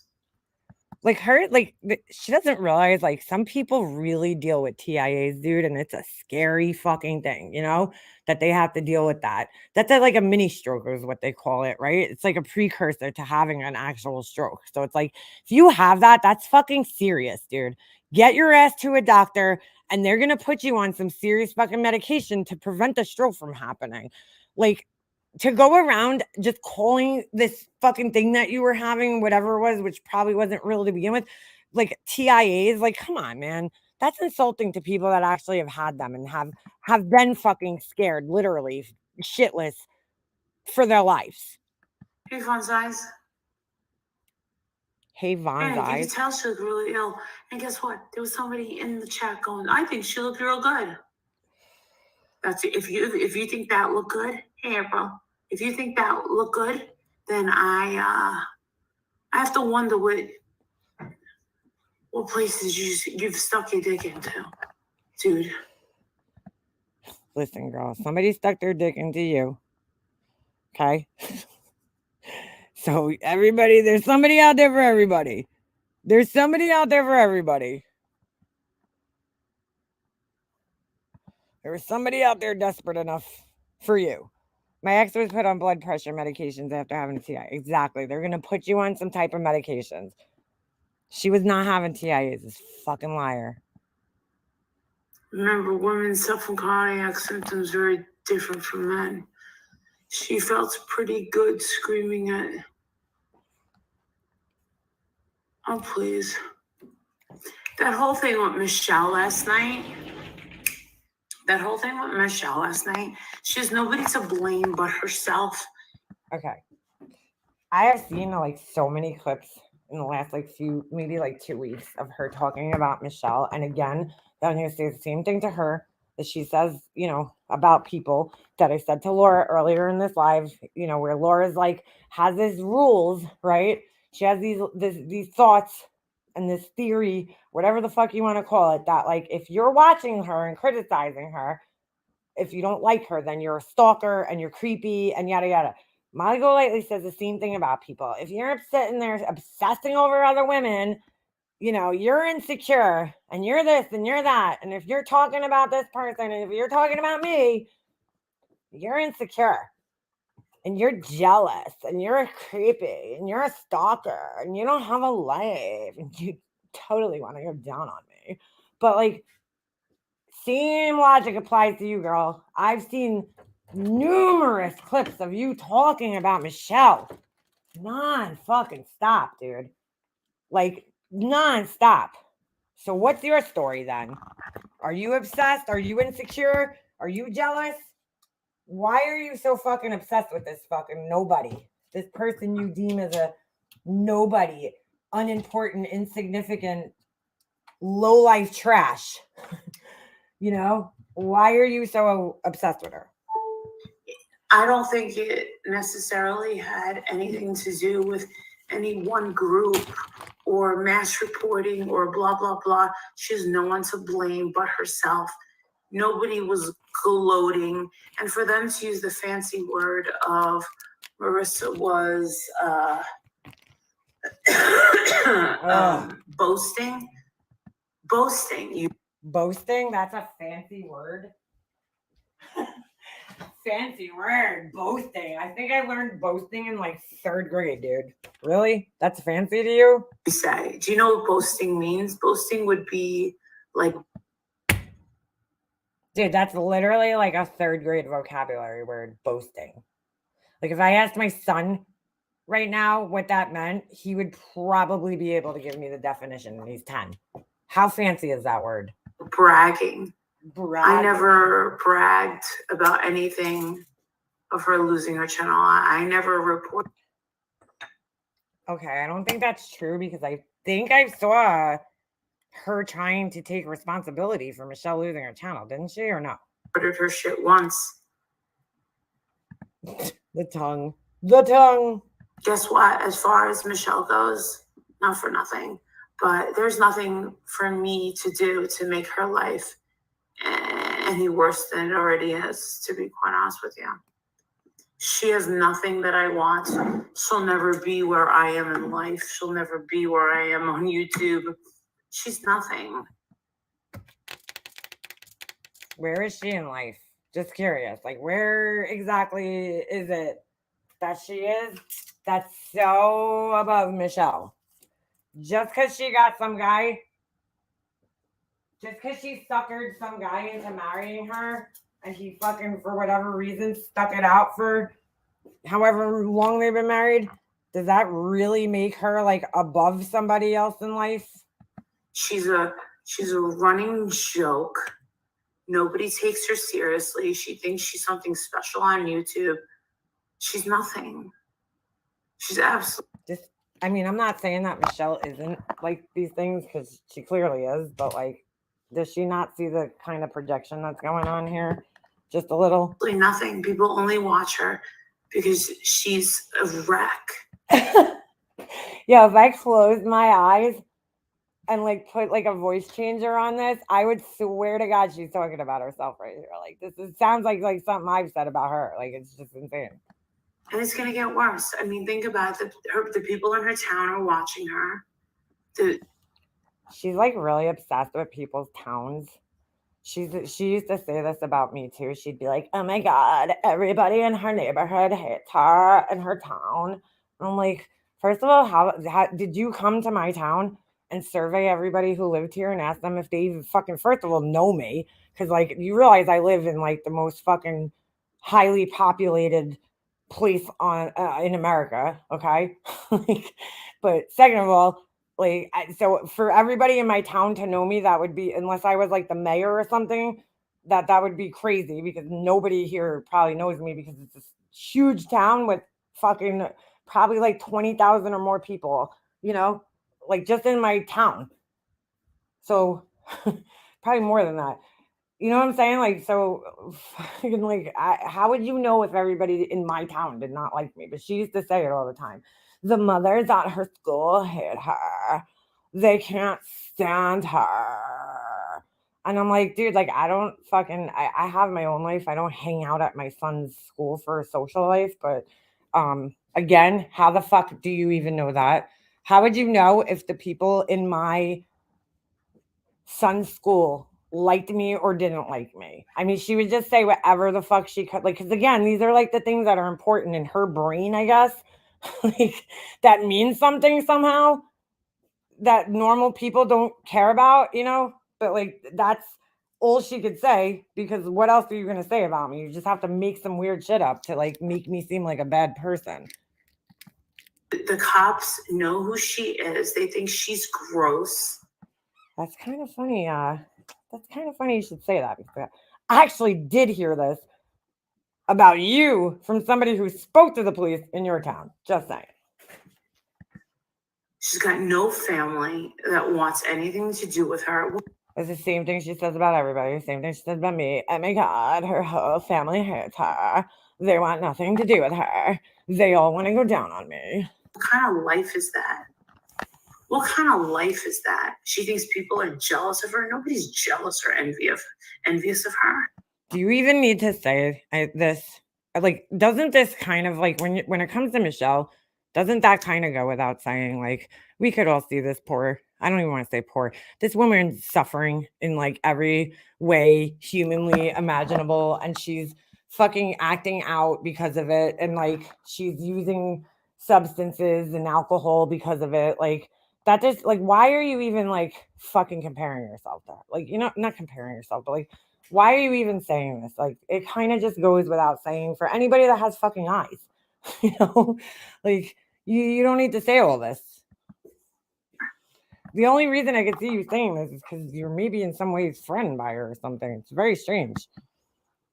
I think she is threatened by Michelle, and it's not because of It's not for any other reason except for that Michelle like has like attention on her, and she just doesn't understand why.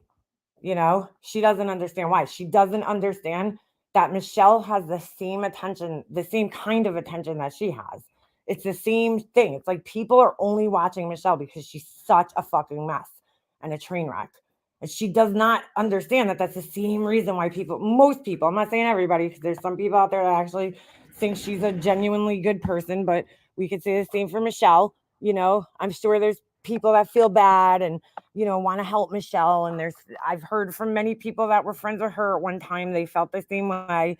They just wanted to help her. They thought she was a victim, you know, whatever their story is. She was being picked on. She was being targeted. But like, dude, come on. Come on. You don't see the similarities, girl? Her channels were taken down, and she's jealous of the attention that Michelle gets. Very jealous that Michelle's getting attention. She doesn't understand it. She went on this dude's panel screaming, blaming, no accountability for her own self. Meanwhile, she's the fucking idiot that made Michelle something.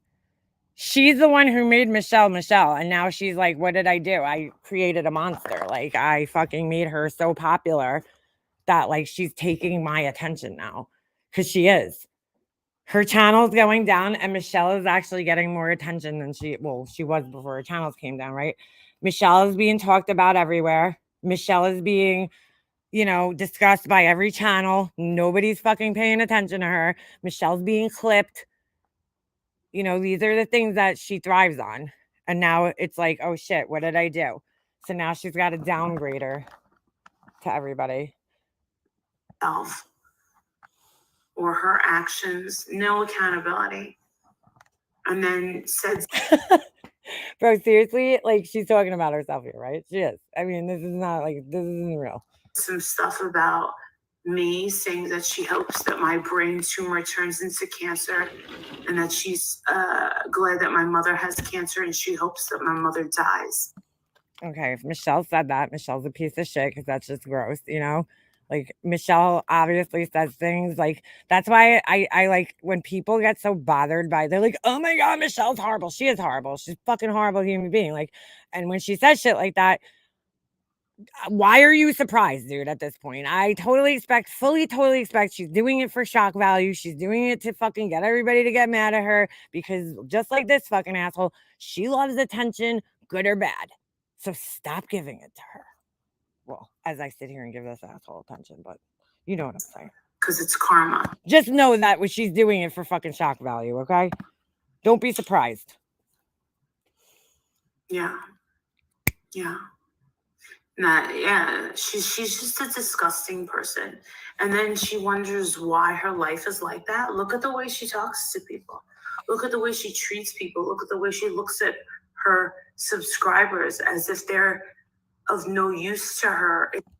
So if we rewind back just about like 10 minutes in the stream or 4 minutes, you will hear her saying, oh my God, I can't wait until this person comes in my chat. I'm going to have words for her.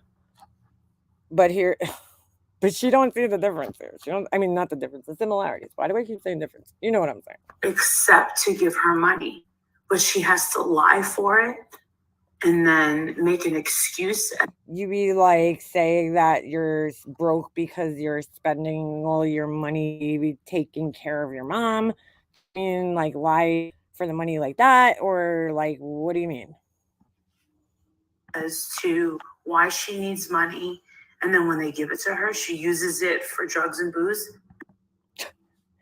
So do you mean like she uses it to buy like things that she really doesn't fucking need, like, you know, Gucci shoes or whatever the fuck that shit was that she had, Dolce & Gabbana shoes, or fucking really expensive lipsticks, or fucking sock puppet or whatever fucking weird thing you want to buy? What do you know, like that, you mean?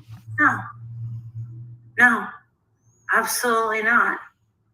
Some woman around Thanksgiving, did you guys know this, uses it for drugs and booze? No, absolutely not. Ed Seed.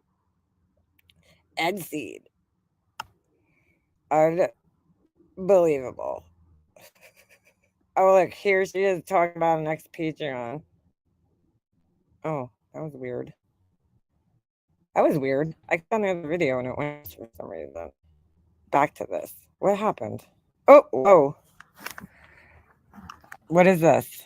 Cherry picked clips. Never heard of this channel, but okay, we'll take a look. Hey everyone, so I made this clip of Molly losing it on a girl who she allegedly paid like $350 Oh, I remember this. Was this about the girl? Yeah, this is about the girl that she paid, I think, for. to, and I think the girl had told her she could make The shirts. some merchandise for her with specific graphics and Yeah, I remember this. We don't need to watch this, but give this person a subscribe anyway. It's just funny to hear her talking about other people like that is very ironic. Very ironic. Unbelievable. I really want to hear what she had to say about that. Hold on. Molly. Lately. I really want to hear what she had to say. I hate going to her channel and giving her a review, but like, what did she say when all of a sudden she changed her mind about the girl, Dylan? As she has, look at this. As she has, oh my gosh, she's so exploitative. As she has a photo of her on a thumbnail that was taken by the Daily Mail. Like, why do you need to have that on your thing? Just like, leave her alone. Leave her alone. I lately, Laura, deep thoughts. Oh, we're not doing that one. That's the birthday thing. Okay. Oh, look, though, she didn't delete these. These hers. Dream McCrae blesses us with more evidence. How come her regular channel doesn't come up when you type her name in? That's so weird. Hold on a second. That is weird. Oh, there it is. It's because I skipped over it. Why are they? What's going on with Don Wells now? I stick up for her. Is this like a whole? Oh, this is only a short video. Okay. Oh my God. What in the world? What is up with her eye, dude?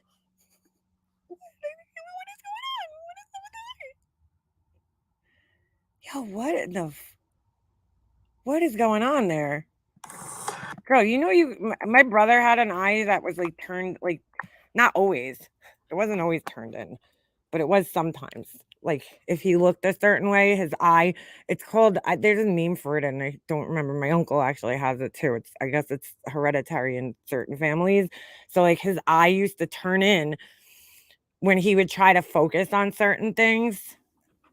Right? So my mom, both me and my brother went to visual therapy, it was called, when we were kids, and it was so fucking weird. My brother loved it. I hated it, but it was like you went into like the eye doctor, right? And he had like this room filled with all these different like weird eye exercise things. Like one of them, I can't exactly tell you exactly what I did in visual therapy at the time, because this is like back when I was really young. But there was like certain like patterns and shit, like these things with like lights and buttons and all this shit, and you had to like follow the patterns, and it was weird. My brother's was probably a little different than mine. I don't even know if I necessarily needed visual therapy because my eyes were never that bad until I got older. But it corrected his problem. Like, it corrected the eye from turning in. It was basically training your eye to not turn in, when you were focusing. It still like kind of does it, but not nearly as bad as it did when we were kids, So like, she needs to go to that, is basically what I'm saying. We need to introduce Michelle to the hockey stick. We certainly do. Okay, we actually discussed this, but in a 4-hour video. And we discussed Does her Christmas tree have a top hat? Dylan, the 911 Dylan 911. Are you fucking kidding me? This video is titled "I Stick Up for Her," and she's like calling her 911 Dylan. when to this day, we still don't even know if Dylan even called 911 at any point. Everybody's like, oh my gosh, she waited 8 hours. Well, we don't know that because we don't know which one of the 2 remaining roommates called 911. So, like, why are you even calling her that, you idiot? But it had to be condensed. So I'm just going to redo what we said. This is 3 parts that I'm going to hit on. And hopefully you can follow along because this is just real. Like, seriously, did she get punched in the fucking eye this day? Like, what's going on with her eyes? Real, all 3 has to do with 3 parts of Dylan. Bro, what? What? All 3, 3, 3, 3, 3, 3, 3, 3, 3, 3. Like, what are you talking about right now? And this is very important, what I'm going to say. Number 1, it has to do with Brian Edson. 3 nights ago. Oh, did you guys know? I don't know if you guys knew this, but like Betty and Molly Golightly, they are totally responsible for Brian Enton's career. Did you guys know this? Like, he was a fucking nobody until he met those 2 individuals, and then all of a sudden he skyrocketed. It has nothing to do with the fact that he did all this hard work and barely slept and was on scene reporting for fucking like a month straight in the hot summer, in front of this park or anything, or in front of the family's house in Northport, Florida during the laundry case. Nothing to do with that, right? Nothing to do with his college degree. It was simply the fact that he met Molly Golightly and Betty Bullhorn, and he boom, straight to the moon. Like, I don't know if you guys knew that. I was just gonna let you know. He was speaking to Kayla Consalva's sister, and he brought up Dylan and the media. Not the media. He actually brought up social media saying, he brought up Dylan and the media, not the media. But like, I've never seen, she used to do, like, for the people that haven't been around for 4 years or 5 years or whatever, she used to do these like weird life coaching videos. Nice. Sorry, I just beat my container so that I could get the wax out of it because I cut the wick off of one of my candles. Way too short, but we'll save this and use it as a wax melt. Anyway, yeah, so she used to try to do these like life coaching videos back in the day, and they would always come out like she just can't tell a story. She's all over the fucking place. Like, she can never just get her point across in like a cohesive like way that makes sense. It's always all over the place. That never makes sense. Like, she cannot focus, I don't think, to like really just get out what the fuck it is that she's trying to say. So like, maybe it's just me, but I have a lot of trouble following her and what she's trying to say a lot of the times. Like, it's just bullshit. It's all word salad. Like, it's jumbled up words that don't make sense together. The social media, like, she's trying to play the part of an important person who knows what they're talking about, kind of like Laura does, but it's just not working out. Has to go a little easier on Dylan, and she's young, and the 8 hours, and how she didn't call 911 in 8 hours. It's this, and they're going so hard on her, and blah, blah, blah, blah, blah, blah, blah. I feel like he opened the floodgates to having the... So it's Brian Enton's. Well, let me get this straight. I think what she's trying to say here is that it is Brian Enton's fault that she's getting all this, or am I totally wrong because I can't follow her at all? So public and all their... This is a bad angle. Questions. I mean, a lot of people are on. People are just... They've had it. They're not getting the answers they want quick. Dude, what are you saying? Help me. I don't know what she's trying to say. Because they're besides themselves, questioning themselves why this 18-year-old girl, any other girl, did not call 911, because it's not like she's a child. And then, of course,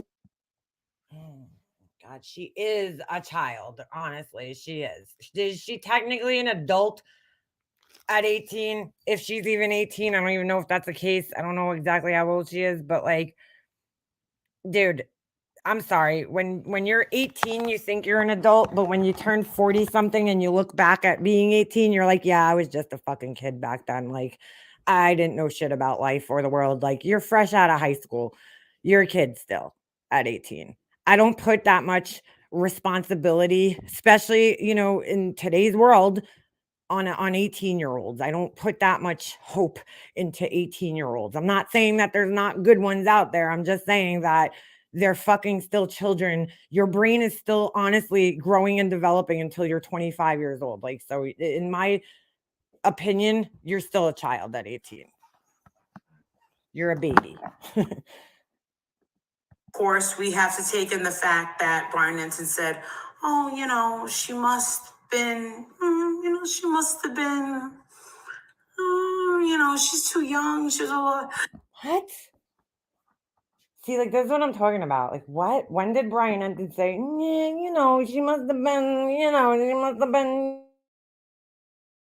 Like, what quote Brian Ensign? You know what I'm saying? Like, what? What does that even mean? What are you getting at right here? But he did open the floodgates. I did not know that people. Okay. Clearly she didn't. Oh, good pause. Good pause, Leanna. Yes. High five to myself. Clearly she didn't read the 19-page, I think it was, affidavit. That is probably responsible for quote unquote opening the floodgates to people criticizing this girl. It was Brian Enton's fault.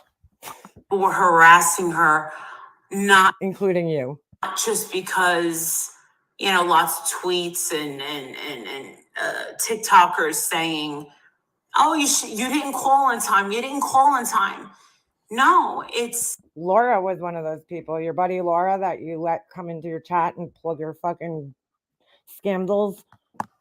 She was one of those people. Just letting you know. Did you guys hear the off base comment she made about Laura the other day? I heard it in a clip where somebody was talking about. She was talking about how generous her Patreons have been to her and how much money they've been given to her. And she's like, but I'm not going to tell Laura because Laura will be like, ooh, who are they? Let me be their best friend. And I'm like, well, while that's probably true, that was kind of fucked up. Aren't you guys supposed to be friends again?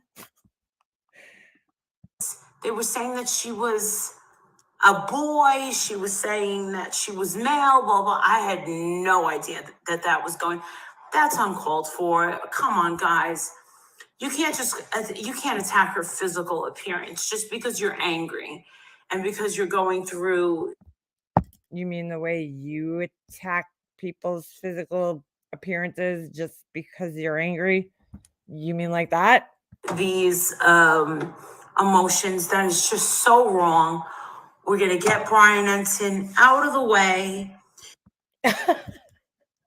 We're going to get Brian Ensign out of the... what the fuck are you talking about, dude? That will stop. I don't think that it needed to be brought up. Well, why don't you tell the fucking police that? Because Brian Ensign is not responsible for this, okay? I hate to say this, no offense against Brian Ensign, but I don't think that everybody that's following this case even fucking knows who Brian Ensign is. Honestly, everybody watches different news programs. Some people like Fox News, some people like CNN, some people like MSNBC, some people don't even fucking watch the news. They watch Twitter and YouTube. I don't think the majority of people even fucking know who Brian Ensign is. No offense to him. He's not like Dan Abrams or Tom Brokaw or something or Matt Lauer, who's been fired, but I'm just trying to think of people that everybody would fucking know. He's not Barbara Walters yet. I think he's on his way though. I mean, that guy he's good. He's very fucking good at what he does. And I think he's very, very quickly going to climb up to being a world famous newscaster. But I don't think he's quite there yet, same thing with JB, my boy JB Bruno, but anyway, she's fucking insane, this woman. Really fucking insane. So this is all fucking Brian Enton's fault, guys. Blame Brian Enton. You know, let's hashtag that. But Brian Enton's, you know, I mean, he works for Ashley Banfield, and you're not. He does not work for fucking Ashley Banfield, you dumb fuck. Like, he works for News Nation. He does not work for Ashley Banfield. That's not his boss. He co-anchors, but he also talks to many different other news people, personnel. Like, Ashley Banfield's not his boss. And why do you hate Ashley Banfield so much? Let me think about that. Oh, is it because she called your ass out on national TV and told the whole world about how you were mocking Shanann Watts? Is that why maybe that you don't like her? Yeah, I think it is. Not going to get the most And Brian Enton. Oh, I'm sorry. And you also clearly have something against Brian Enton. And I think that might be due to the fact that he wanted to distance himself from you as much as humanly possible by saying, like, I don't know that crazy woman. There's a lot of crazy people that come down here and want attention. Is that maybe why you have an issue with him? Just curious. professionalism when it comes from Ashley Banfield. We know. Wait, what? You know, I mean, he works for Ashley Banfield, and you're not. I gotta ask a question here. Oh no, Vinnie Politan works for Court TV, right? I think. All right, never mind. Because she loves to ring his bell. Going to get the most professionalism when it comes from Ashley Banfield. Really? Ashley Banfield's not professional, right? Not the devil. I mean, not the devil. She's the devil. She's horrible. Okay, so why you're not gonna get it because she called your ass out for mocking somebody, a victim of a crime on the internet? Unbelievable. Do you think that Ashley Banfield gives even a half a fuck what you think about her? Because I don't think she does. I think she's laughing all the way to the bank because she has a real fucking job and a real career. We know the history of Ashley Banfield. We'll leave it at that. And it really, Brian Enton's just trying to do his job. Number two. Can I ask, we're about a quarter into this video here. Where's the apology for this? Number three is the most important. Number two is when you are dealing with the public and a public that is dealing with one of the most shocking, tragic, and it's moving a little slow. Her house is really echoing, dude. I'm just picking. I don't know if that's normal, but like, where's her furniture going? You're going to get a lot of questions and you're getting a lot of people on edge. I happen to be doing true crime for about 5 years. And that's not true. And I am a very controversial. How many times has she worn this sweatshirt in the last months? I'm just curious. I mean, I do wear a lot of the same clothes, even though I probably have enough clothes to wear something different every fucking day of the year. No flex there. I'm just saying I hoard clothing like I do. But how many times has she worn this sweatshirt? I'm very controversial. So this is another one of her personalities. I don't know what the fuck made her think to make this video. She was just sitting in her bathroom taking a shit one day. And she was like, yeah, I'm going to make a video and I'm going to title it, I apologize to this person, but I'm going to say nothing apologetic to them. And I'm just going to blame Brian Enton because everything's his fault. It's like, Brian Enton, you started COVID. You did. You definitely did because, Ashley Banfield. The end. Very inquisitive, very emotional, true crime commentary channel. Wait a second.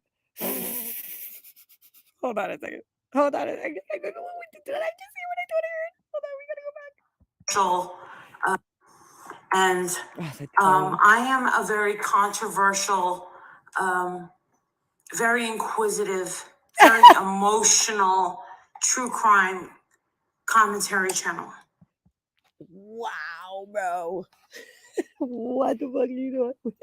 She just fucking said inquisitive, bro, and herself in the same sentence.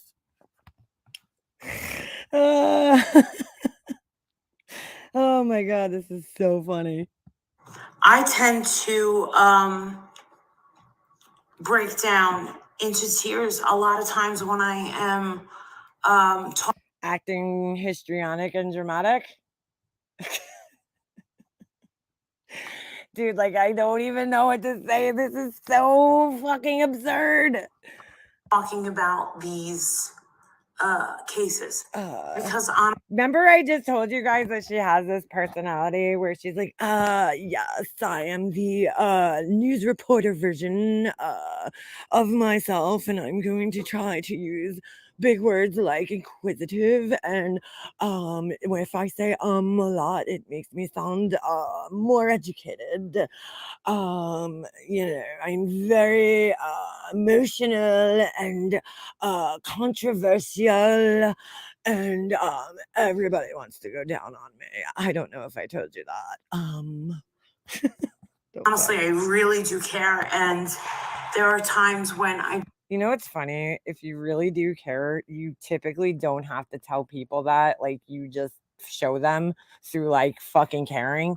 But when you have to tell people, it kind of makes it come out not as genuine. Just saying. I just can't handle it. And it does take an emotional toll on me. I do go to these scenes, and it does take a physical toll. Everybody bust out the violins. Could you guys just put the tiny violins in the chat, like the really tiny ones? Because, this is really taking an emotional toll on her and affecting her psyche. And, I just cry in my closet surrounded by my expensive Tom Ford bags and my Prada shit and my Gucci sneakers, and I'm sorry, Dolce and Gabbana sneakers, and I just sit in there and I wipe my tears with my Tiffany blue towel, and yes, I'm very caught up in my emotions. On my mental state and my physical state. Yes, I've gained all this weight because I've been eating those emotions in the form of tamales and Boston cream pies. And yes, every tear I shed, I take a bite of something that is 200 calories per bite. And I drink lots of soda to help deal with all this. Like, what am I watching? I tend to get very sick. Yes, I've just been so sick. Everything, this whole video, I know it's titled My Apology, but really it's about how I'm suffering here. And, I'm sick for months. It has nothing to do with my lack of sleeping, bathing, or eating things that are not, filled with sugar and other fattening substances. It's all because I am a very emotional person. I tend to want to help these families. I tend to want to. It makes me physically ill. Yes, I cough when I'm upset. It gives me colds. It's just rips me apart. I have diarrhea for months at a time. I'm constipated at the same time. I don't know if that's even a thing. I have TIAs. I get very sick. And again, this is all due to my very deep emotions. And I lick my mouth a lot. That's another one of my symptoms. My lips get very parched and dehydrated. I understand where the public comes from? Another symptom is that my nose gets very itchy and I just repeatedly scratch it. It's not because I'm on any type of opiates or anything of the sorts. It's a symptom of my very deep emotions and the pain that I go through from these cases that I just so deeply care about. It's what's that girl's name again? I care a lot about her, but I just can't spell or remember her name. Where they want to go on Twitter and TikTok, Snapchat, Instagram, and say, I'm so fucking lost about anything that she's saying right now. Like, I probably because I paused it a million times too, but like, even if I watch this straight through without the commentary, I would be fucking lost, dude. I don't know what she's trying to say here, and it looks like she's wearing a very tiny top hat right now, which is kind of funny. I just don't understand where this girl can be 19 and not call 9. I am also experiencing some very severe memory loss and amnesia because of my deep emotions. I just forgot that I said 5 minutes ago that she was 18, and now I believe she's 19. 911, and where their mind would go all over the place. Where I don't understand, and I didn't know that they were harassing her. I never knew this. I didn't know because I'm not actually following this case. I don't really care about it, so that's why I didn't know, even though I'm making a whole video blaming Brian Enton about it. I had no idea that this was happening, even though a day before this, I deleted a video of me talking about this with Mallory and blaming her for not saving the lives of the others. I didn't know. And I tip my tiny top hat to you. No idea that they were saying that because she gets her lips injected and she was into cosmetic procedures and making herself look more beautiful. Much like myself, by the way, thank you all my Patreons for the donations. My lips look very fluffy. That they were saying that she was not biologically a woman. That is absurd. People tend to say that about me. I promise you that my penis, I mean vagina, is there. And yes, these are my natural lips. I'm so fucking lost, bro. She just went from blaming Brian Enton to talking about how sick she gets and emotional, and she's controversial to lip injections and people calling this girl a man. Fucking me, bend me over and ram something up my ass because I am lost. Yes, there's a huge possibility of her being traumatized. This leads into the most important thing. Oh, you think there's a possibility of her being traumatized? Do you think that that's possible?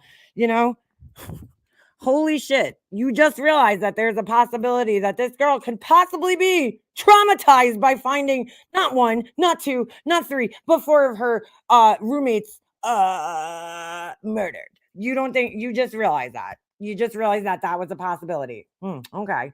And we will never, ever watch Trial by Media on Netflix. What?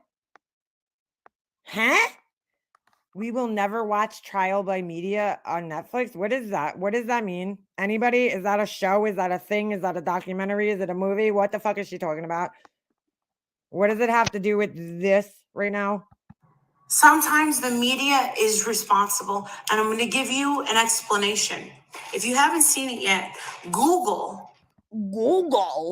what happens on Sunday. Well, you would have to fucking tell us because there's a lot of Sundays in a year. So you would have to tell us exactly which Sunday that was. Dylan was at her parents' house. She needed the support of her parents. She took John. Oh my god, this is the most ridiculous shit. I still haven't seen her stick up for this girl. over to Starbucks. And when she came out, she had her hand gripped on her cell phone. She had her hair up in a ponytail. Dude, what the fuck does any of this have to do with anything? All of this shit is irrelevant.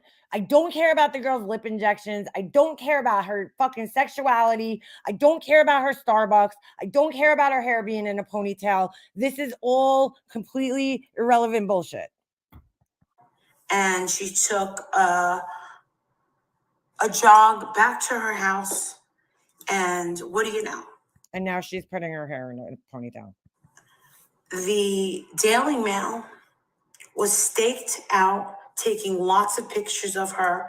I do not believe that the Daily Mail was tipped off by Dylan, which... Really? You don't believe that? Because who in their right fucking mind would do that? Like, why would the girl tip off the Daily Mail, dude? Why would you even fucking say that if you don't believe it? My dog's licking his balls right now, and it just looks gross. Could you stop doing that? TMZ, the Daily Mail, does pay. I do know a lot about the Daily Mail. I have worked and sold articles with... What? Oh my God, dude. Bro, what the fuck am I listening to right now? Where is she sticking up for this girl? She's now like almost insinuating that this girl did this for money. Like, what the fuck is going on? Nobody was thinking this. Why are you even putting this out into the universe right now? Oh my God, dude. Several tabloids in my life. She literally sold one story, okay, about a threesome that she had with Nick Carter that probably never happened. Well, maybe it did because he clearly doesn't have the best taste in women.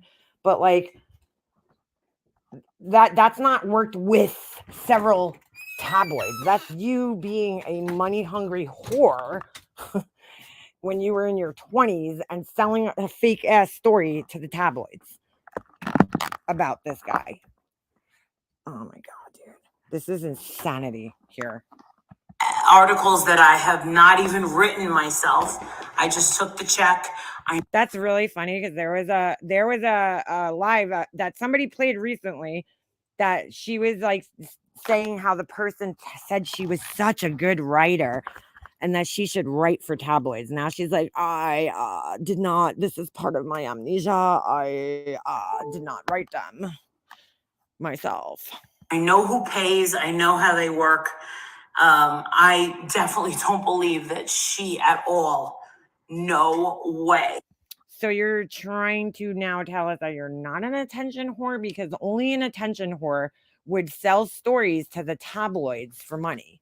Like, so you really want us all to believe, oh my God, this is what I'm talking about with like people fucking giving this woman money and thinking that she's not about money at all. Like, she is literally fucking telling people right now that she sold stories to the tabloids for money. She's like, I know who pays. I know who pays. I know the fucking tabloid game, which is probably bullshit, but like still it makes you look really fucking shallow and desperate for money. So like, why are you fucking telling people this?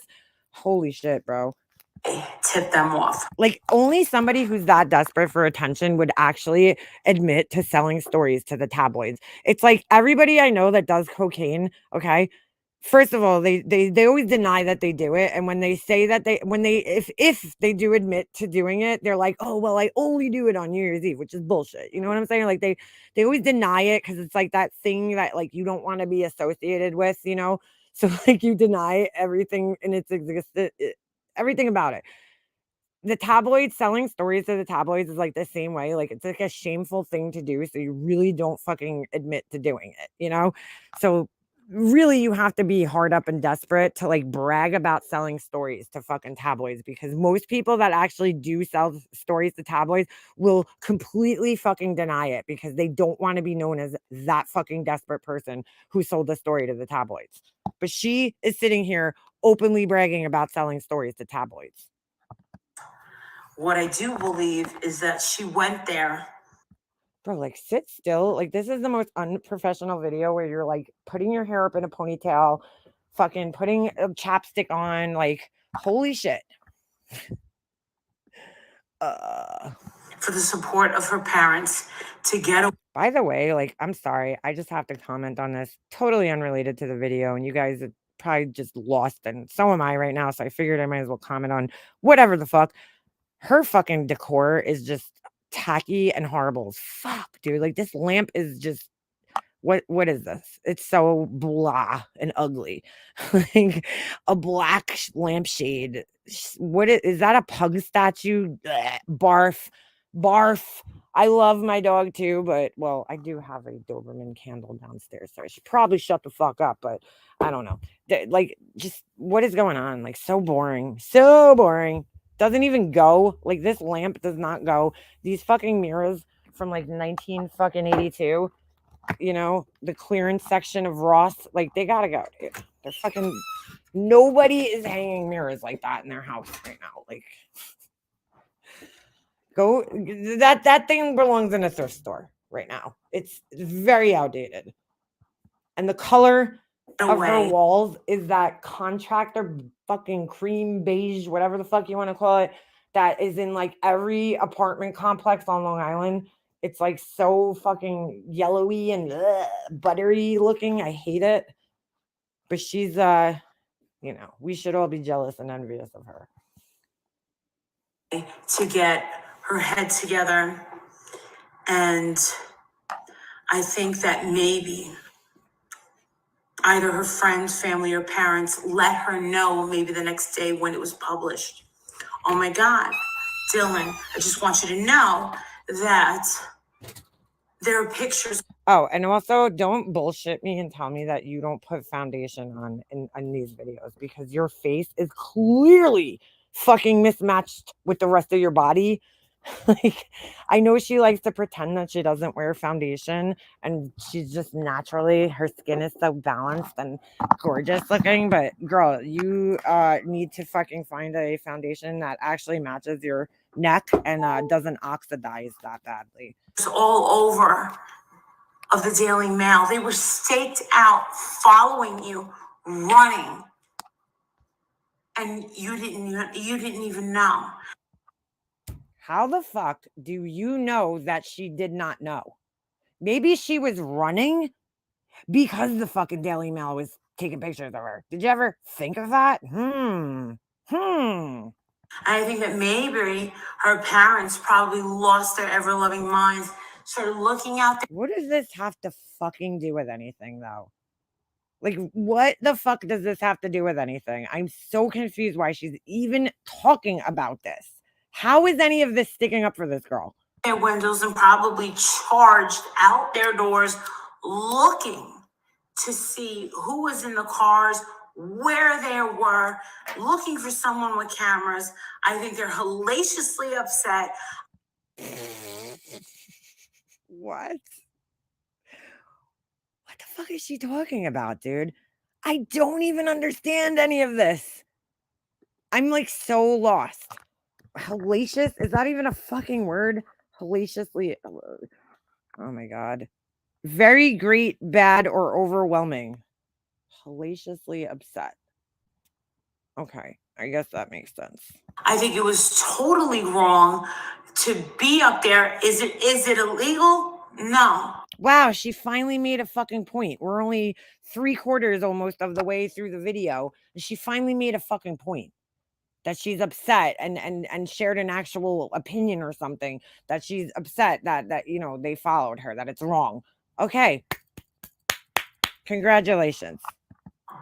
But to know ethically, unethical, absolutely unethical. But when do we rely on the press to have ethics? First of all, the Daily Mail, I wouldn't even fucking call that the press, okay? It's a fucking tabloid. You just said it, but clearly you're too stupid. You're talking about a salacious fucking magazine, okay, that loves to sensationalize well, I don't know if it's a magazine, but a new website, right? That loves to sensationalize cases and stories and all this other bullshit. So, like, why are you so shocked that this fucking tabloid website, right, that you just acknowledged was a tabloid website, is doing this? Like, are you fucking kidding me right now? That's not the press, okay? That I would never go to the Daily Mail for any factual information, because like that, and then News Nation, totally two different things. Like, what are you fucking talking about, dude? You are very confused and ignorant. No, they just want their shots. That's the way it works. And that's what we have to understand. And that's why it was the Daily Mail taking those photos and not CNN. Oh my God, dude. We might think it's heartless, but they got to get their shots. This is, and someone big up there told me, sent me a text and said, Marissa, this is the story. So, AKA Vinnie Politan, right? Vinnie Politan, she didn't want to name drop there. She was like, oh shit, that's right. I had to delete that video last week. I can't name drop him. If I was Vinnie Politan, I'd be like, could you do me a fucking favor and just stop saying my name and associating you and I together ever? Thanks. They don't care about how she feels. I would just ask you a question. She claims that she grew up with Vinnie Politan, but like, do you think that if Vinnie Politan was like Vinnie Smith, right, and he just like worked at a fucking pizzeria, do you think she would even talk to him? Like, do you think she talks to anybody else she graduated high school with? It's kind of weird that the only person that she ever fucking talks about that she like grew up with is Vinnie Politan, and that's it. Nobody else. And it's only because he's a celebrity, like, kind of. And I hope she doesn't see this, but they do not care how she feels. No one ever thought that. It's crazy. Molly Golightly, one of the most she really looks like she has a tiny top hat on right now. Somebody screenshot that. Nobody thinks about Molly Golightly and what she thinks, because nobody out there fucking cares. You're the only person that thinks that you, Molly Golightly, are the only person that thinks that other people think about what you care about what you think about these cases. Nobody does. controversial true crimer commentators, one of the most very honest commentators. Do I have a huge heart? Yes. Oh my God. And now it's back to her and how great she is. Can I be really, really honest? Yes. And it comes off not so nice sometimes. Yes. But then in a moment of introspect. Do you know what that word means? Because you don't have any of that. I think, and as a mother, I do. I felt, for a moment, I had that moment of introspect, and I felt like a mother, and I felt very protective. That's not introspect. And I thought, what if she was my daughter? And she came home, traumatized as hell. Just know. I am fucking not joking. I am traumatized from the way your fucking eyes are looking at me right now. Like, seriously, they're traumatizing me. That weeks and weeks before November 13th. And she's sitting there with her thoughts, and it's keeping her awake while she's home. That this not for nothing, but I'm sure the last thing her parents are really fucking worried about is a fucking picture of her with a Starbucks cup right now. Just saying. I think that's probably the last thing that they're even fucking thinking about right now. You know what I'm saying? Like that in the grand scheme of things is like so minuscule. Unfortunately, their daughter got caught up in this case that's like the biggest case going on right now. And it's all over the news and it's all over the tabloids, unfortunately, because, everybody's got to get a piece of the pie. But like, I really don't think that picture or anything like even matters at this point in time. What they're probably more worried about, the introspect that you had there. If you really want to put yourself in the mother's shoes, which is empathy, that you don't have or seem to acknowledge ever. is, you know, like their poor daughter is traumatized. She's never going to be the same again. You know, they probably are going to have to, she's probably going to have some intense therapy, that this girl's never going to be the same again, ever. I mean, they're not worried about a picture of her running with Starbucks in her hands. That's the least of their fucking problems right now. This girl's not only grieving the loss of 4 of her friends, she's going to be terrified to go to sleep probably for the rest of her life. You know what I'm saying? Or live alone ever, or be even with people. You know, I mean, I can't even imagine what is going through that girl's head at the moment. I'm fucking terrified. Of this situation. It's made me paranoid, and it didn't even happen to me. I'm like, oh my God, I better make sure my doors are locked at all times. Like, there's been times in my life where I've walked out of my door and I'm like, oh, I'm just running to 7-Eleven. I don't have to lock my door. Now I fucking lock my door every time I fucking walk out of my house, because I am terrified that like somebody could go into my house. Who knows if somebody's watching me and just notice that I didn't lock my door. And you know what I'm saying? Like, that shit is so scary. That thought is so fucking scary. Now imagine being the person who actually went through this shit, and how they feel and how their safety has been. You're supposed to feel the most safe in your home, you know, wherever that is. If it's in an apartment, if it's in your parents' house, if it's with your husband, if it's at college in a dorm room, like that's your safe spot. That's where you go when the rest of, you know, where you shut out the rest of the world. And this poor girl is now, there's nowhere safe. Where do you feel safe when your home is invaded and violated in that way? I mean, oh God, just I really highly doubt they give a fuck about a picture. Hamburger, that this hamburger was driving around, unbeknownst to her, hunting her friends, and driving around, knowing she was in that house, knowing she was spared from. Nobody knows if that guy knew that she was in that house. Nobody knows if he knew that she was in that house. So what are you even talking about right now? You don't even, you clearly didn't read the arrest affidavit. You clearly are not following this case as closely as you would love everybody to believe you are. Because if you were, you would have something relevant to say about it, and not this stupid bullshit. This is all tabloid bullshit. Nobody cares what you're saying right now. It's absolutely ridiculous, and just a way to put her name in a title because it's a popular topic right now. Everybody's talking about this girl. You know, do you think that she wants her name in your video? If you really gave a shit about this girl, why are you putting her name in your video?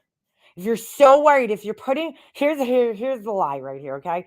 She's so, oh my God, the introspect. I put myself in her mother's shoes and just thought to myself, oh, how would I feel if the paparazzi were out there stalking my daughter, the tabloids? Oh my God, you know, but yet, how do you think her mother would feel that this crazy fuck on YouTube put her daughter's name in the video and is probably monetizing it, by the way, has her photo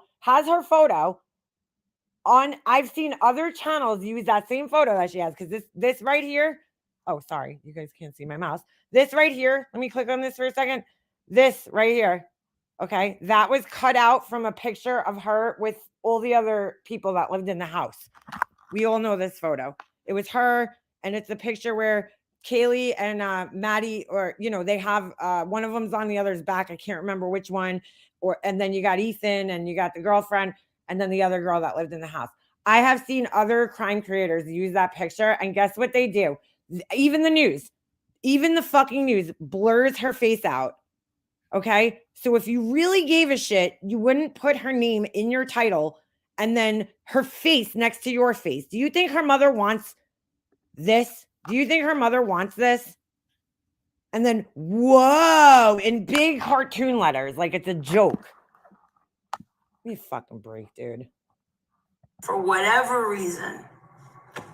This video has no substance. There's no purpose to it. It doesn't mean anything. It's not contributing in any way. You know what I'm saying? You're not even like making an interesting conversation here. There's nothing here. There's no commentary. I listened to Cinema Shogun, or he also has another channel called Fat and Opinionated, which I think is a really funny title, by the way, for a channel name, you know. But anyway, I listen to him, and he does a lot of these like short videos, you know, like he'll do like these short, maybe 10-minute, 11-minute uploads, just doing commentary on different aspects of the case. But every time I close one of his videos, right, I walk away thinking about something. Every time I end one of his videos, I'm like, wow, you know, I didn't think of it like that, or whatever. He'll give his opinion, and it'll make you think in some way, shape, or form pretty much every time.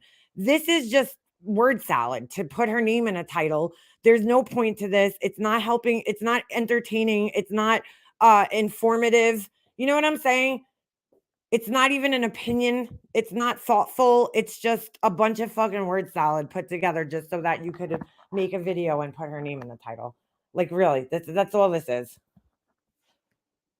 Fucking unbelievable. And that they were ready, and they didn't even care what was in her mind, how she was feeling. And it was all about their golden shots. Look, we got her running. Who cares? She went to go get her gingerbread latte. How do you know what she was even drinking, dude? Obviously, you care because you care about what she was drinking. Who cares? Who cares is right, okay? Who cares? I don't care, but you're doing the same thing that you're acting like you're fucking so upset about. You're doing the same fucking thing right now. Hold on. I'm just grabbing my cup. You're doing the exact same thing that you're acting like you give a shit about right now. This is so pointless. They just wanted her to know. They wanted the public to know we got her. What? What? No. What they're doing is they just want something for people to look at so that they could get clicks on their website, because that's a type of fucking news quote unquote site that you're referring to. They do the same thing you do, except they're just a news organization. It's a company, but it's the same thing. That's why nobody takes them seriously, just like nobody takes you seriously. I bet you $1 million when she knew that those pictures came out, I bet you she busted into tears. Do they care? No. Yeah, I'm sure the pictures really what got her, you know? I'm sure the pictures were like the end all be all of everything, right? It wasn't the affidavit that came out and made her look like an uncaring, you know, soulless person who didn't call 911. It was the pictures. That's really what it did her in, was those pictures. Like I said, those pictures are the least of her problems right now. The absolute least of her problems. I'm sure she doesn't even fucking care or think about the pictures. Maybe like the day it happened, and then like after that, she's probably back to worrying about the real shit that happened to her. Why would they care? Do I think that that was really invasive? Do I think that that was really heartless? You bet I do. Do I think they're gonna give her an apology? No. Are you gonna give her an apology for the video that you made where you were blaming her? No. But think about it. I think that they really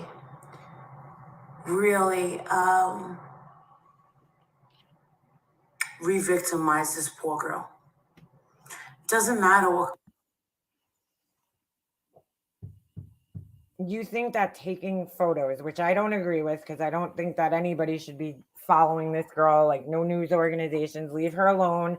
You know what I'm saying? Let her be. I agree. But like, you're further contributing to this by putting her name in the title and putting her photo in here. Nobody fucking cares what your opinion is about taking pictures, you know, from a paparazzi website. Nobody fucking cares.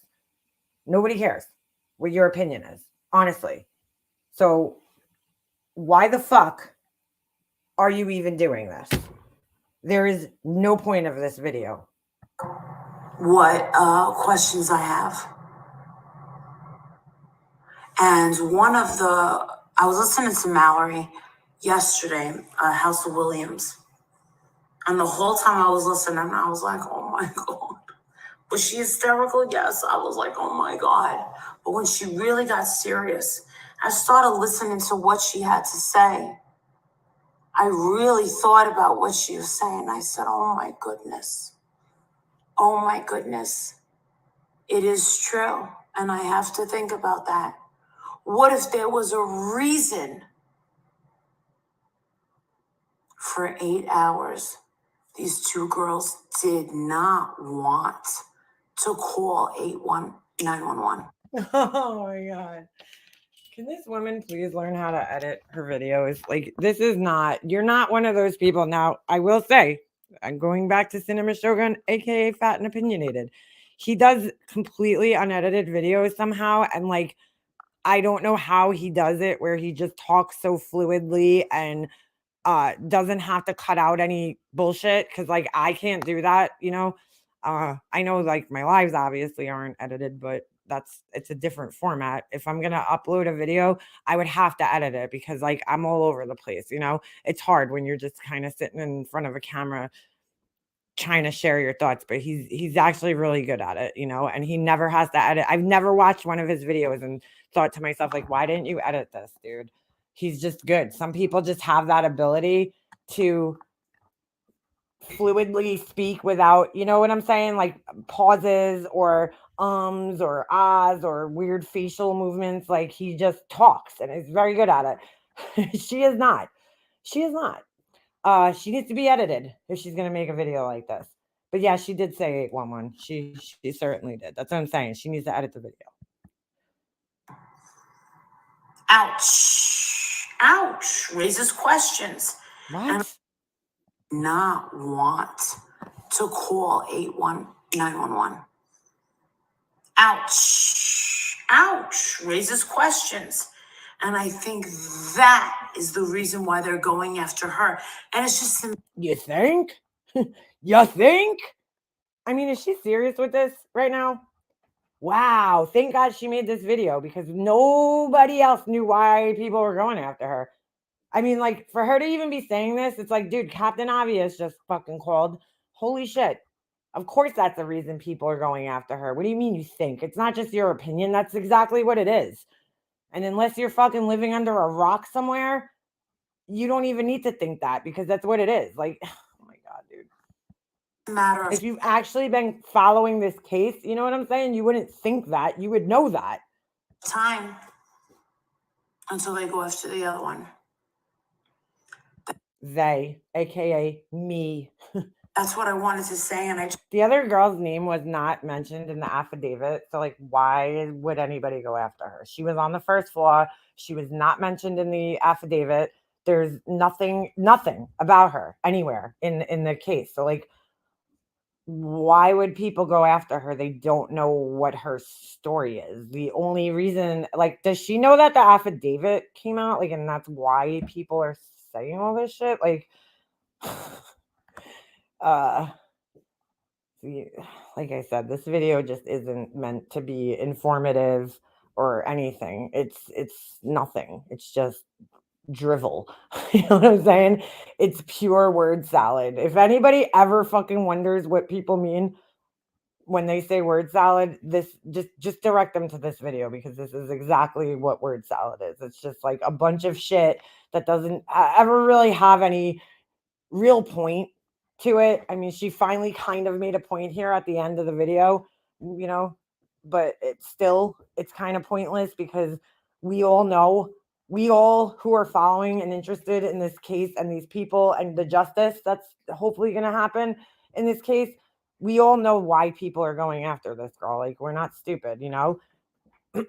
we don't need you to tell us why, or why you think people are going after her. Like, we all know for a fact that people are going after this girl because they think that she just sat there not giving a fuck while her roommates were being brutally murdered. Not anywhere in here does she even mention that there's other people speculating that the girl actually might have had played a role in this somehow. That's a whole nother part of the speculation that's happening out there when it comes to this girl. She's worried about some stupid picture that was taken by the Daily Mail.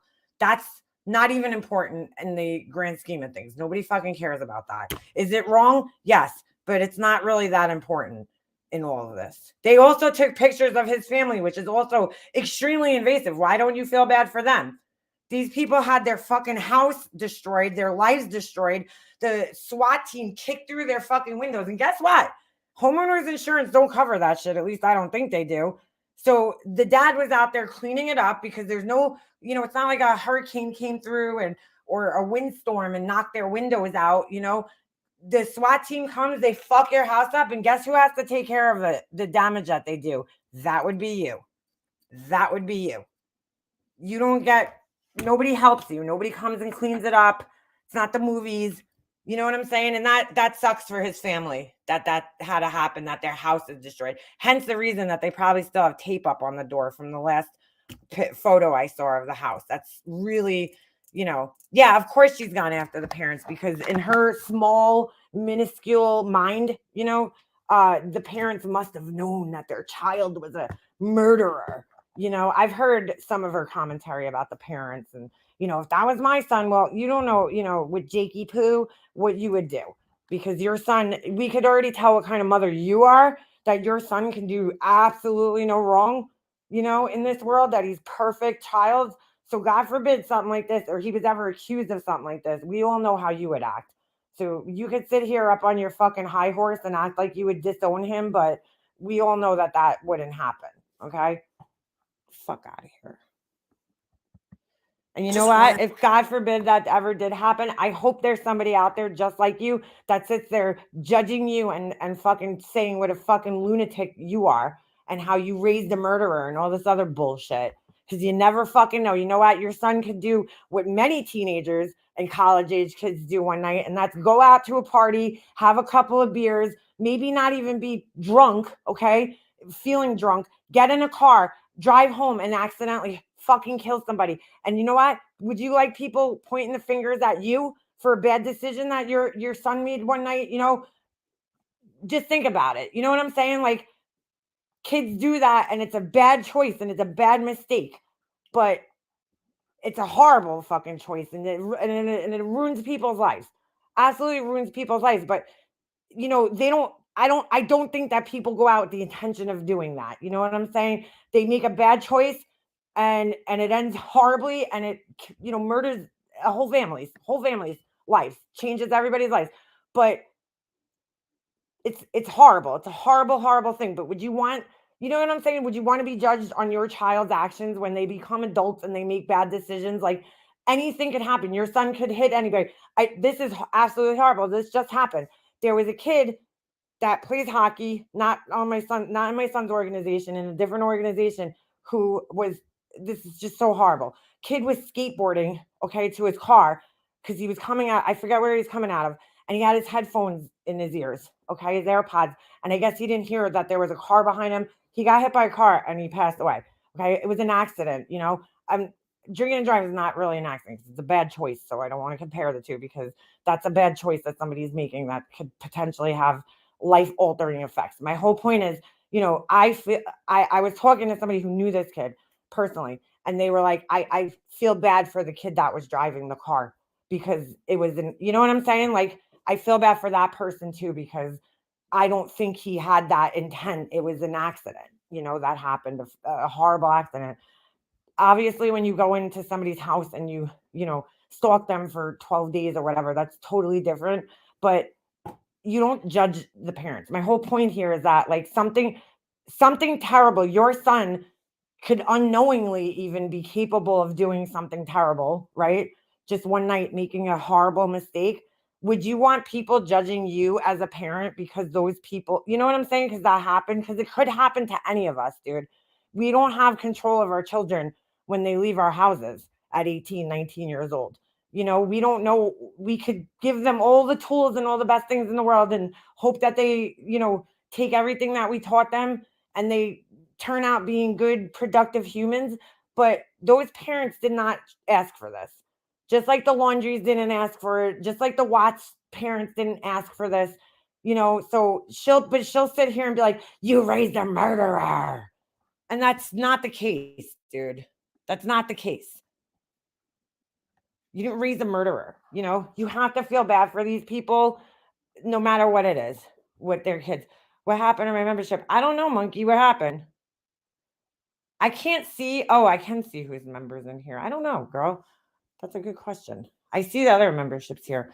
But you know what I'm saying? Like, I think it's disgusting because nobody has control. Just the same way she judges people who have children who are addicts, you know? And it's like, there's another place of ignorance because, again, your son plays basketball, okay? You don't know that one day he tears a muscle or, you know what I'm saying, hurts himself playing basketball, gets prescribed painkillers, and then ends up addicted to them for a prolonged period of time. Like, you don't know. That can happen to anybody. Do not think that just because you think you raised your child perfectly, that he's going to become a perfect adult, because that's just not reality.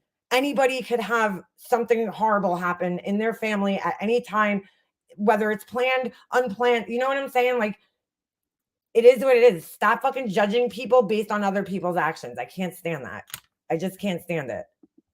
I wanted to condense the 4.5 hour live, which I said to my watchers. I said, I'm not gonna make this longer than 20 minutes. I don't want to thank you for watching this video. And I came downstairs not feeling very good, but I am getting better. I will be back when we hear some more.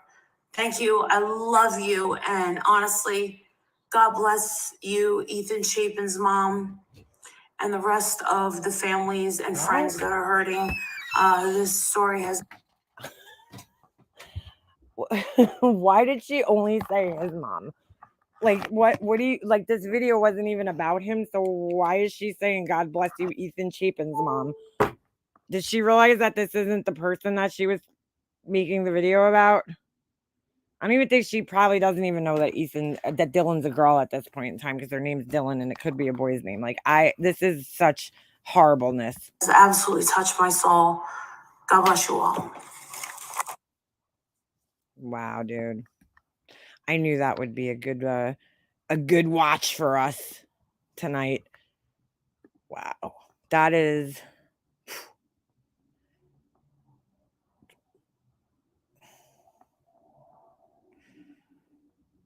you were so right. Hold on. I think I have even thought of that and felt so hurt inside, wondering if I think she said son would have mistakenly not called the cops and someone got hurt. Like, dude, you just don't know, man. You don't know.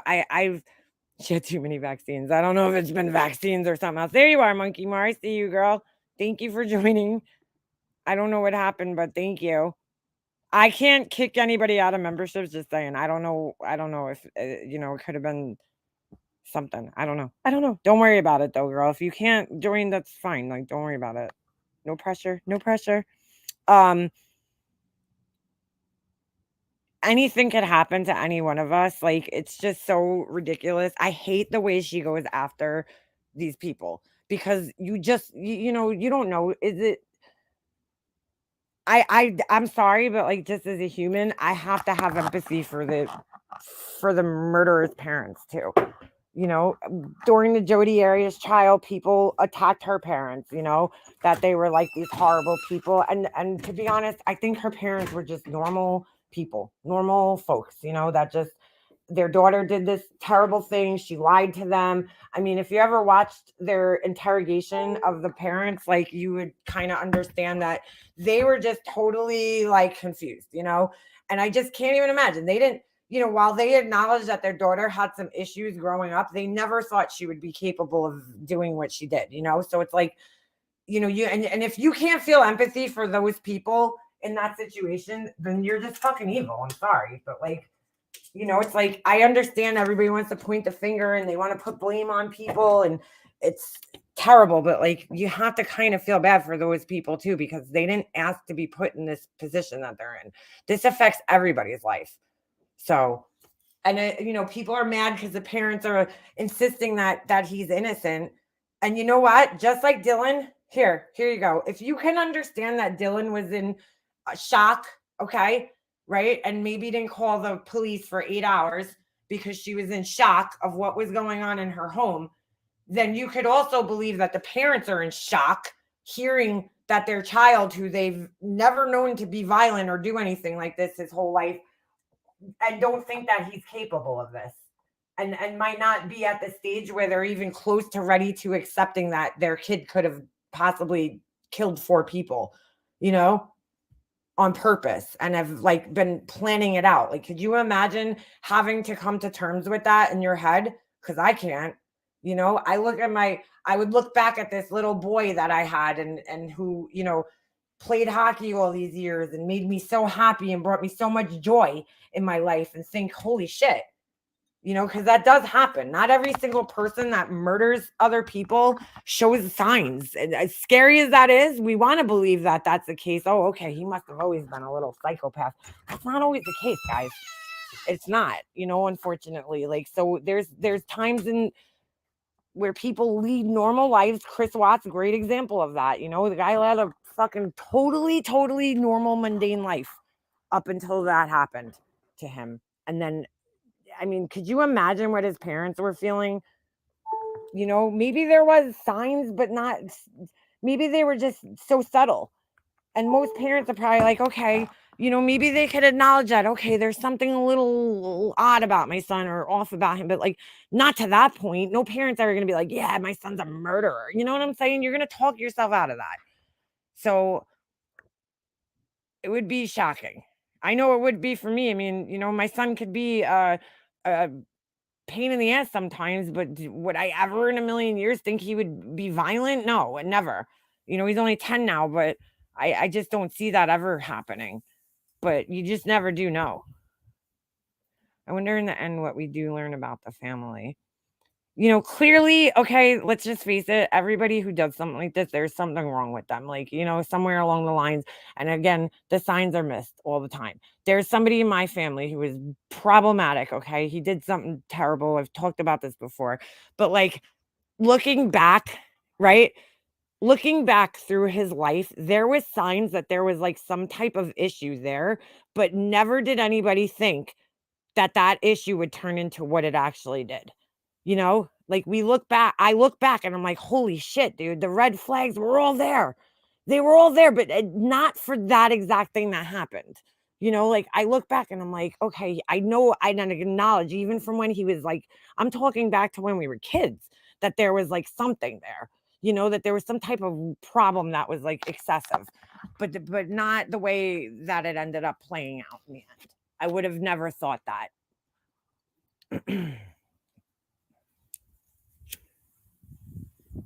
He did have a degree in criminology, but it wasn't like what people think it is. I forget exactly what the specific area was for his degree, but it was like some type of, it wasn't, I think it was more to do with like statistics than it was like the actual like investigations and that kind of shit.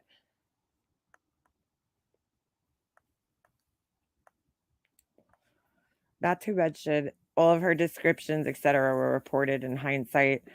Hold on a second. After it all took place and finding out what actually happened. Good point, Amanda. That's so true.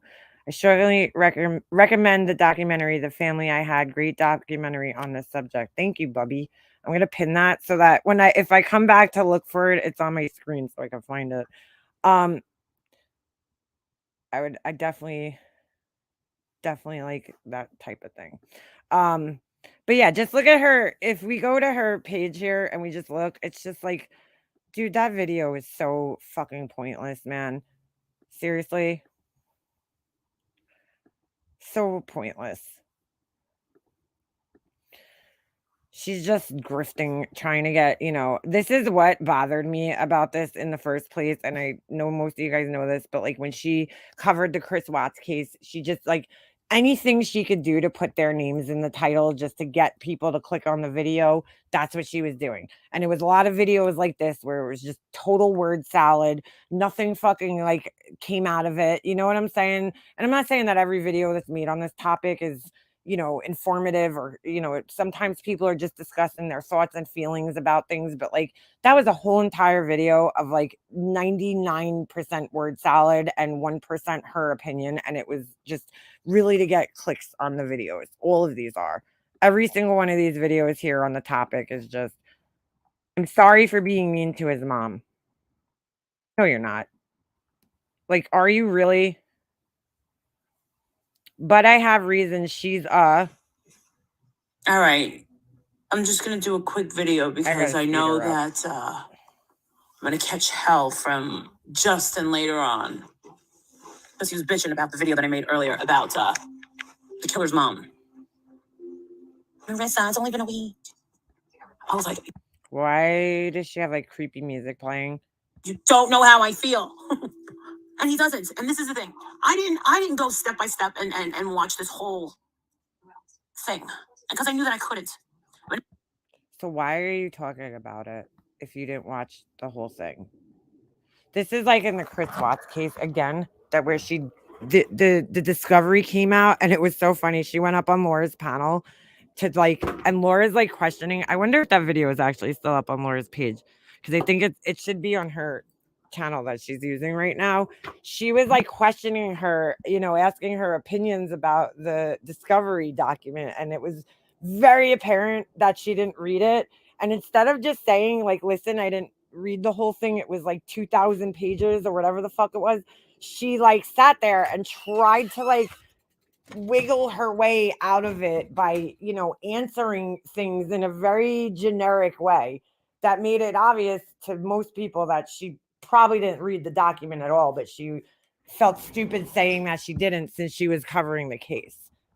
But now that I have, and now that I looked at all those pictures, 150 pictures of these kids, that's what started to touch my heart. And then he just goes and just rubs it in a little more. And he's like, I know something, Marissa. By the way, I want to remind you guys that she actually said this. I don't know, I'm paraphrasing here, but something to this effect came out of her mouth like a week or two ago, where she was saying that this case, okay, because these kids were older and they're not little babies or they're not young children, this case doesn't hurt her as much. It doesn't affect her as much. She doesn't feel anything about it. But so now she knows that that was a really fucked up thing to say, because no matter what, these are still somebody's children.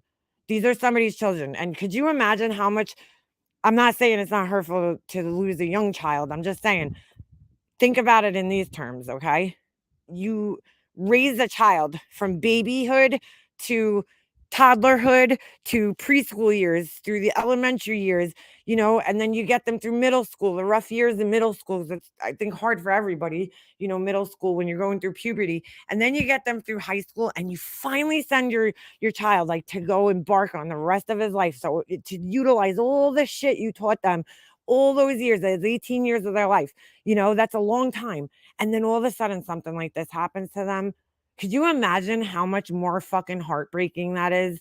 When and I'm not saying either one is terrible. I'm just saying, like, you had 18 years of memories built up with your child, right? And this excitement for the future, right? They're just about there to become adults, and then, hopefully careers come, and then weddings and babies and grandchildren. You know what I'm saying? Like, and it's all fucking just shut down like that.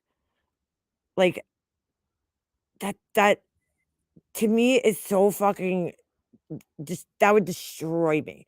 It would destroy me at any age. But I'm just saying, like, the parents just work so hard through those years to get their kids to go to college. That's like, you're so proud. You go to their high school graduation, and then to have them just ripped out of your life like that.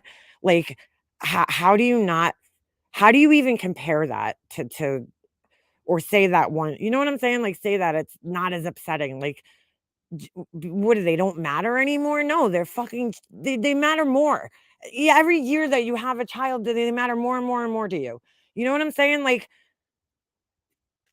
anytime as a parent, if you lose a child, it's gonna hurt like fucking nothing else in this world. I can't even imagine, and I don't even want to imagine. But it's like, why would you even fucking say that? It doesn't hurt me as much. Like, you have a child who's almost this age. You do realize that, right?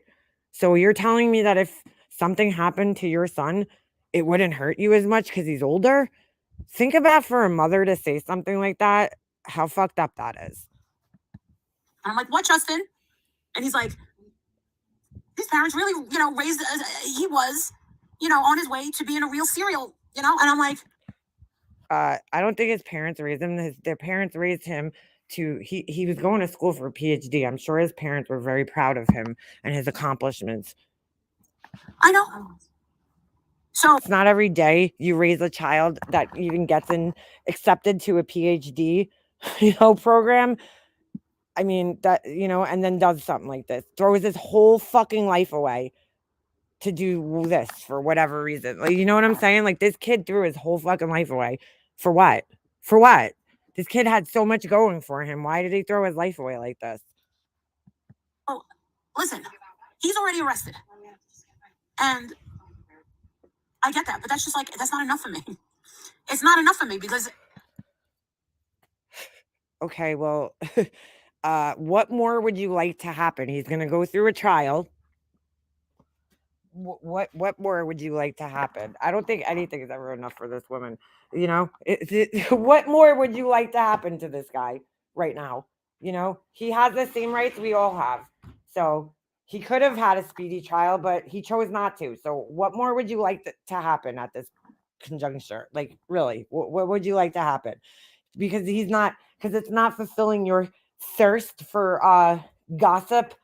Fucking crazy, dude. you look at these pictures of these young people, you know what I'm saying? These young, innocent, beautiful kids, and then you hear these long time This is a week after her saying that. It's not that upsetting because they're older. something. Now all of a sudden they're young, beautiful people. We haven't heard nothing yet. We don't know nothing. There's so much more evidence that we haven't even heard, and that's going to come out way later. And there's going to be more stuff that the police, Really? Thanks. We didn't know that. have, and we'll learn that later. I don't know if I was ready for this one. You know what I'm saying? I don't know if I was ready for this one. So here's all the backpedaling because she said a really fucking insensitive, heartless thing about, parents losing older children. Here's all the backpedaling. I wasn't ready for it. What? Who was ready for this? Can I see a show of hands of who was ready to hear this news? Like, what are you talking about? Nobody was ready to hear this because it's fucking insane and this shit shouldn't happen. All right. Sorry, I'm being loud.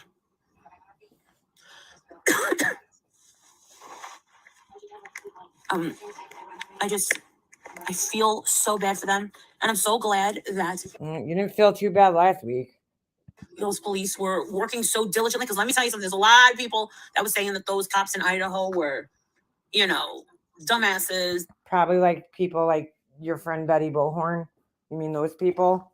They were saying this, they were saying that, they were saying this, that the FBI were useless. No, they were tracking him down.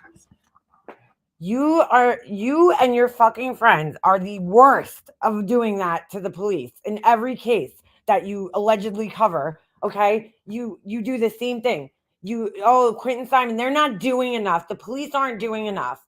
Meanwhile, they're out there in a fucking garbage landfill, okay, for a month fucking straight.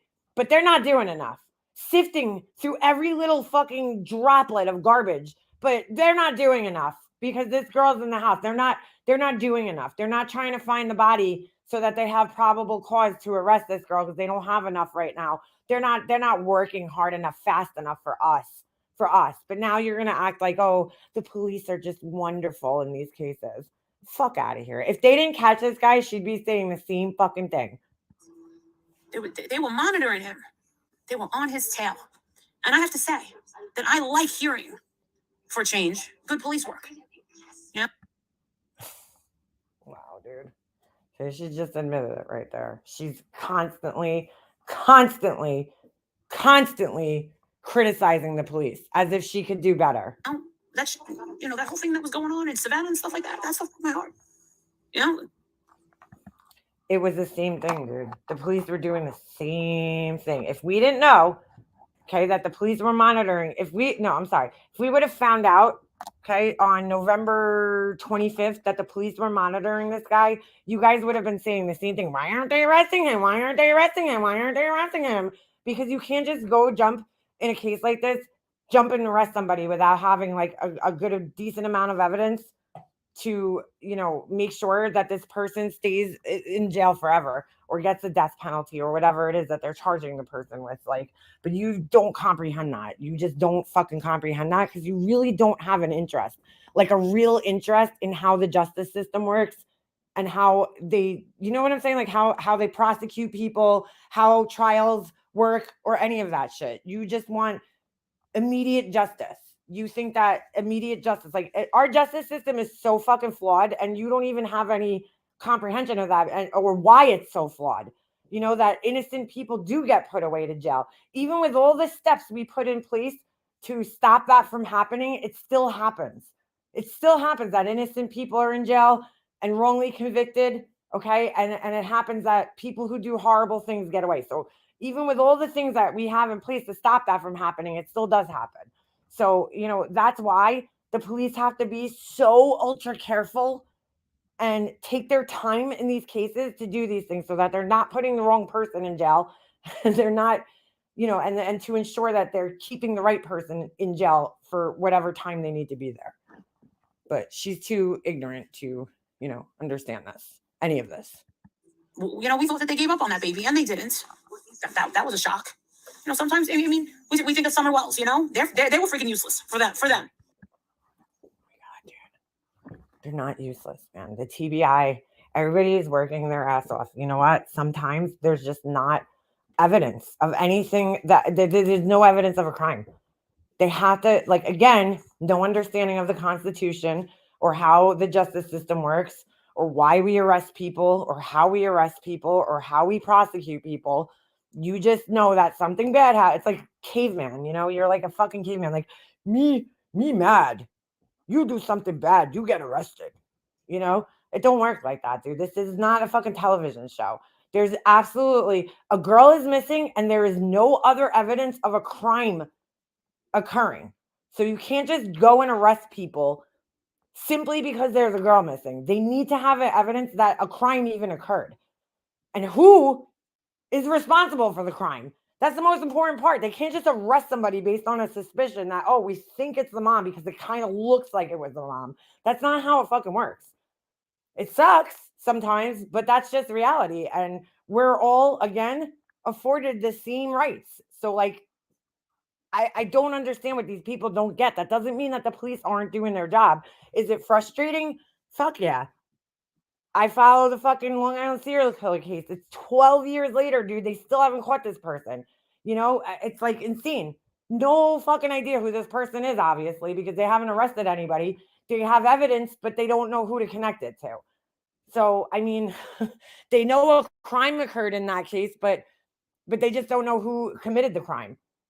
So who do you arrest? You just go jump and arrest anybody because there's a bunch of fucking theories online that it was this guy, that guy, and the other guy. So should we just go arrest everybody that we think it is? No. So stupid. And that breaks your heart. And you think that they're useless. And then you deal with people that have parents that don't care. And I think fine.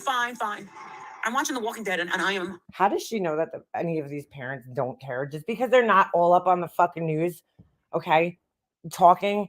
I really do give Kaylee's parents, I can't say her last name, Goncalves, I think it is. Her parents, obviously, I like their spirit right now. They're kind of remind me of the Petitos, where it's like, we're going to put our faces everywhere. We're not going to wait around for the police. We're going to do our own investigation. We're going to take matters into our own hands. We're still going to respect the rules and the police, but we're going to take matters into our own hands too. We're not going to give up. We're going to follow leads. We're going to talk to people. And you know what? There's been a lot of cases where that's actually helped out, with the police solving the case, because nobody knows the person better than the family does. You have to understand people's patterns and their behavior and the things that they do, even the victim, to kind of solve a crime. And I think her parents are right on target with saying that, but there's other families that just deal with things differently, and they don't want to be in the media. They don't want to be known as, the victims or whatever it is, or they put their faith into the police and let the police do their jobs. Like, that doesn't mean that they don't care, though. That just means that they're not participating in the same way that other families are. She's such an idiot. Again, with her rules for how people should act, because how she thinks she would act. so over it, and it's kept me. All right, I'm watching The Walking Dead. Nobody cares about The Walking Dead, dude.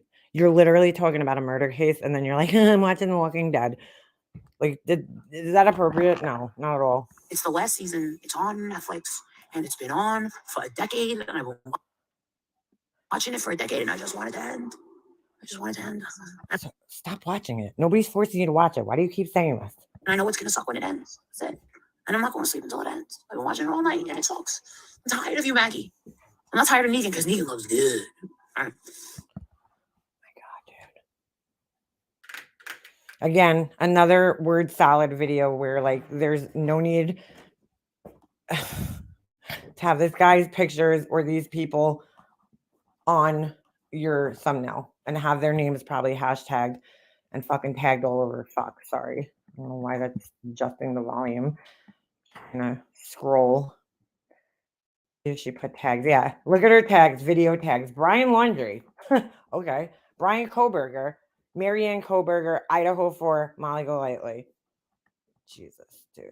That's the tags on this. That I don't know why Brian Laundrie is tagged in here, but guess she still hasn't got enough attention. I feel so bad for those kids. I keep looking at their pictures. I have them all stored on my phone. And everyone keeps asking me, oh, what do you think of? Dude, that's fucking weird, though. I'm sorry. Does anybody else think that that's fucking weird that she keeps looking at their pictures? Like, why? I'm sorry, but like, that's weird. That's fucking weird. And I don't believe it anyway. I mean, I don't believe that she's actually sitting there constantly looking at their photos. She's like, if she is, she's like, oh, come on, try to have feelings. Try to have feelings. Get the fuck out of here. Liar. Dylan. Don't ask me about that. Should I just tell you what I think you want to hear? I'll tell you what I think you want to hear. Wait a second. Wait, hold on. This was like what? What do you think of Dylan? Don't ask me about that. Should I just tell you what I think you want to hear? So she made a video like saying that she's sticking up for the girl, but here she is in this video, which was like I think right before that video, where she's like, do you want me to tell you what I really think about that? Like, you want me to tell you what I hear? Would you want to hear? Wow. Want to hear? I'm glad that she's alive, and maybe she just woke up and saw him and was too scared to grab her phone. So here she is criticizing the girl, and then the next video she's standing up for her like she actually fucking cares. Like, do you guys see what I'm saying here? This is just like total word salad. She really doesn't fucking care at all. And that's maybe why she waited hours. I will not be one of the people that's harassing her. I will not be one of the people that's... But you've made how many videos about her and keep putting her fucking name and picture all over your page? Yeah, okay. Guilting her. We're trolling her. I'm sure she feels... I don't know what to say about that. So I'm just going to keep my big fat mouth shut. But... Well, that would indicate that you have nothing positive to say about it. Justin said that he believes that I got triggered by seeing Brian's mother all dressed up in black, like Roberta, and thinks that that's what made me lose my shizzle. Wow, dude. Because, you know, people don't wear black ever. What the fuck does this have to do with anything? Wow, man. Yeah, she still thinks Brian Laundrie is alive. Yes, hope. Yeah. Because, you know. I find a lot of similarities between her and Brian Laundrie's mother. There's absolutely nothing. Like, first of all, we don't even fucking know anything about either one of them. But, oh, is this my husband? Yep. I'm going to have to end this because my son's going to be all excited. There's no similarities. Like, you don't even know either one of these people. Hold on, I'm going to mute for a second. And then some idiot came on the channel comments and said, oh, I hope this is not going to lead to another protest outside their house. How dumb are you?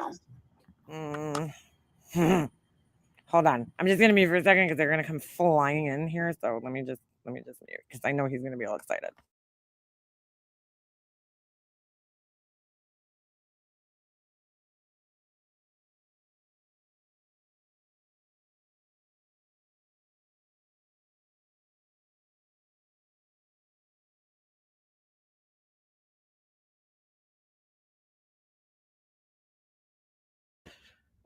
Okay. Second thought, he's not that excited, but I'm going to go in a minute. We'll finish playing this and then we'll go because I want to hear how the game was.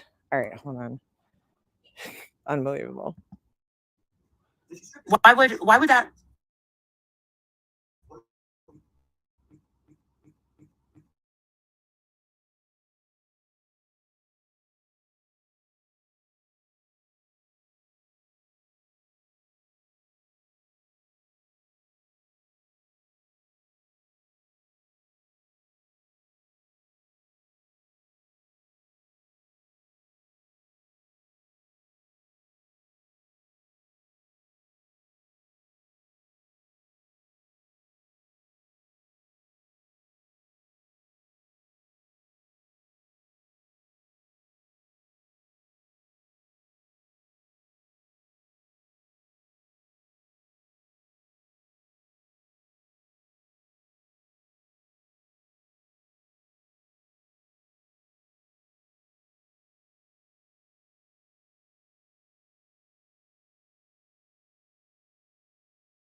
All right, no, I can't. sorry. I don't know Just what have to just give up Roberta. happened.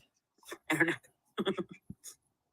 That was so weird. It like, I don't know, my thing's going to start muting me again because something just happened. I don't know what happened. It was saying all crazy shit on here, but let's just finish this up and then I'm going to end this. So I gotta get my son to bed because he has school tomorrow. But again, So yeah, just more bullshit. listen, None I'm not of here this to is relevant maneuver my to challenge in a anything. direction of just being mad and hateful towards this dude's mom. That's totally not where I'm getting at. I'm just having some sort of like weird freak out over this mom, and she kind of lit a fire under my butt. She really did. And I know she's got like that gag order and all this other stuff, but I don't know. She's not the only. What do you mean she's got a gag order? Everybody in Idaho is on a gag order. That doesn't even make any sense. People just want to say, "What would you do if it was Jake?" Well, I told you. I made a video, and it She did say what she would do. said what I would do if I was Brian's mother. All the and they, look, all the Roberta, Marianne, they all name their. Let's just be real. Even if his mom came on the news and was like, you know what, my son's a piece of shit and blah blah blah, is that going to change anything? It's not going to change anything. Crazy lunatic son's Brian. I don't know. Anyone that's dating a Brian, better look over your shoulder. Oh my god, dude, the name has nothing to do. I know plenty of Brians that are totally normal, dude. Like seriously, it has nothing to do with the name. Get out of here. Got a husband named Brian. Oh, Brian, that's the new cuckoo name of the 21st century. There you go. Bye.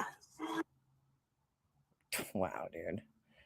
So yeah, there we have it, folks. Another video where it's just like, let me just say whatever the fuck I can so I can hashtag that shit. Like, all right. Anyway, I'm gonna end this because I know my son's standing at the door right now and he's watching me and he wants to talk. So I'm gonna end this. But I hope everybody has a nice night. I'll be back. You're married to Brian for 30 years. See, there you go. There you go. All right, let me end this. He's staring at me and smiling. All right, let me go because he's going to start being a clown. And I'll see you guys next time. All right, I'm out.